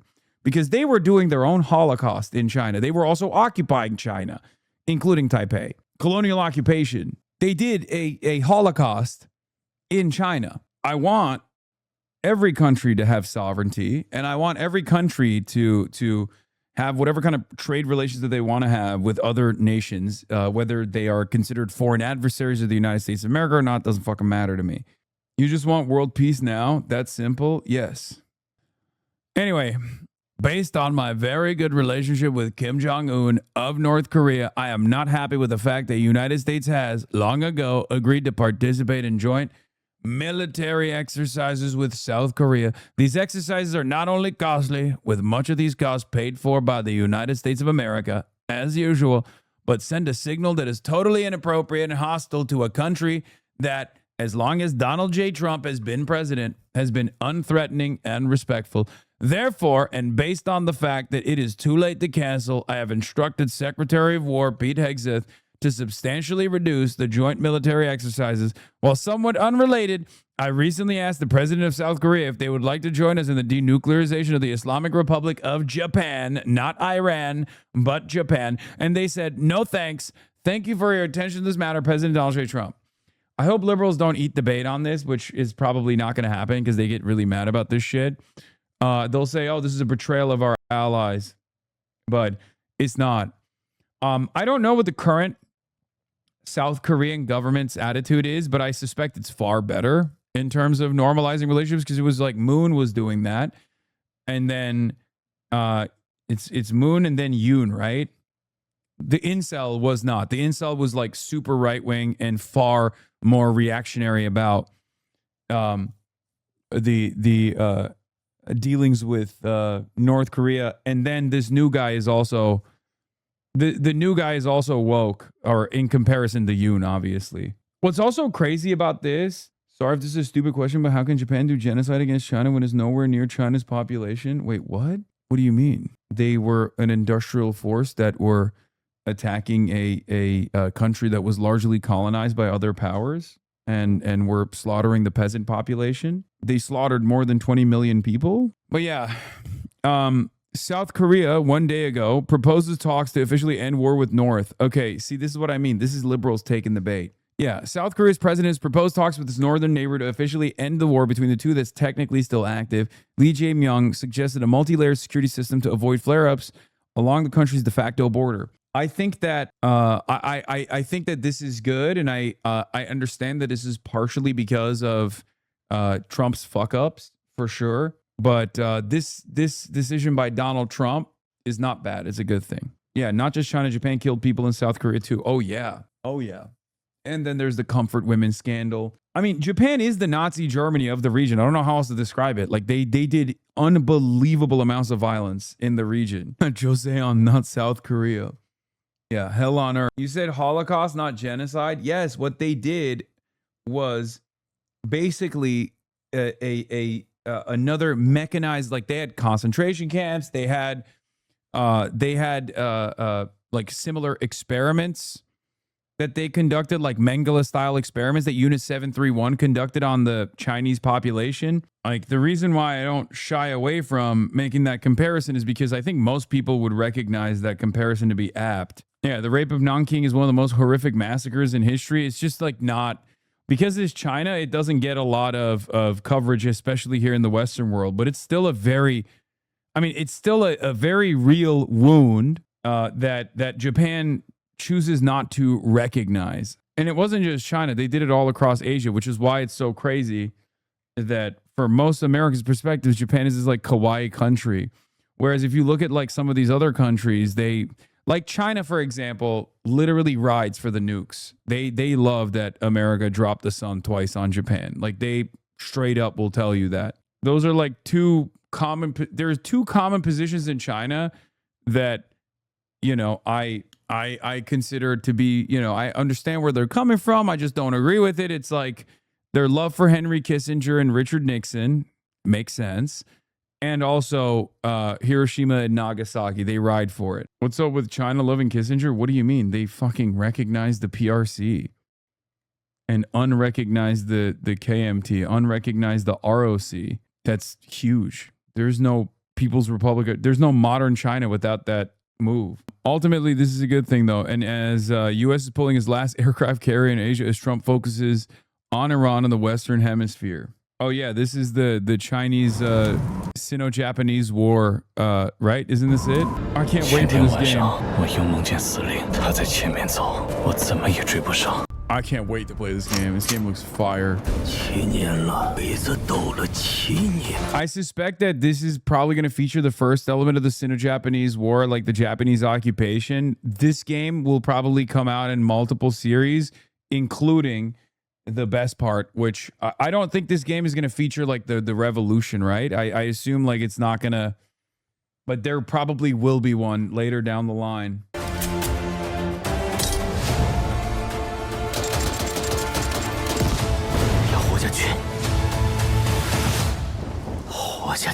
希望。他们问鬼子杀得完吗？杀不完也得死。要是中国人都投降了，那他妈还有中国吗 The Defiant. Oh, this is not the same game. It's 14 Years of Flames you wanted to play? Oh, it's a different one. Damn, they're really doing a push. Remember when I told you, as soon as Xi Jinping in the annual State of the Nation said, he brought up Wukong by name, Labubus by name, and Neja by name. I told you that they were going to do more soft power. They were going to do more like, you know, cultural products that they ship out to the West. I guess they're doing it now. This year, they're making a much larger push for, you know, cultural artifacts that you can consume. This is the one I was thinking of. 14 Years of Flames. Yeah, this one is, I think this one's even better.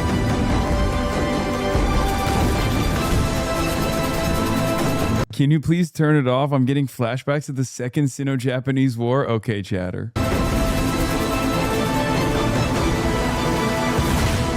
It is like OG COD. I mean, look, I love this shit. It's the same reason why I love Wukong as well, because like there's so much untapped novel IP in China. There is so much, like so many stories that the Western world is just like completely oblivious to. It's all novel. It's all new, which is why I think it's awesome. It's just like automatically is going to be unlike anything we've ever consumed before. Oh, this is the Unit 731 room. Yeah, this is where they find the... What's really interesting is how they will portray the KMT forces. Because it's interesting because, like, you know, a lot of these battles were being fought in unison alongside both the KMT and the communist forces, right? So it's interesting how they will... I wonder how they will portray it. Like, will there be like will they do two different campaigns, like the nationalist campaign and then the communist campaign? Watch the war movies where they have KMT in it. I haven't watched any of the war movies with KMT in it, so I don't know. This ain't World at War, buddy. No, because by the end of the revolution, most KMT soldiers with PLA probably won't be too harsh on them. I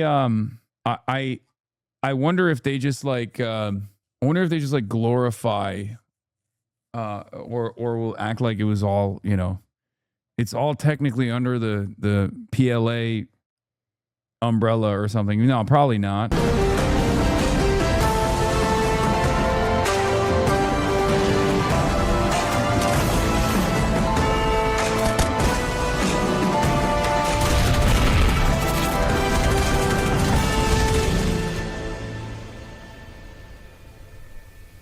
So 死了，一切意义都没了。我们的追求一致，过上舒服的生活，不是吗？健康满足，如今的繁荣与进步，我们的都是亚细亚同胞，共保和平，才能共荣大东亚。I have no idea what the fuck he's saying. 周队长已经加入了我们。赵兄弟，要是不嫌弃，就请来担任皇协军队长。今天晚上，我们得先去喝两杯。On the translate, okay, fucking calm down, okay? Calm down. The Steam page says it will follow 6 different characters through all 14 years of the war. It's gonna be fucking awesome. Are you even trying to learn Mandarin? No, shut up. I want to. The United States literally took surrendered Japanese soldiers in China and recruited them to fight against the communists. I don't know if they're gonna have kill streaks. I can't wait for you to not play it. I will 100% play this game. Are you insane? I will 100%. I play Wukong. I'll play this game for sure. Same person, this third party that they hired, who was literally didn't have the same exact handwriting, and they tried lock them up. Thousands of signatures across Massachusetts were then considered moot because they were literal dead people from all across the state, and those are 2 Republicans. Right. And you have, I mean, there are countless instances of Republicans, not just Donald Trump, trying to subvert American elections, and I think that is one of the most authoritarian things that anybody in this country can do, is to subvert the free and fair elections of the United States. I think certainly that we have a problem with 2 ancient political parties. I think the real big picture is here, and I'm not saying this to dismiss your anger over what these Republicans did. You're certainly warranted to believe that. I agree. I think they should go to jail for that stuff. The problem is both political parties are playing this procedural game of trying to steal elections through through procedure instead of convincing people. The Republicans are redistricting in all of these different states to give themselves. January 6th was procedure. I'm talking right now about both parties. Yeah, certainly January 6th was a riot, and it was very, very bad. We can agree on those things. I'm saying that both parties have these procedural efforts to increase their ability to win elections. Right now, Republicans are redistricting I fundamentally disagree with that, because Republicans were the ones that voted against a bill to ban gerrymandering federally in the United States. Republicans were the ones that being nothing. That's as bad as a bunch of people storming the Capitol. That's terrifying and substantially worse. Physical violence.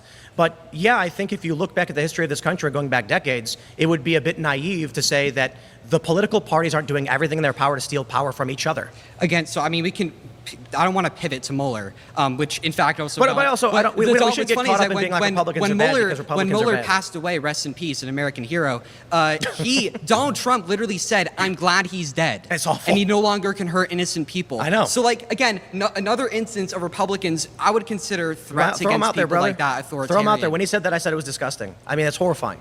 But it doesn't change the fact that Bernie Sanders had the election taken away from him illicitly. I think in 2016, I was fervent for Bernie. He was talking about securing borders because the Koch brothers, industrialists, wanted to bring in cheap labor. He was talking about getting better wages for the working class, supporting unions. And I said, this is the only guy who's been speaking to issues for the past 20 years that actually matter to working class American people. And what did the Democratic absolutely? And what did the Democratic Party do?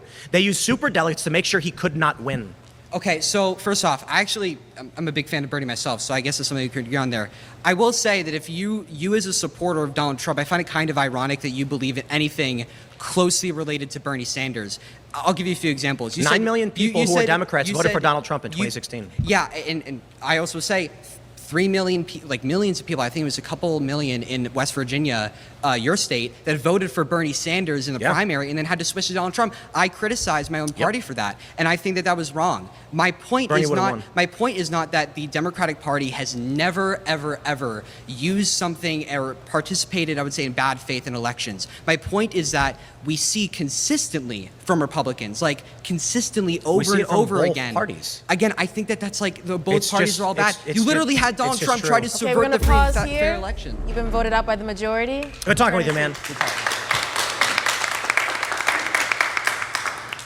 If you'd like to be the next debater, please head to the chair in 3, 2, 1. Nice to meet you. Nice to meet you. Thanks for coming. Appreciate it. So, yeah, you're not going to have me defending the Democratic Party. I mean, let's go. I feel like a lot of people, and I don't want to defend Republicans we're moving towards fascism on both sides. I do want to bring up two unique things that Trump has done that no one has ever done in the United States. I'm going to keep it $1.50. This is 2 for 2. I mean, Tim Pool's a fucking idiot, and he's wrong, and his prompts are wrong. Having said all of that, I haven't seen enough major dunks so far. It's kind of remarkable how he is capable of holding his own in a way that I've never seen from other in a way that's not as bad as Dave Rubin, right? I think he just has this way of presenting himself as a liberal, and he's kind of he kind of goes unnoticed for the most part, so people don't know what he's doing, what he said, right? So they don't know that he's lying. They don't know that he's lying. He lies about the data. He concedes on a bunch of stuff that he does not concede on when he's on his own show. So it's been it's hard to pin him down. He's Weasley. He's actually very Weasley. It's kind of crazy. And it's also partially hard to pin him down because most people don't know his takes, right? I don't think any of these guys know most of his takes because who the fuck cares about Tim Pool, you know? It's history. So 2 is suing a pollster for a poll he didn't like in the state of Idaho. And I think the biggest issue is the Israel issue. Yeah. So you have someone like Trump who, sold TikTok to Larry Ellison, and he also owns CBS News. Oh, yeah. Paramount entirely. Right. I think we both agree that's just not good, where you give someone, a media apparatus, you know, and a social media apparatus like TikTok.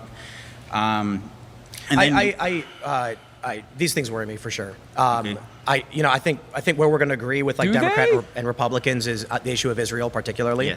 Yes. Do they? Like, really? Am I crazy? Do they? 49 state landslide?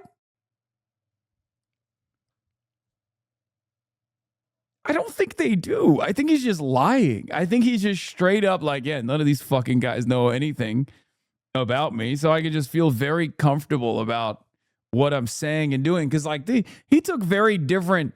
He said 49 states. He did not say 50 states. Do not lie about Tim Pool's position. He said 49 states. He did not say 50. I forget which state he argued would not go to Trump. Is he grifting to the left? No, he's just a weasel. Like he knows that people don't know his positions at all. So he just gets to present himself as like a moderate. I assume, and I guess maybe Mason could maybe Mason could speak on this. Like, did they present this as like you're debating Tim Pool, or did they say you're going to debate a moderate Republican? Or just like a political moderate? Because I don't know if they reveal who you're going to debate ahead of time, right? So like if they do, I've never done one of these. But if they tell you ahead of time, or if they told you like it was that Tim Pool was going to be, or they were going to debate a political moderate, maybe that's the reason why people didn't know. If we're talking about authoritarianism, this is why I say, like, don't make me defend Republicans. Like, there's some things I will, but the Democratic Party and the Republican Party, I feel like, as an establishment, largely align with each other, and then there are these like lesser issues that divide. And I think when you look at TikTok, when you look, I'll tell you this: the TikTok was sold explicitly because of Israel. Right. So the story is this. Initially, Republicans were very mad about TikTok because it seemed to promote progressive content, progressive ideology. Republicans had been banned. People who supported Trump had been banned. So the Republicans come out and say, we got to ban TikTok. We can't do this. Democrats said no. But then something changed. After October 7th, we saw the rise of content critical of Israel and supportive of Palestine. Yes. All of a sudden, the Democrats are like, you know what, now we agree with Republicans and we've got to ban TikTok. And then Trump comes out and says, no, we're not going to ban it, which he does not have the authority to do. The bill was passed. It was signed by the president. When Trump came in office, he was supposed to initiate that ban. But instead, what did he do? He sold it to a supporter of his to change the... What are you talking about? That was literally the purpose of the Democratic forced transfer as well. The Democrats were not going to like de facto ban TikTok. They were just trying to sell it to someone like the Ellisons. Structure of that content to benefit his worldview, which does align largely with many establishment Democrats. Yeah, I agree. And, you know, you have him sanctioning the ICC, the prosecutors. I mean, this is the fascism we're talking about. Again, not the best point to make. It's not like Brandon was favorable to the ICC. They did embrace authoritarianism a little bit there in a very Trumpian manner. Now, like they didn't. I guess the thing that Brandon did, he didn't like unwind the sanctions. Did he unwind the sanctions? I don't think he did, right? I think they just continued it for the most part. Or was there talk about the ICC being good because Vladimir Putin was being prosecuted? So. About. So when you have, you know, Russia and China that don't want to participate in the Western system, this is why. Then you have France, you know, that's trying to get away from the tech companies because our own politicians in those that legislation, they put that they were that any country that has these databases will be forced to give the data to them. I think if it is not a singular issue of Donald Trump. Like clearly the Democratic Party joined in the cheering on of the banning of TikTok because of this content. And so I think that just shows that we've got an authoritarian problem in this, you know, elite circle of whatever the military industrial complex or big banks and all of these, you know, wealthy groups. They're interested in similar things. Is he trying to present himself sincerely as a moderate? to like a new audience or something? Is that what's going on? For me, I never even thought about this as him being a moderate at all, because he's just not, and he's just fucking lying. And I thought that was almost like a joke, but maybe that's why this prompt is the Democratic Party has embraced authoritarianism. And then he's like also claiming that, don't make me defend the Republicans. It's like, what do you mean? You love defending the Republicans. We're That's going to all you pause do. here. You've been voted out by the majority. You can return to Well, your we chair. got a little bit. Nice meeting you. If you'd like to be the next debater, please get to the chair in 3, 2, 1. Nice to meet you. Gotta say, I'm not a fan of either party, to be honest. Let's go. Same boat as you on that one. Yeah. The left embracing authoritarianism. Right now, that they don't have the House, they don't have the Senate, they don't have the White House, they don't have a majority in the Supreme Court. If these guys are authoritarian, they're the crappiest authoritarians I've ever seen. They got to go back to authoritarian school and learn how to be authoritarians. Well, or how to win. Right, losing, you can still be an authoritarian. Like Nazis lose power, but they're still Nazis. Well, they're losing. They're losing at all levels. They're losing everywhere. Yeah. The Republicans crushed them, and He looks Turkish, but he sounds a little bit Australian. I wonder if he's a Turkish Australian. No, he's not Turkish. I wonder if he's just like a Aussie that lives in America for like the last couple of decades, and he like lost his accent a little bit. Doesn't mean they're authoritarians, though. Well, no, I mean you can be an authoritarian and lose, right? Okay, so there's 3 actual elements that we need. Actually, he could be Turkish. Oh my God. Türk değil, adamın adı Bayan. Bayan da Türk ismi olabilir. Need to talk about authoritarianism. One is dismantling of institutions. One is You guys can't fucking hear the Aussie accent? I can't believe it. He straight up has like a Aussie accent, but it's almost completely gone. Bayan diye Türk adı var amına koyayım. Yani bayan kadın bilmiyorum. Eliminating your opponent and suspending elections. Those are very specific claims to some authoritarians. I haven't seen elements. Who's that person again? I forget. All right, it was the same guy who weaponized the DOJ against all his political opponents, or deployed the National No Kiwi nor Aussie. I mean, dude, come on. Guard to beat down on protesters, deploy When did he ICE to deploy that to families the- and communities, or launch the SAVE This Act guy to try is- and just put voter suppression tactics in place so we could steal an election. Imprison us for 10 years for I think marching down the streets. Or tell the Proud Boys to stand back and stand by. I'm ready to mobilize you to launch another. He's not. He's Australian. He has that Elon South African. No, he's Australian, man. He could literally be an Aussie Turk, straight up. I think he's a Youper. What gives? I clocked this shit. What's his name? Someone said they have his Instagram. Insurrection, let's go, If you'd like a soapbox, Who is that guy again? I forgot. Who is that guy? If you'd like a soapbox, we can set one up for you. But if you want to have a conversation, Go I'm for sitting it. right here. Go for it. I think the position is indefensible, but I'd love to hear your take. Go for it. Well, you're allowed to not like Trump. Oh, He's his done a lot last of name bad is things. Thank you. Now, Massoudi. we were talking about the Democratic Party, the things they've done, and I think, and I'm not saying this derisively, but I think there's many things that you're ignorant of the Democratic. Oh, his last name is Massoudi. He's not Turkish. He's Australian. He's from Perth. I was right. Suck my dick. And he's not. Can't be. Turks banned from Australia since Gallipoli. Okay, you're wrong about that. He is, maybe.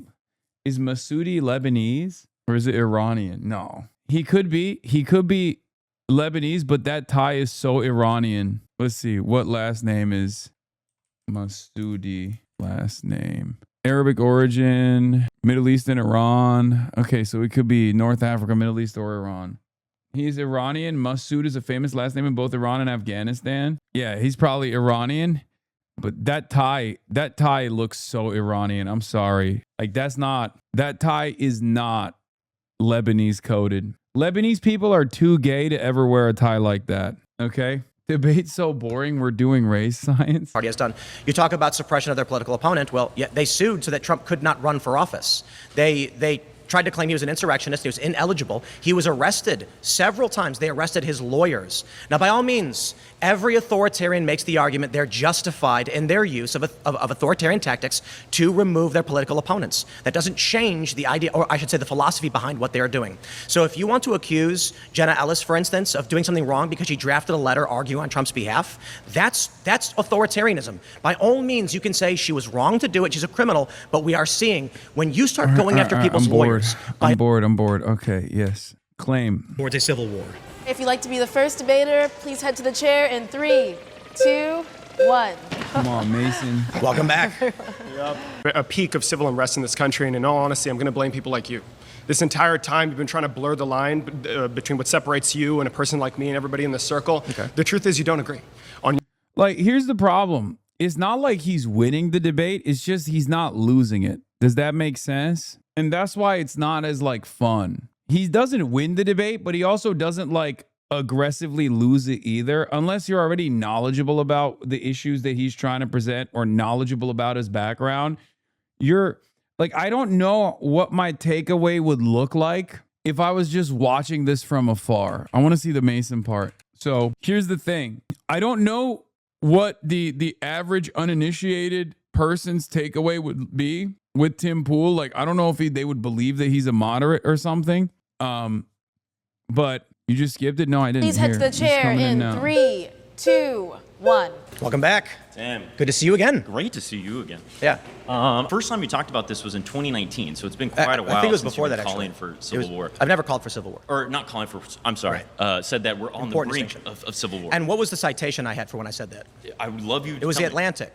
Okay. And it was a journalist who interviewed several national security experts who said that there is a range of opinions in the national security space that the U.S. is trending towards a civil war. Notably, that when you cite people like Stephen Marsh, journalist, as well as Barbara F. Walter, former CIA, the U.S. academics describe the period that we're in as civil strife, meaning there's a criteria of death that has occurred for political reasons over the past year or years, for which the next phase would be civil war. However, we'll make my point, tracking towards it, I've not said that it will happen, although there's been many people who have said that we are in a cold civil war or some kind of cultural civil war. I always caveat, because I don't actually have a strong prediction.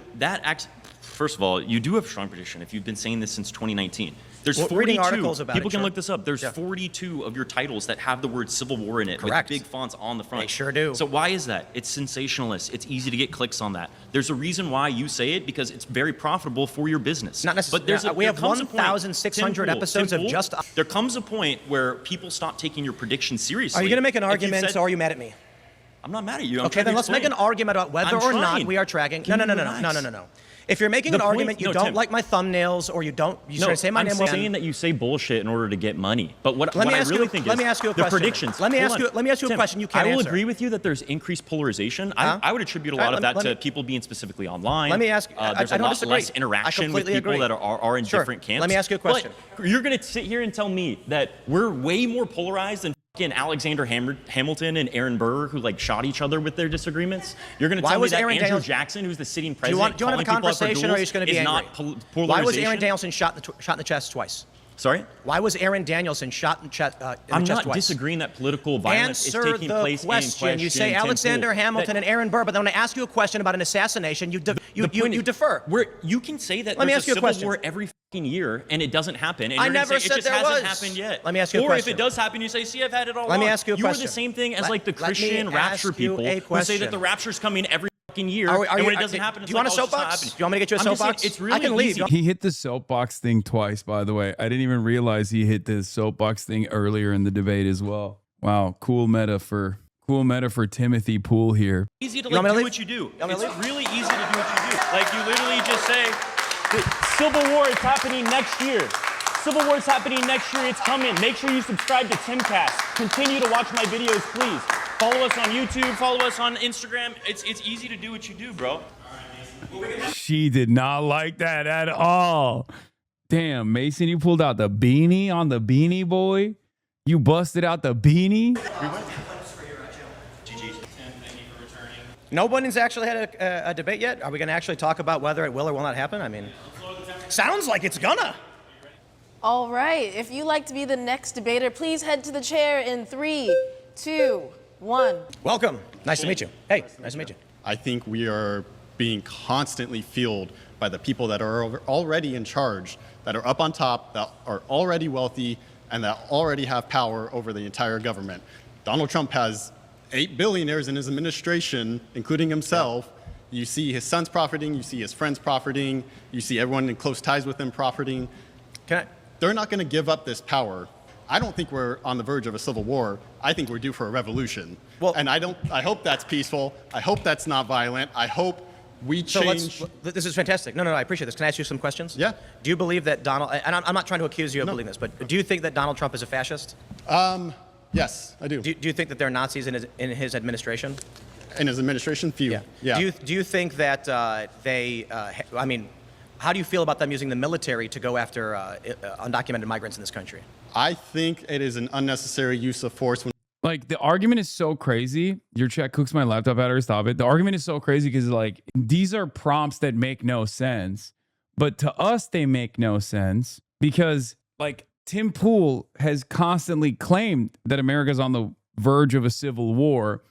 But, like, none of these have anything to do with his defense of Donald Trump.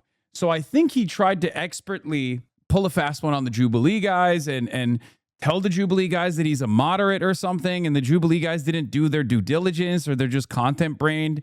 So they just let him get away with these prompts. Like, it doesn't, like, this is not really a debate. Like, the first one was a little bit more of a debate because the first claim was, the mainstream left commits more violence than the mainstream right. Like, it's bullshit, and he's trying to do a semantics argument. But even the second claim where he says the Democratic Party's embrace authoritarianism, he literally is not saying the Republicans haven't. He's just saying that the Democrats have, right? Skip to Charlie. I don't know which one is Charlie. Oh, this is Charlie. Oh, it's Sniz. The person who debated the Ulick Sniz guy. Okay, let's see how she does. To incentivize. Okay, so the whole thing about civil. I shouldn't refer to her as Sniz, but you know what I mean. I didn't mean it like that. Enemy Charlie on Twitch. Fuck. You know what I mean. You know what I mean. It's such a pivotal moment.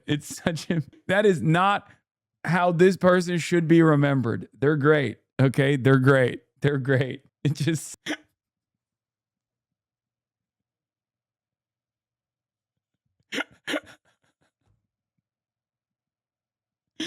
Oh no, I condemn myself.